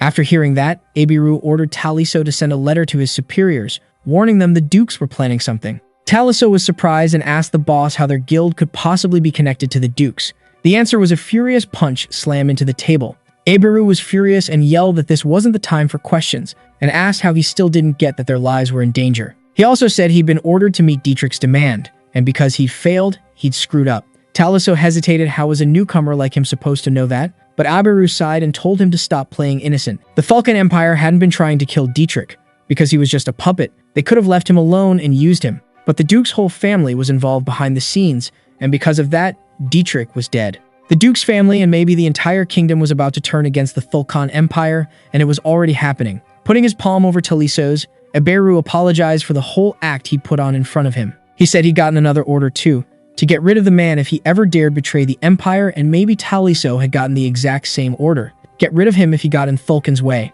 Abiru's expression darkened as he heard that, and he asked if the kid understood why he was saying all this. Taliso hesitated for a second, but then his face changed and, with a smile, he said he'd known everything from the start. He'd just been pretending. Suddenly, Jack started shifting around and, unsure, asked if he could be untied. Then came the scary sound of boots on the floor, followed by a hard kick. Taliso shut the guy up and threatened him, saying that if he didn't stay quiet, he'd sell him as a slave. Tears welled up in Jack's eyes. He apologized and went silent. Taliso started mocking, in his head, Jack's pathetic apologies and how vulnerable he looked. For a second, Abiru cut in, still calling the guy a newbie. He walked confidently toward him, telling him that Abiru had only been watching him, but didn't actually know who he was.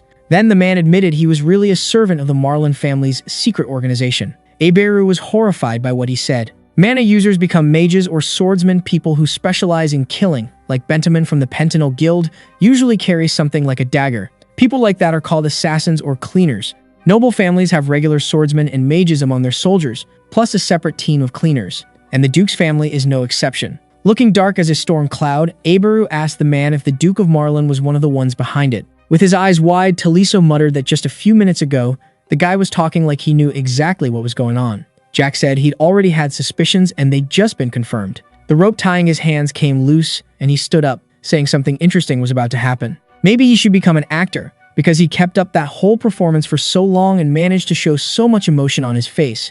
A young actor who can actually cry for real. An hour earlier, Abiru had asked the guy if there really could be an assassination attempt on him, considering he ran the guild's biggest branch. Jack said that shouldn't happen. In response, the man questioned how reliable his mentor's info about his death really was. The MC corrected him, saying it wasn't info, it was intuition. He added that his mentor's intuition was right 99% of the time, so the prediction that the man would die was basically true. The guild leader had found out he was a puppet of the Vulcan Empire, and now he was looking for a new rope to cling to. Jack asked if the man had seen the guild's main master. He said no. Our hero pointed out that even though he was the branch chief, the man still hadn't met the master. The guy wasn't exactly thrilled that the Vulcan Empire had recognized his powers.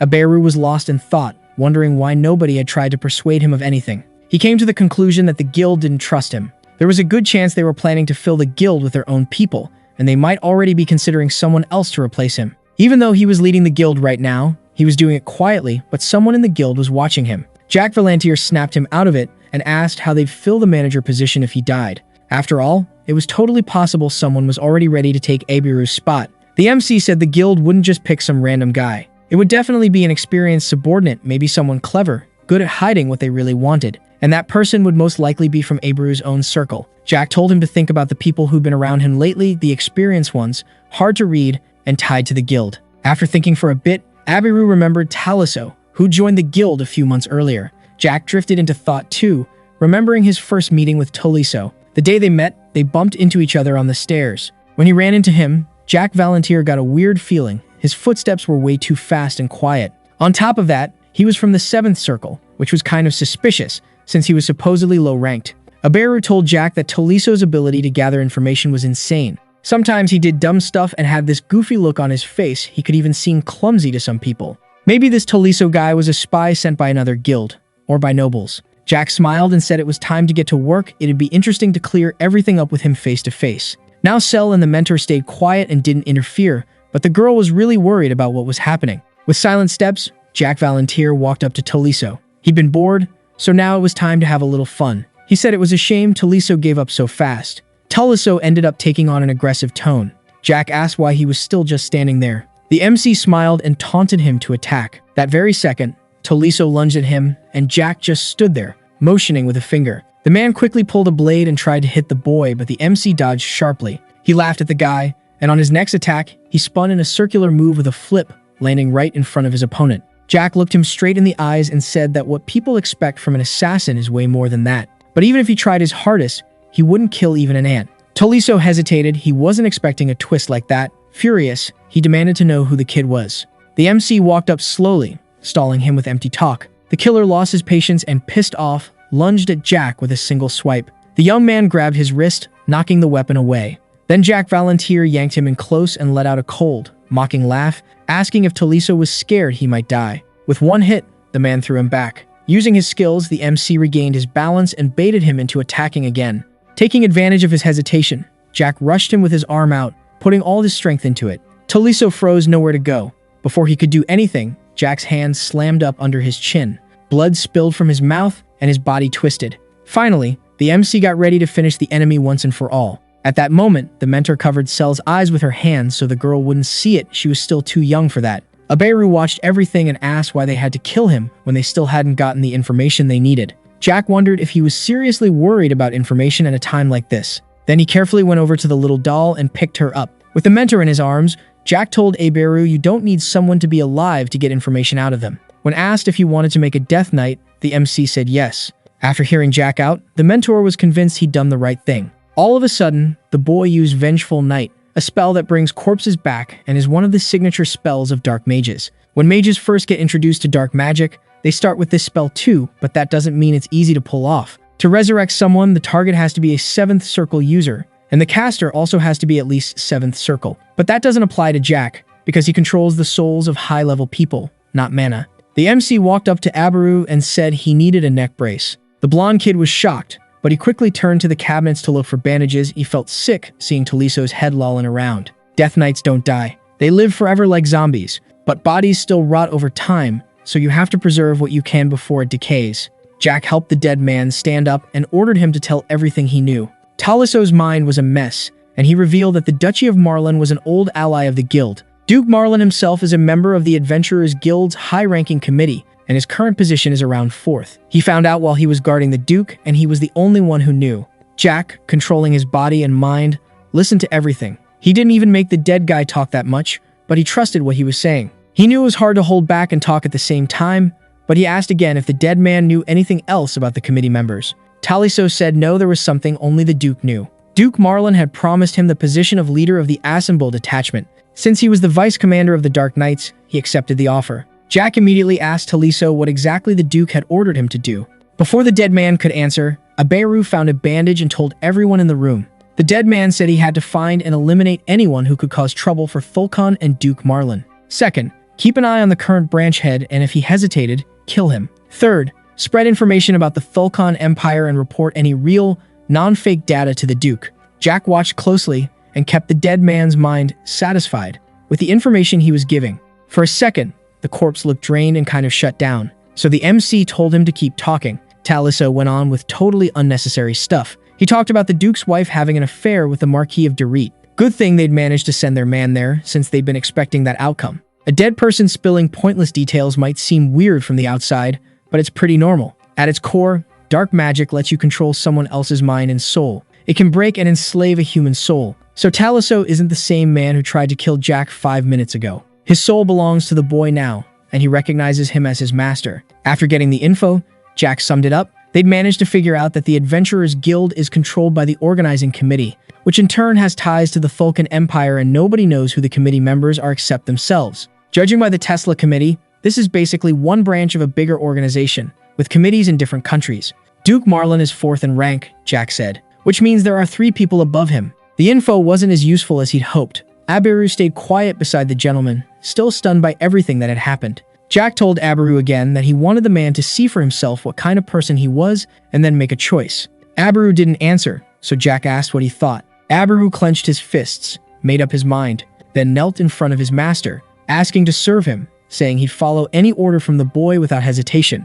Jack stayed seated, looking pleased, kind of amused by the man's decision, and said he wasn't interested in that. Right away, he asked when exactly the boss had realized the guild was using him and would dump him soon. The man said that's when he started looking for a new master. The MC warned him that what he was doing wasn't that different from what the guild did, and that whenever the boy asked about him, he just dodged the question. Honestly, it annoyed him. But if the same situation came up again, it would all happen the same way. Jack asked Abaru if he was right. The blonde listened and said the gentleman was right about everything. The MC knows what the next step will be, not because of the info he has, but because of what's going to happen in the future. The current Emperor of Fulcan is sick and will die in 4 years as his health keeps getting worse. After his death, a huge fight for the throne will break out. The hardliners will win, and the current crown prince will become emperor, kicking off a continental war. But he doesn't know what happens in Tesla during that time, even though it's known the sister will die tragically, along with the fall of the empire. To be honest, he wasn't interested and didn't really care what was going on. The MC wondered where he could use Abaru if he became his servant. Out of nowhere, Jack asked his age. Abaru answered right away that he was 34. The gentleman just laughed and said he was still young and had a lot ahead of him. Jack kept prying into the guy's life and got personal. Abaru was single. As for long-term goals, the guy just wanted to live a long, happy life. Abaru asked why he needed all that info. The MC said it was just a simple interview and asked if he'd ever heard of going back in time. Abaru said that if he meant something that had been passed down by word of mouth for generations, then yeah. Jack just put a hand on his shoulder and said the talk would be short. He admitted he was the one who'd come back, and that he'd make an exception and tell him what the future would be like. Jack told him how he killed everyone hiding behind the name of the Thulkan Empire and also all the dragons that pissed him off and the people of the forest. The MC added that he killed every single one except the orcs and the harpies. He meant that by killing all the dragons, he'd basically freed them. But once they were free, they teamed up with the Thulkan Empire anyway. Creatures from every era made contact with Thulkan and pointed their swords at him. So the boy killed them all because the whole situation was ridiculously ironic. The reason he kept the orcs and harpies alive was because they helped him. He had a bunch of nicknames: the Sword God, the Sword Demon, the Devil, the Monster, and so on. Aberu listened to everything, his face totally shocked, and Jack just smiled because he'd expected that reaction. After that, he explained he felt awkward saying all of it out loud. He didn't know the exact numbers. He figured the population of the Western continent had been cut in half because of him. Even so, he decided not to go into details and just leave it at that. After all, he didn't want the mentor who supported him to hate him. Jack just warned the guy that if he was going to leave, he should do it right now. In that case, he wouldn't chase him or kill him, but Aberu just asked what would happen if rumors spread. It probably wasn't the first time he'd been in a situation like this. Jack trusted him and assured him no rumors would get out. Aberu was lost in thought. That kid was different from anyone he'd ever met. Duke Marlin's assassin group was strong, and Taliso had the seventh circle. Aberu was freaking out over how a kid like that had dealt so easily with a man who was supposed to be insanely powerful. On top of that, the master not only killed Taliso, he brought him back to life too. He realized it was all some kind of dark magic the boy had. He'd read about stuff like that in old records. After time traveling and seeing the future, the guy only had one question left. Was Jack Valantier connected to the destruction of the Thulkan Empire? Aberu looked at Jack and felt sure he wasn't lying. His instincts were telling him that. He understood something. This man was going to become king. So he bowed at the master's feet and swore loyalty. Jack was surprised and immediately told him to get up, reaching out a hand. Aberu asked how he should address him, and Jack said he could call him whatever he wanted. Aberu decided to call him Young Master or just Master, and said he'd switch depending on the situation. The MC thought that if people heard Aberu calling him Master, things would get messy. He asked to be called Lord instead, and told Aberu to help the dead guy keep his head up. Right away, Aberu wrapped bandages around Taliso's neck several times. Later, Aberu started sharing what he knew. The whole point of the illegal drug business was to subdue monsters, the same goal as dragon hunting. Aberu also told Jack the profits were estimated at several million gold coins. The hundreds of thousands of gold coins Dietrich borrowed were basically payment for being a puppet boss. Jack carefully studied the materials and the info in them. Aberu said that 2 years ago, there were rumors the Thulkan Empire was experimenting with dragons. The MC kept going through the material. Then Aberu suddenly asked Jack if he knew how the future he'd seen had actually been formed or if he only saw it as the result of things that had already happened. Someone who goes back in time should know the future. Sure, but the gentleman had spent 10 years with his mentor in a cave. By the time they finally came out, the Thulkan Empire had already unified the continent. Jack said you could look at it in different ways. The only thing he really knew were the details of what happened after the empire fell. Aberu decided to stop beating around the bush. After analyzing the situation, he handed Jack a stack of pages. Then he said he'd start with the conclusions he'd reached. On the map page, he pointed out a new internal logistics route and then clearly marked the territories of Marquise Darrett, Herman, and Duke Marlin. Jack figured they were definitely connected and explained that it matched the fact that potion purchases had suddenly started ramping up fast. Nobles don't usually fight that hard over territory, but the buying had clearly increased. And obviously, that proved the three rulers knew about the illegal drug distribution. Right now, there are two kinds of drugs going around: cannabis and munkar. Cannabis is basically a kind of tobacco that's illegal because it causes hallucinations, but it isn't toxic or addictive. Even regular workers in villages know about it, but the real problem is munkar. That drug is easy to make and gives users an insane high, but it has a nasty downside. It melts your skin. The way to treat that side effect is with a potion. The higher the potion's level, the better it works. Jack explained to one of the staff that this way they make money off the drugs, stockpile potions, and also profit by reselling them. He said this country was going to collapse either way. The MC suggests it's way more than just a few million gold. The man replies, that's just the minimum estimate. Turning to him, Jack asks when it all started, and the man says about 2 years ago. Illegal drugs were spread among ordinary people. The ones who tried them out of curiosity stayed quiet because they were scared of getting punished. They also spent all their savings buying potions and getting the next dose. Jack admits with a slight smile that the more he thinks about it, the worse it looks. Just 2 years ago, high-level potions in this city cost around 20 gold coins. Now they're almost 40. Putting a stack of documents on the table, he says the drug distribution probably started in the Imperial Palace. No matter how easy drugs are to make, you can't distribute them without the royal family allowing it. He says that because he realized the royal family had already made more than enough money from this shady business. Even if the royal family gave the green light, it's still really hard for a business like this to keep running. Nobles who aren't tied to the Falcon Empire aren't idiots. In response, Jack just smiles with a friendly look on his face and doesn't say anything, but in his head, he's calling those nobles idiots. He remembers something and asks the man if he managed to find where the mercenaries recruited to take over the demon forest are. Jack recalls that the mercenaries and knights involved were sent out to conquer the forest.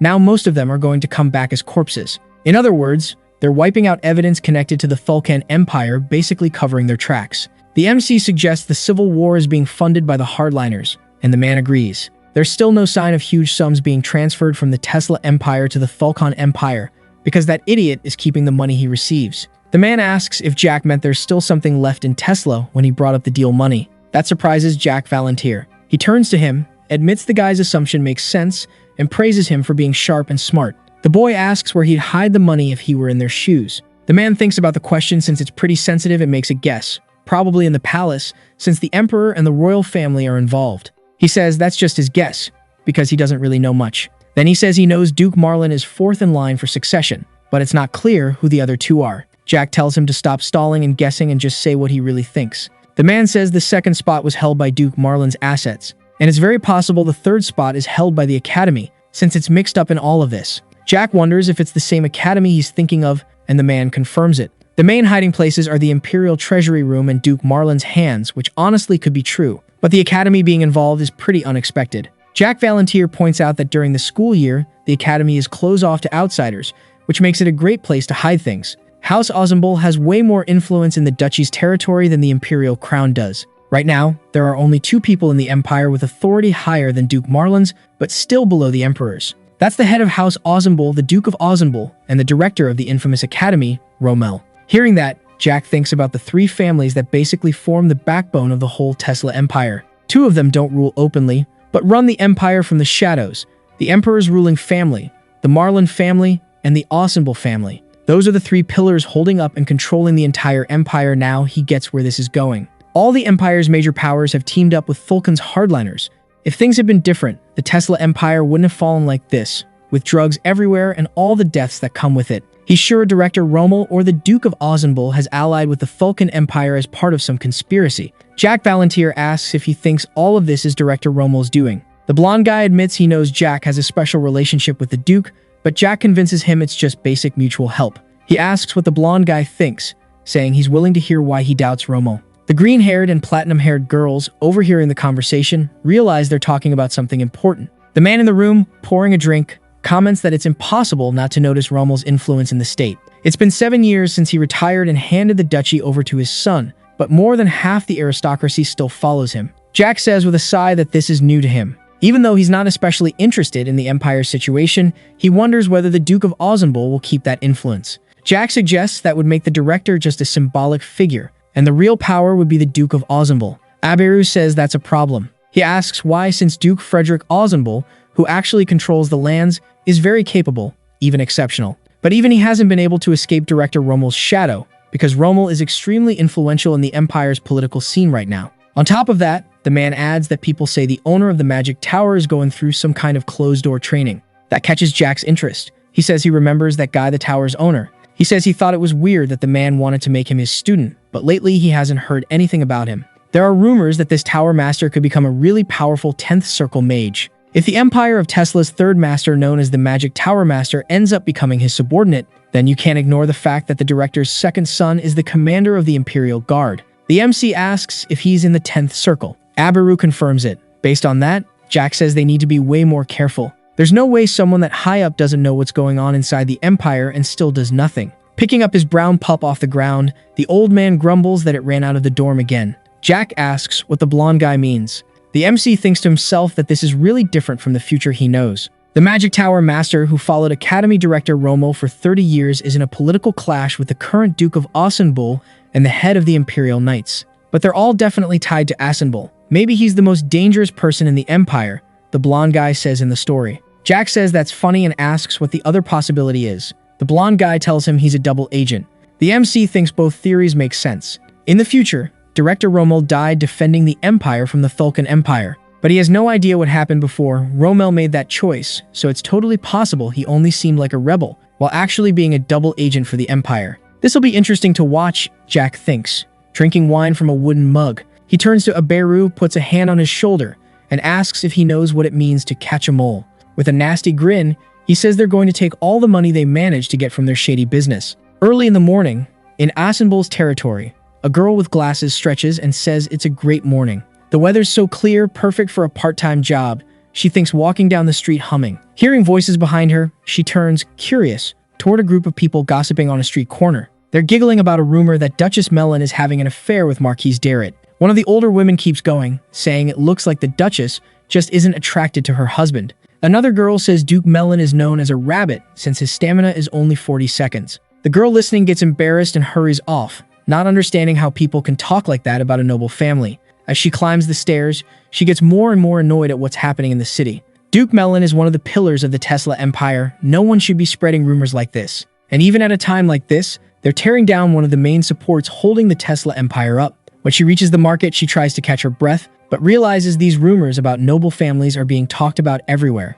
She notices Duke Melon's men walking along the road. She figures they came to find out where the rumors started. On the night of March 19th, the Duke Melon's wife took advantage of the moment he fell asleep and whispered sweet words to Marquis Darrett. That's what people are saying, passing it around. The Marquis supposedly described Melon as a small, skinny man. A few hours later, around 4 in the afternoon in Asenbol's territory, the girl gets called over by her boss at work. The soldier asks the short-haired girl with glasses if she's heard the rumors. She says yes. Then the woman tells her to look at the newspaper. The girl takes it, confused, and reads what's in front of her. The Empire's most influential media outlet, Tesla Time. The current rumors started spreading from Asenbol's lands. Even though everything also began there, it's pretty hard to pin this incident on the Duke alone. If you try to track down where the rumors came from, you'll find they didn't start with the Duke of Asenbol himself.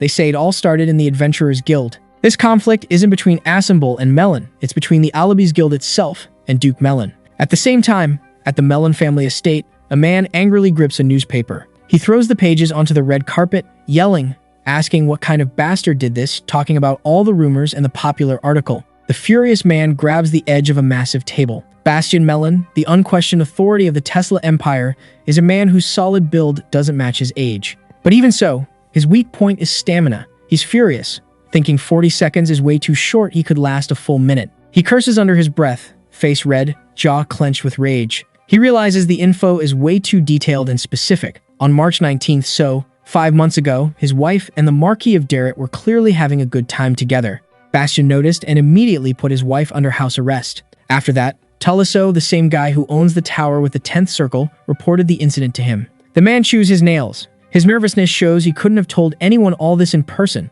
which leaves Tuliso as the only suspect. Furious, he summons his assassins and orders them to go to Asenbol and bring Tuliso to him immediately. As long as he talks, it doesn't matter how many limbs he has left.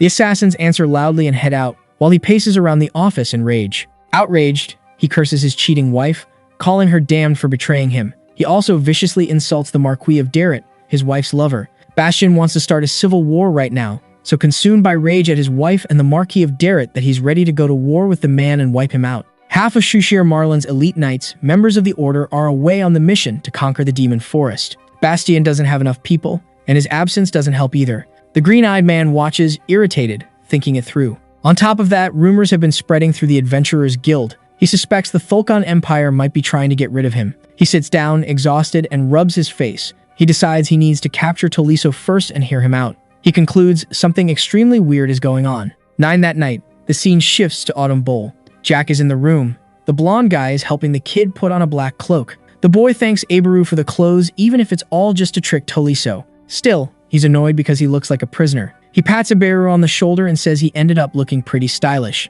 Aberu spreads the info all over the city. The whole thing turns out to be way bigger than they expected. Jack says that's totally normal, exactly how it should be. He explains that even though they haven't received the report, it's possible the Marlin family sent an assassin. That catches Jack's interest. He says he hopes that if that's the case, they send assassins who are actually good. If they want the money, they have to find him first, but there's no need to go looking in person, Jack explains. To deal with the troublemakers, they can turn them into dead knights and have them search for whatever they want. Aberu listens closely. He admits he never would have come up with an idea like that. The newspaper gets involved because it's the most trusted one around. And by trusted, he means they blindly support the king. He says Duke Marlin is on the committee. He notices Abaru getting nervous. There's no reason for the paper to support the king. Jack thinks to himself that Abaru is really smart, and he's already planning to make him his advisor someday because his analytical mind is insane. Abaru turns to Jack and says he needs to know why they're in such a rush, and Jack looks at the blonde guy with a confused expression. But then he immediately smiles, thinking that's something between them and the mentor. So he asks Abaru out loud if he wants a hint. Abaru agrees. Jack asks why he thinks it has to do with the hardliners, and Abaru is shocked by what he's hearing. The MC explains he literally knows everything. The hardliners, who want to unite the continent, are a super aggressive group.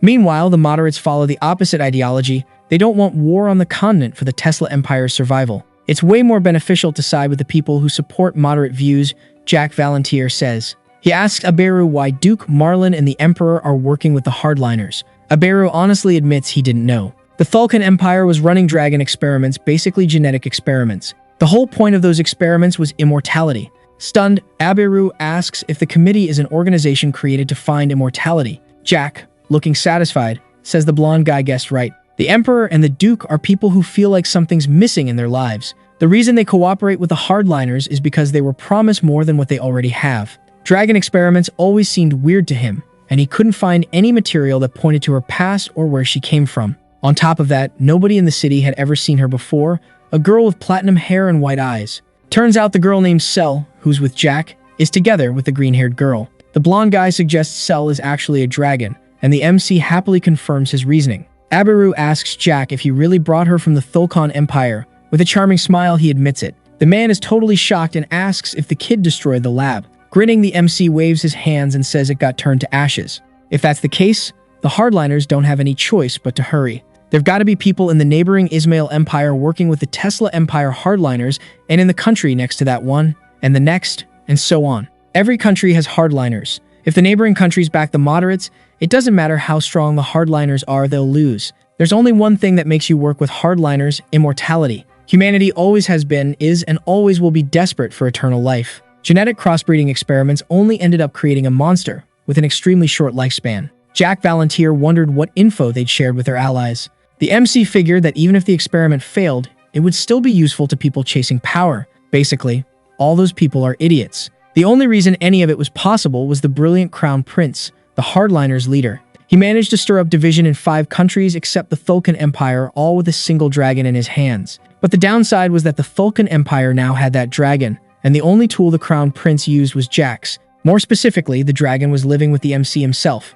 and there was no need to worry about whether the hardliners could report the dragon's disappearance to the committee. The hardliners were probably panicking not because they were scared of Jack, but because they were scared of the Crown Prince. They didn't stand a chance. The prince wouldn't spare them, so nobody would find out anything. Night had already fallen over the city. Under the shadows of the trees and the stars, the kidnappers moved out. Their boss warned his men that the job was to capture Tolisso alive. That guy didn't deserve any mercy, he was a traitor, and there was no reason to hesitate about doing what had to be done. Even so, it wasn't worth killing him. They wanted him alive, but not safe and sound, something the kidnappers planned to take advantage of. Right now, they were already in the territory of the Duchy of Alsainbo and had to act quietly so they wouldn't be discovered. In the castle bedroom, Abaru and Jack concluded that if they lost the dragon, the hardliners would have 2 options: find another dragon, or use the committee and then get rid of it afterward. Either option would work for them. Their advantage was that today the Crown Prince had basically laid out all his plans in the Tesla Times newspaper. From that, it was clear the Tesla Empire was going to get rid of the committee. All of this should have led to a civil war, not just inside the Tesla Empire itself, but in other countries too. Abaru guessed the consequences would be smaller but more widespread, but the Crown Prince's actions led to a different outcome. Watching his servant's conclusions,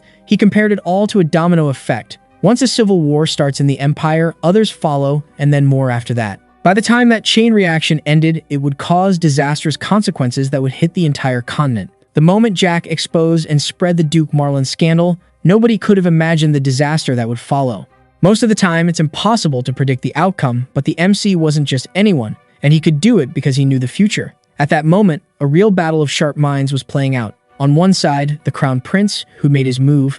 On the other, the boy, who answered with a move of his own. But the MC had a big advantage. He knew the Crown Prince really well, while the Crown Prince had no clue who Jack Valantier even was. He was excited for the fight, curious to see who would win. Abaru looked nervously at his master, waiting for new orders. Jack told his servant not to worry too much. The kid knew how it would end. He had a plan. Aberu felt reassured by that. Suddenly, Aberu remembered Talus. He knew the Death Knights had their own limits. Info like that was supposed to be passed on to the owner. Not even Jack knew it. He was curious how his servant knew. Aberu explained there was enough info in the novel written by the author under the pen name Raccoon, the Death Knights. They said an experienced wizard could control up to 5 Death Knights, which was already pretty good. But a 10th Circle wizard or a necromancer could control up to 10 Death Knights. And even though the book had been written 400 years ago, some of what it said still held up and sounded pretty true. Also, they really didn't have any other sources they could trust. In that situation, Jack looked at Aberu with a grin and asked what the author's name was. The servant repeated the pen name Raccoon, and instantly Valentine, who was lying nearby studying a book, started sweating and went pale. Jack Valentir decided to tease his mentor. He said writing a book was a great idea and asked why she hadn't told him sooner. Embarrassed, the mentor covered her face with the book. The MC remembered where the idea came from. He and his mentor had been training, and the girl decided it would be a good idea to pass her knowledge on. Jack didn't get why she was saying that, but the mentor replied that she wanted to leave something behind after she died. She reasoned while sitting on top of Jack that even if someone only read her volumes later, she'd still be alive in a way. The woman decided to pick a pen name for herself, Raccoon. But Valentine decided it was time to drop it and let the boy finish. After that incident during training, Valentine never brought up the nickname Raccoon again. Aberu was still waiting for Jack to explain what he was thinking. Jack replied there couldn't be any mistake, of course, the treatise was telling the truth. There were limits on how many corpses could be controlled, but those didn't apply to the boy himself. Curious, Jack asked Taliso whether his servant had that book. Aberu said yes, but it was in terrible condition, since it had been written 400 years ago. Jack wanted to read his lady's work and asked Aberu to send the volume to his mansion. Suddenly, there was a knock at the door, and they announced that 11 unknown people were outside the southern gates of Asamble. At last, things started moving fast. The kidnappers slipped inside. Their black clothes were great camouflage, but then a flash lit up their figures. Jack was sitting right in front of them, with a lantern beside him. He commented that he was there to welcome them, since the trip must have been tiring. Then he sized up the group, 1 person from the 9th Circle, 1 from the 8th, and all the rest from the 7th. Satisfied, the MC thought Duke Marlin had sent his best forces to bring Taliso back works for me. He snapped his fingers, and Taliso himself stepped out of the darkness. Jack asked him to explain. The Death Knight explained that the man in front of them was the Shadow Commander, Christopher Schwern. He was from the Ishmael Empire and the son of Count Schwern, who fell after taking part in the rebellion. Christopher swore Aberu really was a traitor, but he still didn't understand what was going on there. The Shadow Leader demanded an explanation, but Jack told him to introduce himself to Taliso first. The man explained that the Duke's shadows had included orphans for generations, whether they were kids of fallen nobles, mercenaries, or just street trash. Right now, in front of the Third Lord, there were 11 shadows brought in from different countries. Each of those kids and orphans had been raised personally by the Duke, who was directly involved in training his elite squad. The MC was curious what the shadows actually did. Taliso would explain it using Christopher as an example, since he was right there. This man looked after the Duke's oldest son, Nathan, and also handled all the illegal stuff he got involved in. The last time Nathan was at the estate on vacation, he kidnapped 5 commoners and the daughter of a local baron, then started hunting them in the forest. Aberu got chills. It was completely inhuman. Taliso knew the man had personally wiped out all the victims' commoner relatives to keep the whole thing quiet and make it go away. A peace deal was made with the family of the baron's surviving daughter, where everyone agreed to stay silent. After Taliso explained all that, Jack finally felt sure what he was about to do was the right call and that his conscience wouldn't bother him. Snapping his fingers, he figured that after hearing that, their lives were basically worth nothing anyway. The Shadow Squad leader had already pulled a dagger to kill the traitor. Christopher lunged at Taliso, raising his dagger, trying to stab and kill him. He betrayed his master and contacted Jack, unacceptable. Christopher drove a magic blade into the traitor's body, only remembering too late that they'd been told to capture him alive. But when the lightning smoke cleared, the Shadow Leader's blade was caught between 2 fingers of the MC, who was protecting his servant. Even through the hood and protective mask, you could tell the Shadow Leader's jaw dropped and his eyes went wide. Jack moved in fast. This servant seemed really loyal to Melon, but did he know he was working with the Thulkan Empire? The boy moved lightning fast, and Christopher couldn't keep up with him. In front of him was a real monster, an enemy. Jack threw himself at the man and told him he'd be working for him until every bone in his body turned to dust. Christopher didn't understand what was happening to his body. Weird transformations were hitting him. It felt like some kind of higher being was standing right there in front of him. It was just unbelievable, but then, in an instant, everything vanished. The Shadow's head was slammed into the wall. Jack looked at his work like he'd won. Christopher's people just stood there, frozen, unable to move. The boy turned to the kidnappers and said sadly that it was a shame after getting your neck snapped. Not even a ninth circle guy would be okay. He looked at them like he was waiting and asked who was next. They swore it wouldn't take long, and they were about to avenge their master by killing the boy.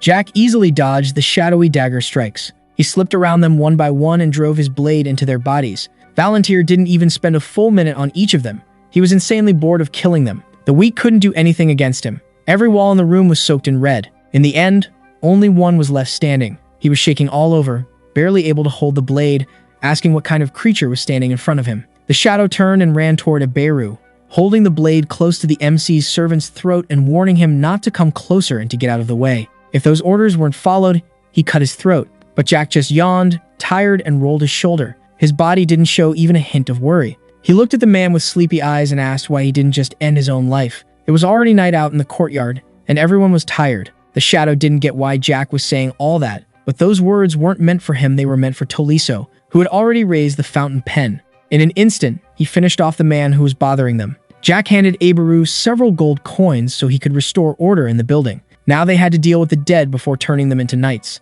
He inspected the bodies. Some had broken necks, others had open wounds that had healed. Overall, he fixed every flaw and injury. To top it off, he was going to add a bit more control on top of his servant's obedience. In the end, there were 12 Death Knights, including Taliso, the first one who became their leader. Everything went perfectly. He now had servants of different levels, able to handle almost any problem for him. If 10 circles were carved into the same heart, the body would recover. He'd already run similar experiments when he made an unsuitable master using black healing. It would be convenient for Jack to make his servants stronger, sure, but then big control problems would start. If you compare a 9-circle servant who obeys without question to one who's constantly asking things, the choice is obvious. So Jack decided the knights whose deaths he caused wouldn't have a master. A small sacrifice for control. He had the idea that if he turned the master into a Death Knight, he might get an interesting result. He clapped his hands and called them over to listen. He ordered the Death Knight's mission to be search and recon. It was time to test his words in battle. They were to visit 2 places in the Imperial Palace,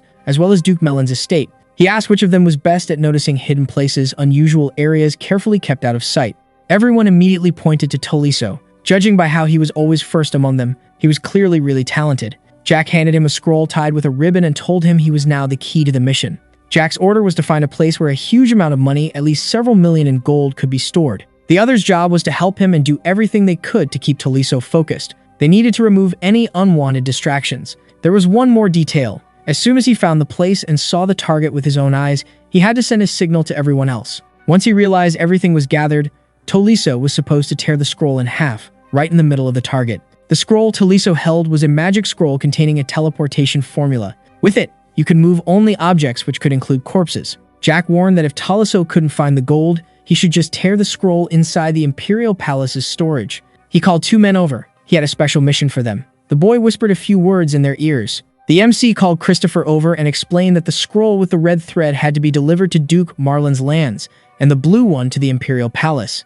Jack asked if the servant understood why he was being told to do that, and he said yeah, he got it. In the end, the MC decided it was time to move. His undead servants were ready to hunt. A few hours later, the former Shadows, now Death Knights, met up on Duke Marlin's territory. They swept the whole area and followed their master's orders, checking room by room, but they didn't find anything related to gold. The Duke's guards were yawning, half asleep, and just wanted to get their shift over with. Then, out of nowhere, the mansion exploded. Nobody could figure out what had happened. They just heard people screaming that they were under attack. A man ran up to a guard, but he was quickly killed by a Death Knight, and the rest went down right after him. Everyone tried to split up, sending one to protect the Duke and the rest of the guards to the gate. In the middle of all the chaos at the mansion, Toliso managed to slip into the warehouse on the Melon estate without anyone bothering him. He found a chest full of jewelry, but that wasn't what his master wanted, so he kept looking. The warehouse was huge, but his attention got pulled to a chest right in the center, sitting on a pedestal. He opened it and found a red diamond.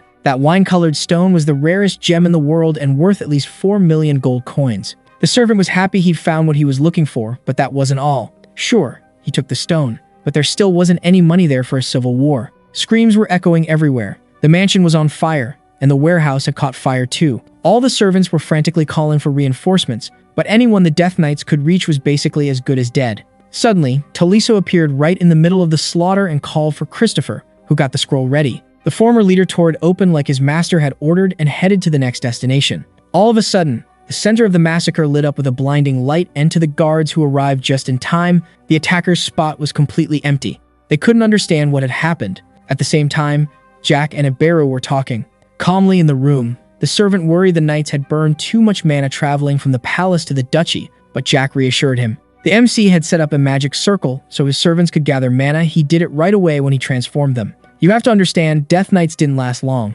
They were just tools in Valentir's hands, and he didn't care. After a while, the knights from Teslan Castle arrived. The place was full of people, shouting that they'd been attacked. The guards immediately recognized teleportation magic. Their commander ordered them to search the entire palace and find the intruders. While they were giving orders, they decided to send part of the troops to the main hall. One of the knights jumped a guard. In an instant, everyone in the Death Knight's path was dead, staining the marble palace with blood. Then the doors flew open, and a guard in black and gold armor stepped out. He complained about the noise in the palace and asked how those nobodies dared to come in. He got ready to fight and said he wouldn't spare them. Standing in front of them was Douglas Ozenbull himself, master and commander of Tesla's Night Guard, a seriously strong, tough fighter. The Death Knights knew there was no way they could beat him, and the whole mission could fall apart. But all they had to do was hold out until Taliso's signal, which he'd give soon. Taliso looked around. There was gold and expensive swords everywhere. His eyes landed on a valuable grimoire, but that still wasn't what his master had asked for. The undead servant felt a breeze coming from below and dropped to one knee. Alert, something was off. He noticed the floor tiles ahead were slightly different shades. That's where the wind was coming from. So there had to be a secret passage. He felt around for a button and hit it right away. The middle pedestal opened up, letting him climb in. Just like Taliso expected, a hidden passage appeared. It was probably there, and that was exactly why he'd come. He had to hurry. Too much time had already passed. After going up a spiral staircase, he ended up in front of a massive wooden door. When he opened it, he was almost blinded by the shine of thousands of gold bars. Real gold, not fake. By his estimate, there was at least 1 million gold in that room, and that was his target. But besides the neat rows of gold bars stacked on top of each other, there were also chests next to the golden columns. Taliso decided to check on them right away, and then the horn sounded. The Death Knights and the captain of the guard were in the middle of a brutal fight when they heard a signal that stopped everything, and it couldn't have come at a better time. Everyone realized the mission was done, since Taliso had given the sign that they needed to get out of there while they were still alive. The knights pulled back immediately, creating distance from the guard captain, and with a few leaps they vanished from everyone's sight. But the guard captain was absolutely furious. He wasn't about to let those invaders get away that easily. He focused energy into his blade and fired a solar arc at the attackers. That move was supposed to kill them, but it only hit one of the knights, shattering him. Even though it should have gone differently, Christopher's remains hit the ground. He absorbed the sword's energy with his whole body, but obviously he couldn't withstand the blade's full power. He stared up at the starry sky and thought he'd become useless to his master now, and that he let him down by dying even if the mission had been completed. His comrades called him Captain, but Christopher's arms and legs had already been torn off, and all he could do was turn his eyes toward the sound. His team wanted to take him with them and were about to lift him up when, all of a sudden, the guard captain stepped in and warned them he wouldn't ask twice. They had to explain who they were, where they came from, and what they wanted. Up on one of the towers, His Highness appeared with the butler. Nervous, the butler warned his master that being out there was dangerous and that they needed to go back inside. But the royal, of course, had his own take on the situation. He signaled to his servants and the butler immediately bowed. He wanted to see how it would all end. A whole army of guards showed up. In a situation like that, it didn't matter what they did, there was no way to escape, but they didn't need to. When the MC called them over and reminded them to remember his words, he ordered that as soon as Taliso gave the signal, the 3 of them were to stay behind. Everything went according to their master's plan, but the guard captain wouldn't let up. He warned them the castle was already surrounded, and anyone who ran would definitely be caught and punished. If they wanted to die in peace, then before they died, they needed to tell the whole truth. Their master had told them that once their job was done, they would die, but not as zombies, and that death would be a blessing for them. There weren't any important details. When it happened, they just had to scream as loud as they could, putting whatever strength they had left into their voices. The servants sucked in air and shouted, "Glory to the Thulkan Empire." They yelled and roared, their cry carried beyond the castle walls. Nobody there understood why they were shouting, but everyone was shocked to hear it. Instantly, a bluish crystal light appeared near the hearts of the ones who shouted. Some kind of spell had been triggered, but the guard captain didn't even have time to figure out what it was before a massive magical explosion went off. The basement of Jack Valentir's mansion gleamed and glittered with gold. There was way more down there than he could have imagined. Even so, from what they saw, it was easy to guess how much the Emperor had been preparing for a civil war. It was around 6 in the morning, and all the work ordered by the third gentleman had been finished in 16 hours. Valentir figured there were about 20 million gold coins in front of him. On top of that, a blonde guy noticed what was inside the chests filled with potions. The chests held 500 rare, top-quality potions, plus around 2,000 special potions. Looking at the sheer amount of wealth, Jack understood it was meant to bankroll the Civil War, and on top of that, it included the Emperor's personal savings too. The haul Jack got was way bigger than he ever expected. Valentir thanked the great Emperor Tesla for being reckless and stupid. On top of that, Taliso had taken gemstones from the Melon estate, which added a few more million gold to the total treasure. In just one day, the MC became one of the richest people on the continent, and he could already imagine the fear on his enemies' faces. Abaru suggested there was no need to search the academy, since it was unlikely a civil war would break out there. Apparently, using the phrase "glory to the Tulkun Empire" meant that, despite all Emperor Tesla's sympathy for the hardliners, in that situation nothing would work in his favor. Basically, the Emperor would think he'd been blatantly tricked and betrayed, and at the same time, that all of it had been stolen from him. Jack was happy with the advantage he gained. The Emperor wanted to sacrifice his citizens and soldiers just to please the Tulkun Empire. Now it'll look like the Empire sent mercenaries after him, and, at the same time, drained the Civil War funds which just vanished from their hiding spots. That's probably where his mind will go. The Tulkun leadership recklessly underestimated Jack Valentir, and it only backfired on them. In a situation like this, the emperors won't be able to stay united with their hardliners, and their truce will start falling apart. Inevitably, news of this incident will spread across every country on the continent and become the top story for everyone, nobles and regular servants alike. On top of that, all the aristocrats on the committee, as well as nobles from other empires,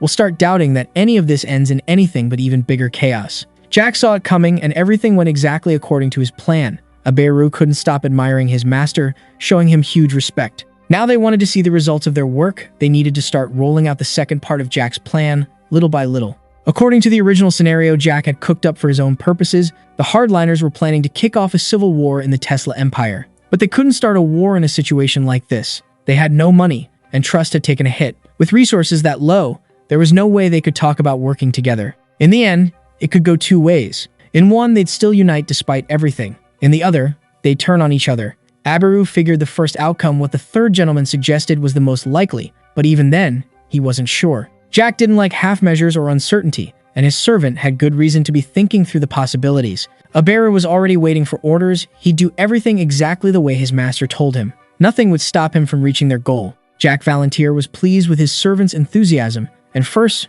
they were going to eat. They had something to be happy about and celebrate, so he was eager to dig into the meat. The blonde guy pointed out that since the MC had made so much money, he could splurge and buy something pricey and special. Charlotte and Cell were softly snoring in the big bed when the dragon and the vampire felt a few waves of magic. The girls just opened their eyes and immediately agreed with each other. Down in the mansion's basement, they could feel a huge amount of mana moving around. They got up, and one of them said it must be the boss. The other replied that maybe he'd been busy lately and offered to bring him something to drink. Still half asleep, they started getting ready. Abaru and Jack left the house with their mistress sitting on his shoulder. She said Jack was amazing. Who would have thought he could get the whole continent moving with just a few spells? Not only did he handle mana like a pro, he was also a great strategist. She kept going, and Jack Valentir jokingly asked if the student of the Great Master Raccoon could really be anything ordinary. The girls, still sleepy, walked over toward the guys, and the MC wondered if they shouldn't be asleep at this hour. The long-haired one was carrying a cup of some kind of red liquid and told the boss to drink up. Jack took the cup, cheerfully ruffled the girl's hair, and said it was great. The MC took a few gulps and, licking his lips, said it tasted amazing. His mistress on his shoulder whispered that he'd basically downed it in one go. He apologized and asked if he'd woken the girls up, and they said no, claiming they usually woke up around that time anyway. He found that funny, because he knew that wasn't true. The short-haired girl looked like she was about to fall asleep. Jack suggested getting something to eat, and the long-haired girl enthusiastically agreed. Thanos was training with his wooden sword and started swinging it around. Jack Valentir happily grabbed him by the hand, dragged him along, and invited him to eat with them. The man looked at his boss and stammered that he needed to train that day, but the MC didn't care. It was a beautiful sunny day outside, and Tesla's castle stood tall and proud over the whole area. The king was completely shaken, wondering why they'd robbed the treasury and tried to kill him. The glory of the Thulkano Empire seemed pretty genuine. Slamming his fist on the table, the king shouted that he'd done everything they told him to do and didn't understand why the plan had failed because of them. He kept thinking about that perfect plan that was supposed to fund the Civil War. He decided they needed to use a punishment squad to wipe out anyone who might threaten the committee and secure immortality. Fuming, he hit the table again and complained that, apparently from the very beginning, they never planned to share immortality. The king grabbed a fancy hourglass from the table, swung it over his head, and yelled, not understanding how they dared. He hurled the hourglass at the floor with all his strength. It hit the carpet and started bouncing, cracking as it went. A serious young man with blonde hair, green eyes, and a harsh stare looked into the office. He was the crown prince of the Tesla empire, Agareth Tesla. The knight beside him asked if everything was okay, and the prince said no. With a sarcastic smile, the prince said the greedy old man thought small and only cared about living forever. Agareth ordered the knight to contact his older brother, or rather, the duke, and the knight humbly said he'd do it. Full of pride and swagger, the prince walked to the office door, thinking the time had finally come to bring that old man down and take control. The knight bowed, and the prince kept thinking that the Duchy of Azenbul would finally become the backbone of the empire. In Azenbul, there was a beautiful restaurant called Mistiltane, with a super luxurious interior. What people know about the place is that it was opened by a veteran, and the chef spent decades traveling to different countries, including the Vulcan Empire, teaching cooking. On the table, there was a bucket with wine and ice to chill it, lettuce with eggs, fresh bread, and a bunch of other stuff. This place is one of the best restaurants in Azenbul, but right now there was nobody there except the guys who'd come. That's because they rented the whole place for 2 hours since they'd made tens of millions and were basically rich now. The MC was enjoying his success in the money department and amused by how, for rich people, spending big starts to feel like nothing. All the friends sat happily at the table, which was practically overflowing with food, and Jack couldn't wipe the satisfied smile off his face. There was no need for everyone to know the whole truth and get into the details, just enjoy the moment.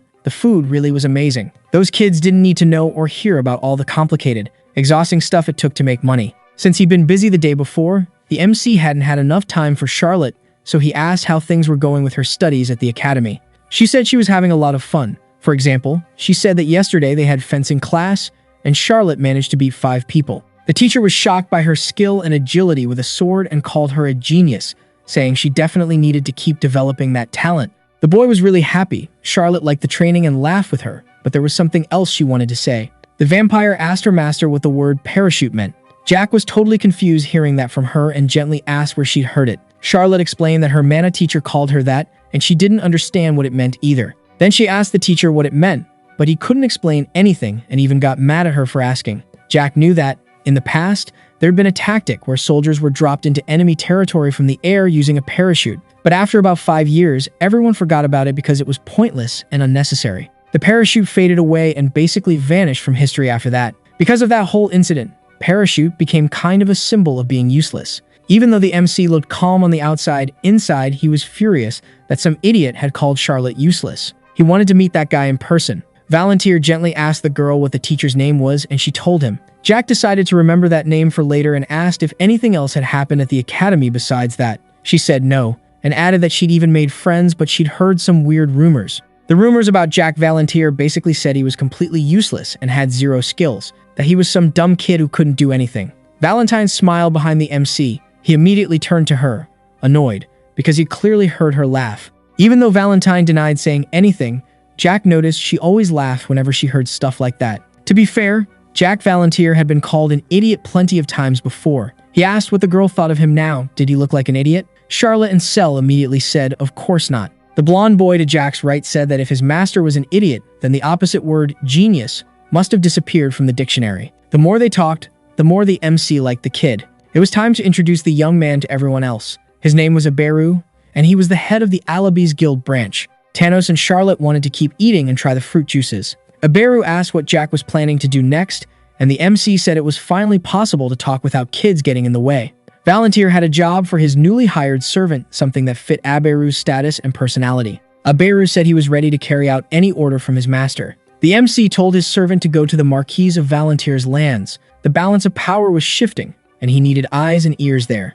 Aberu asked if the boy wanted the title, but the guy replied that even if he got it, he'd refuse it. There were a few more issues. Adventurers were looking into rumors about Duke Marlin. This was where the trouble started. If they dug into that case, there was a chance they'd uncover what happened with Taliso, and that meant the truth about Aberu would come out next. The man said it would probably happen. Sooner or later, the conversation would inevitably turn to him and Taliso. It was too risky to let that happen, especially with things being so dangerous. Aberu didn't have time anymore for his affairs in Azenbul. The MC wanted to add one more thing. He also pointed out that the guild leader was extremely smart and wise, had strong analytical skills, and knew how to keep secrets. Jokingly, he said they should follow the raccoon author, though the servant himself thought the book was awful. One way or another, when Aberu got to the Marquis's estate, he'd meet someone named Ron, a Ninth Circle mage and a relative of the MC. So the man first needed to find Ron. Later, Ron would keep Abaru updated and give him the info he needed. The butler was completely stiff with cold while cleaning near the main staircase of the Marquise's estate. He thought about his master again, hoping everything was okay with him. Jack was happy with his new servant. He understood that no matter how complicated the task was, Abaru would get it and solve it. As soon as the guild leader arrived at the estate and found Ron, he had to deliver a secret message from the kid. The message was about the Iron Blood Knights. If the warriors who went into the demon forest suddenly came back on Valentier's orders, then he had to immediately wipe out the knight's commander. The servant asked if it was really necessary to kill someone like that, but Valentier explained that this was the person who would kill Ron's daughter. To prevent it, the commander had to be taken out ahead of time. Now, the next step of Jack's plan needs to be explained. The boy would give Abaru a lot of money, plus other financial support. It was needed to unite all the organizations in his father's territory, the Marquis of Valentier's lands. The boy smiled slyly. Jack said they needed to track down the people who'd been threatening the locals, the bandits and con artists tied to the Marquis and the nobles in his father's circle. After that, the man had to kill every single one of them, no survivors. Finally, the MC said he had 4 months to finish everything and make all the necessary preparations. Jack Valentier asked if his servant could handle it in that time. Of course, a normal servant couldn't, but Abaru wasn't normal. The guy was pretty flattered by the praise. 4 months was enough for him. The MC would also provide a full unit of Death Knights, except for 2 that he'd keep for himself. Jack gave his subordinate 8 hours for final prep. If he needed to bring anything, he could take whatever he wanted. The boy was about to leave the room when he remembered his last instruction for his servant. He needed to spread another rumor. People were saying traces of a massive battle had been found in the ruins of the old capital of the Gunnar Empire, where hundreds of bodies were still lying around, including a dragon skeleton. When that info reached the crown prince, he'd panic, his head would get all messed up, and the Falcon nobility would be confused and thrown off balance. Overall, Jack Valentier let his servant add whatever details he wanted, basically dress it up however he saw fit, and spread it across the whole continent. Abaru figured his master was planning to stir up conflict between the committee and the hardliners. The likely goal was to make the committee start doubting the hardliners and their views. The MC's final order was that once the man finished all his preparations, he should return to the village. Cell and Charlotte enjoyed the juices. The hype about how good they were was real, but Thanos didn't join the girls. He wanted to keep training, so he stepped back into the magic circle. Drawing his sword, he got ready for attacks from his master's illusion.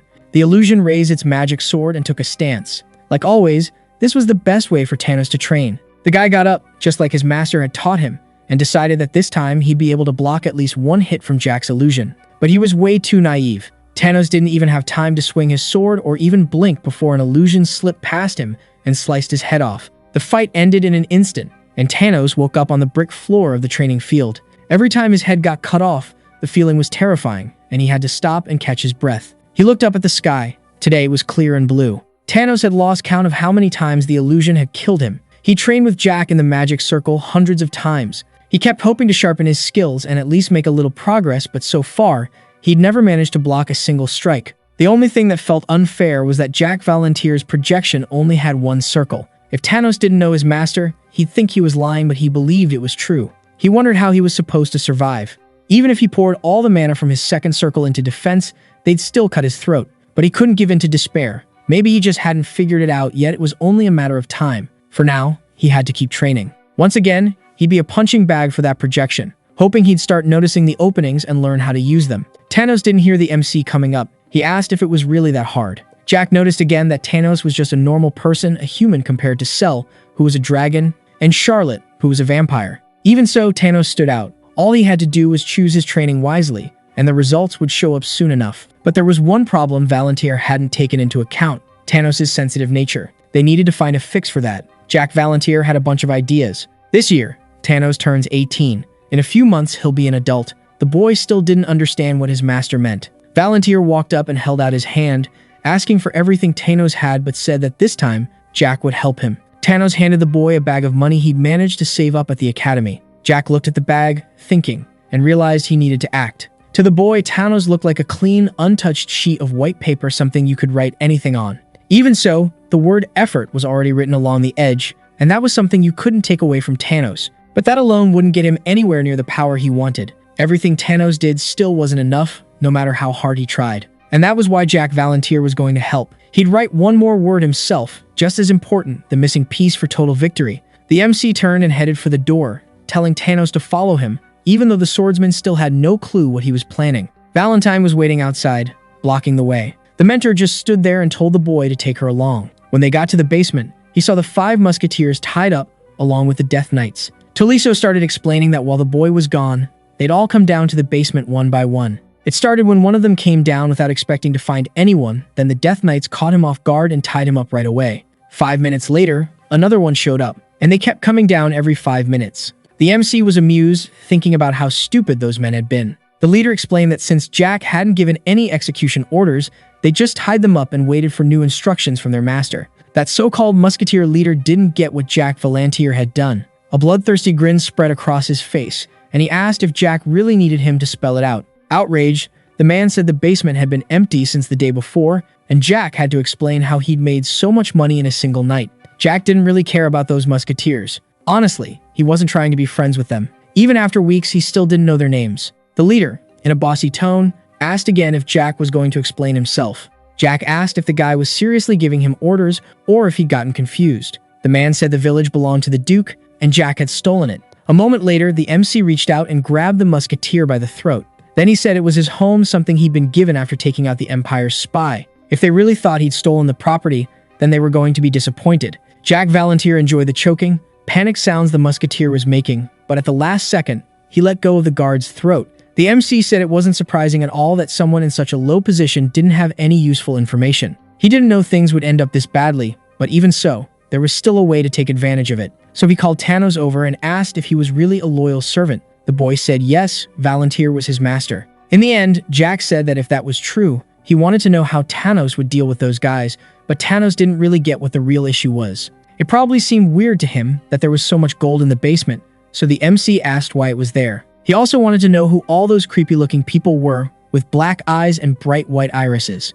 Everything he saw in that image made him anxious, like a tightness in his chest. Thanos didn't say anything, so Jack Valantier explained that the day before, he'd broken into Duke Marlin's compound and the Imperial Palace. During the break-in, he caused an explosion in the palace and stole the gold the Empire was planning to use to fund the Civil War. Emperor Tesla and Duke Marlin were citizens of the Thulcano Empire. The Duke of Ozzenblue and Director Rommel were also tied up in the Empire's affairs, and they were traitors. As for why all of this was happening, the stolen property was here. The MC wanted to know what could happen if the 5 musketeers reported everything to the Academy director, and what would happen next if Tesla's director in the Empire turned out to be a traitor under Thulkan's leadership. The young man answered that, in that case, Valantier would be found guilty. Jack agreed that's exactly what would happen. The Academy director would deny having anything to do with the kid. After that, the Emperor would inevitably send his guards to Valantier's estate for revenge. Even the Thulkan Empire would try to get rid of Jack Valantier for messing with their plans and getting in the way. Valantier would be facing death, but that wasn't the only consequence.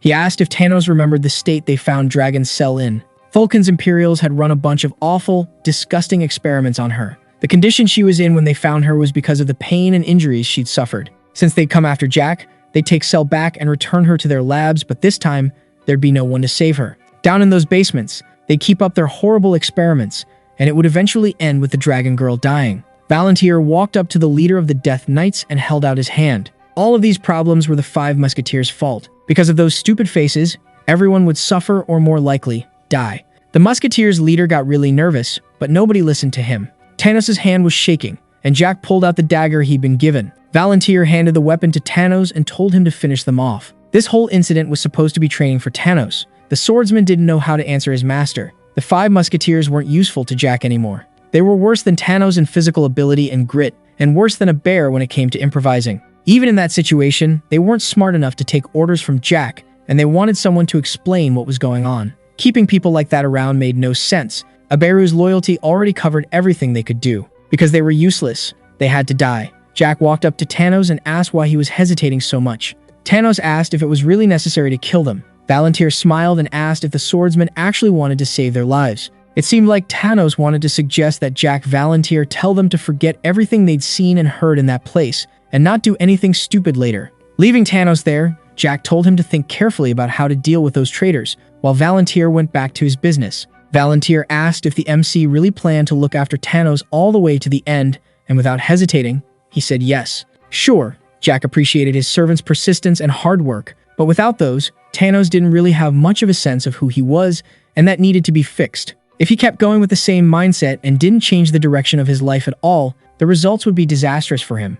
The MC sensed the hidden instincts of an assassin in him, but didn't ask directly, and Thanos didn't say what would happen once his goal was achieved. It would be achieved eventually, it was only a matter of time. But if you imagine he becomes the swordsman he always wanted to be and gets his revenge, then in the end he'll be left facing his inner emptiness, the feeling Jack knew well, the same devastation from before he found his mentor. Valantir truly hoped Thanos wouldn't end up like him. He wanted a better life for his servant, free of suffering and that inner wreckage. His final goal was to teach Thanos a sense of responsibility. Valentine and Ibero were insanely smart. They could figure out Jack Valantir's hidden intentions after hearing just a few words. If Thanos didn't kill those 5 right now, everyone would be in serious danger later on. And since he wasn't used to taking lives, today would be burned into his memory for the rest of his life. The mentor was curious about how they could get ready for what was coming, while also helping Thanos deal with his issues. Jack explained that he didn't like Thanos, even though he was interested in him. To him, the swordsman still seemed way too young and inexperienced.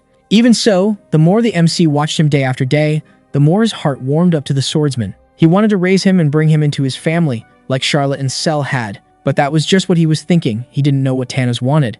There was no way to know if Thanos saw them as family too. Honestly, probably not. He was scared of getting attached to anyone. The whole time he studied at the academy, he never became friends with anyone and never got close to anyone. He didn't want to get close to anybody. Thanos saw himself as a burden, a totally useless kid who'd always be alone and who nobody cared about. Maybe Jack chose a harsh method, but that way, Thanos could gain a sense of responsibility and feel like he belonged to something. Because the MC valued him so much, he realized Thanos had stopped growing and needed outside help, someone to push him forward. That was his role as his servant's master, help his subordinate when things got tough, and he wasn't going to just stand there and do nothing. Jack hugged his mentor, and the little girl said he was amazing, even more than she deserved. The MC didn't expect praise from his mentor, and now he was super embarrassed. Down in the basement, things were getting more intense. The Musketeers' leader wanted to sway Thanos. He tried talking to him, bringing up their academy days. The swordsman was already in his 4th year. The Musketeers' leader knew a lot about Thanos' sad past, his pain,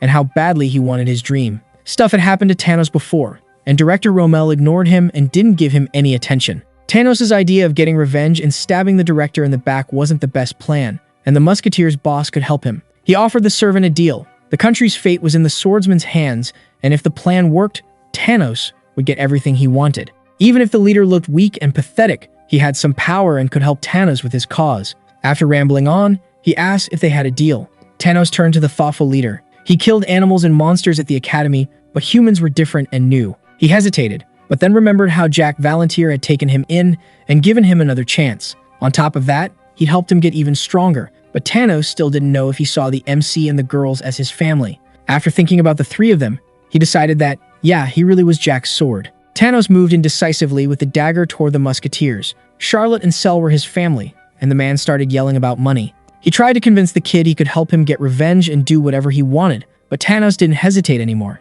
The basement walls were splattered with the Musketeers' blood. Every now and then, you could hear painful sobs and people screaming. One by one, Thanos wiped out the Musketeers. One of them begged for his life, but Thanos didn't budge. For the first time in his life, he felt alive. Finally, his energy came back. The time for half-hearted decisions was over. Now he felt another mana ring around his heart. Another magic circle had formed. The blade slipped from his hands, and suddenly the basement door opened, and the MC walked up to him with Valentine in his arms. The boy noticed Thanos looked satisfied and happy. It was the first time he'd ever seen him this fired up. Thanos turned to him and bowed. He was incredibly happy and grateful to his master. Jack patted his head. He was pleased with his servant. The MC called Taliso, who appeared instantly and waited for new orders. Then he told him to pile the bodies in a corner. Then the boy pulled out the pouch Thanos had given him. Inside were 3 gold coins and 21 silver, his allowance. The MC dumped it all out and tossed it onto the floor. The teacher got curious about what her student was up to. Jack said he was going to make an artifact, basically,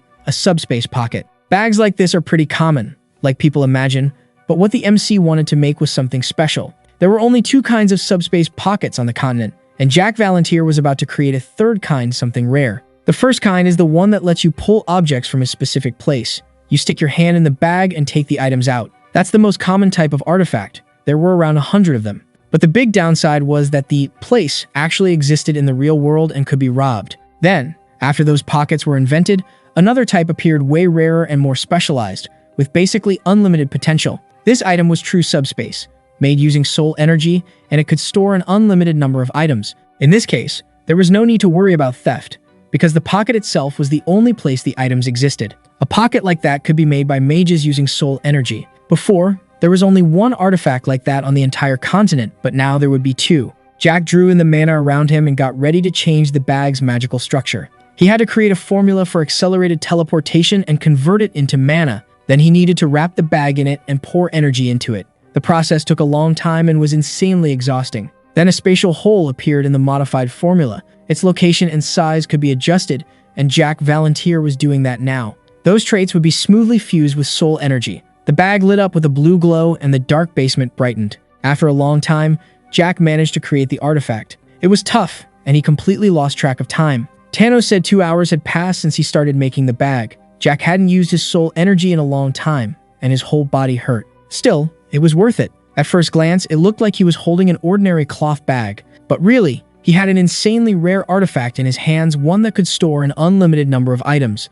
Now he was holding the second artifact of its kind on the continent. Valentine asked if he really had experience making artifacts. Jack said yes, his master had taught him that craft in a past life. Valentine smiled, satisfied. She was proud, even though, in Jack Volunteer's memories, compared to the gear she used, this was basically nothing. The MC handed the bag to Taliso for a reason. He'd made that artifact, and it would still be useful to them later. Now they had to put all the gold in it, leaving only 1 million gold coins out in the normal world. Jack went back to the mansion.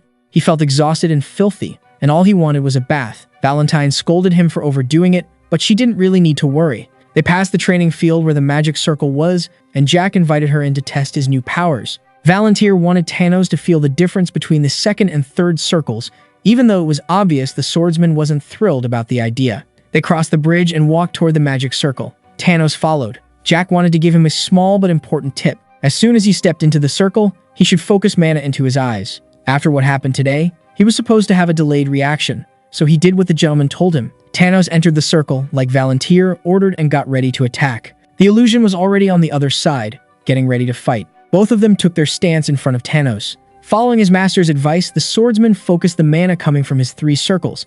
It felt good to sense all 3. The projection rushed in fast, blade in hand. Normally, Thanos would already be dead and wouldn't have been able to keep up with Jack's illusion at all. But this time, he caught the projection's movement and dodged in time. The blade swept past him, something he'd never even noticed before. Now he saw the projection was concentrating all its mana in its hands. He could see streams of mana swirling around the blade and Jack's hands. In that moment, the projection shifted its mana from the sword and hand to the right leg. It was weird to watch all of that.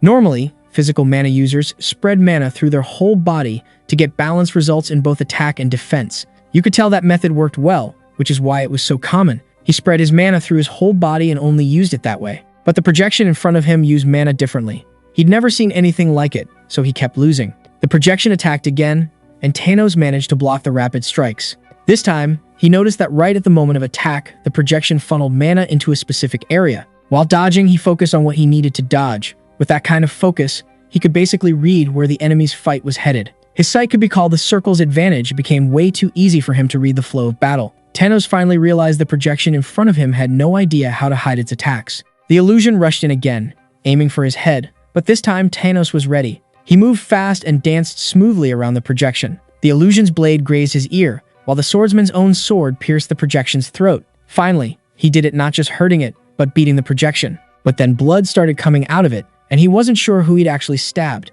The illusion backed off, and Thanos panicked that it might be his master, his real master. He dropped his guard and stepped closer. If that was the real master, he'd never forgive himself. But a second later, the projection drove a blade straight into the swordsman's heart. Thanos was stunned that Jack could strike back in a situation like that. He didn't really know his master. He'd carefully hidden who he was behind his past. Who was this man? Where did all that power come from? How did he get so strong? The answers to all of that were buried under the MC's carefully chosen words. And honestly, he kept wondering how someone so young could boost his strength and power that much. Thanos only understood it now, impaled by the projection, facing the real truth, staring straight into his eyes. And then the boy was finished off by the one who was supposed to be his adult master. Jack's gaze was always clear and steady. No matter what horrors or inhuman things he'd seen at different points in his life, there was always a coldness in his eyes, like he had a plan for everything. Jack Volunteer, the Marquise's youngest son, had a will of iron. In an instant, the boy's mind snapped open and he realized what he had to do: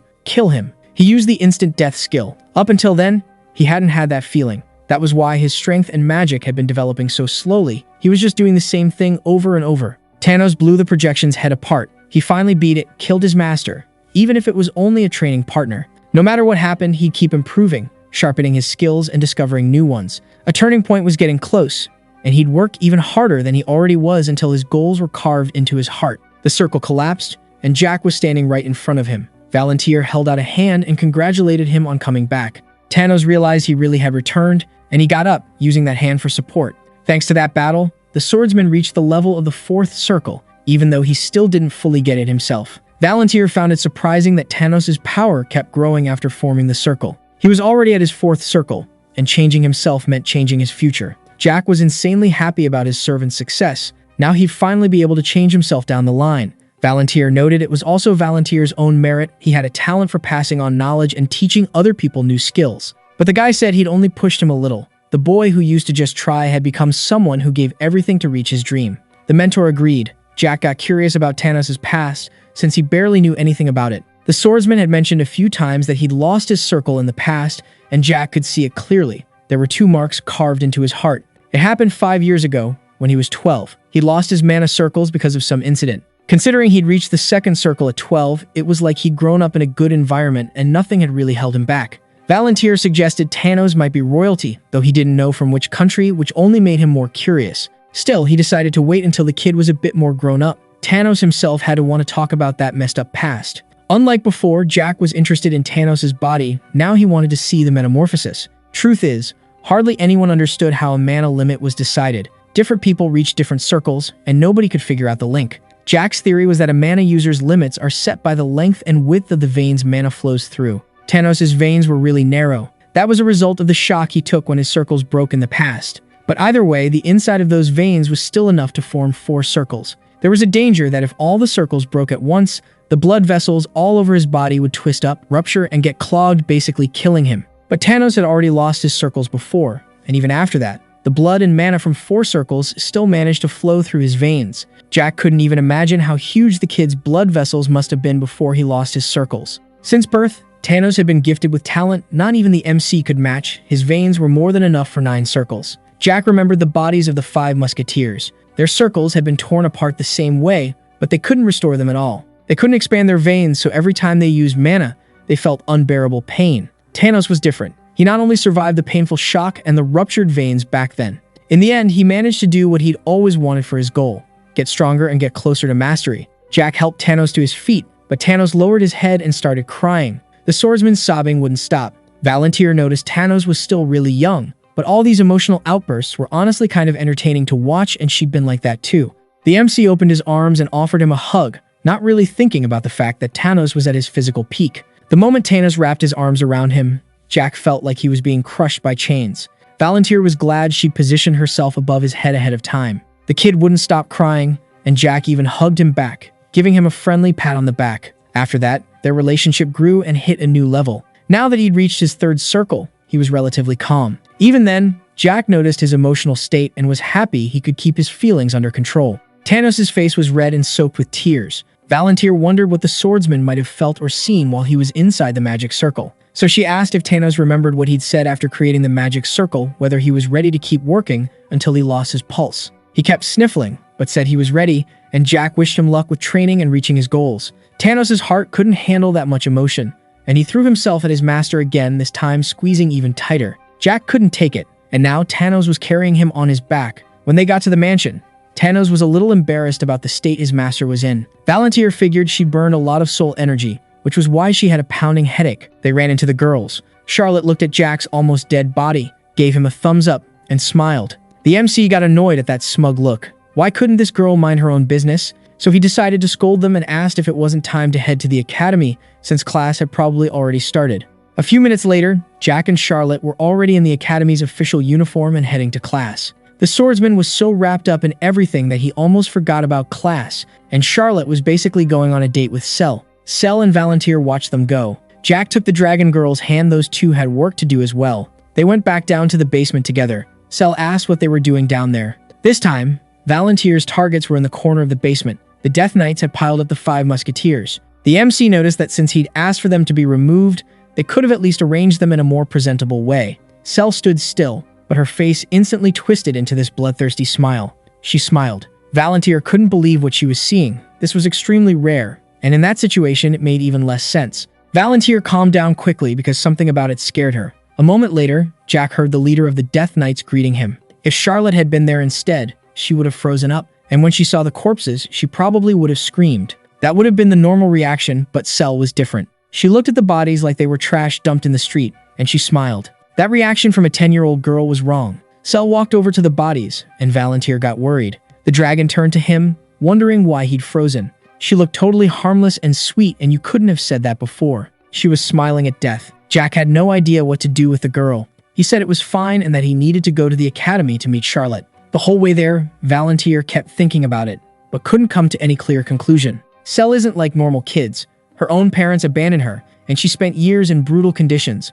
While she was held captive, she was tortured. Jack even beat himself up over it. How stupid was it to expect her to act normal? Cell was who she was, same as Charlotte and Thanos, and he loved them all the same. Finally, they made it to the academy. Cell was blown away by how beautiful it was, but Jack didn't have time for that kind of nonsense. But then his thoughts got cut off by the sound of a crowd. He heard people talking about rewards for hard work and turned toward the noise. A group of young people were gathered around Thanos. One of them was shocked about the 4th circle the guy had managed to get 2 circles in less than a day. The person talking to Jack now was an instructor, but not just any instructor. He had 8 circles, and Jack was seeing him for the first time. Even if he was kind of unusual for an instructor, he was the head one or maybe even someone above that. Praise and congratulations rained down on Thanos. Valentir was insanely proud and satisfied with what he was seeing. The swordsman was finally getting the recognition he deserved. Thanos had turned into a driven young man, someone with 4 mana circles. Now he could see incredible opportunities opening up in front of him. A huge future was waiting for him if he used his skills the right way. Jack remembered a man in a neighboring empire who'd managed to jump from the 6th to the 8th circle overnight. That story spread fast across the whole continent, and now Thanos was being treated like a genius too, except by the people who were jealous of his win. Everyone wanted Thanos for themselves and to learn all his secrets. The swordsman turned his head and noticed his master, but the master stopped him from coming over, signaling him. With his hands, Jack mouthed it, syllable by syllable, enjoy the moment. The master stayed calm and could leave his servant at peace. Things with Thanos were settled, and now he wanted to see Charlotte. She'd said she'd made friends and that she wanted to stay at the academy, and she'd started smiling even more than Thanos. But Jack was unbelievably naive about it, and he'd only find out how much later after he met up with Charlotte. Her class was full of noise and laughter. Jack secretly looked through the window and saw Charlotte sitting alone at her desk, taking insults and abuse. Her desk had been completely trashed, basically turned into a garbage pile. They laughed at her and threw paper at the girl. Jack was furious with himself. How did he not realize there were problems hiding behind that bright smile? This is the story of something that happened just a few nights earlier. Charlotte knocked on the bathroom door, asking if Cell was done with her bath yet. She said the boss would probably be late that day. The girl figured that meant they'd need to keep an eye on the house. Charlotte also said Thanos was probably still buried in his training. He came home late that day and looked completely wiped out. The dragon girl said the guy was always pushing himself to the limit, and her friend agreed. Then the blonde asked if her friend would mind waiting while she grabbed some warm milk from the kitchen. A moment later,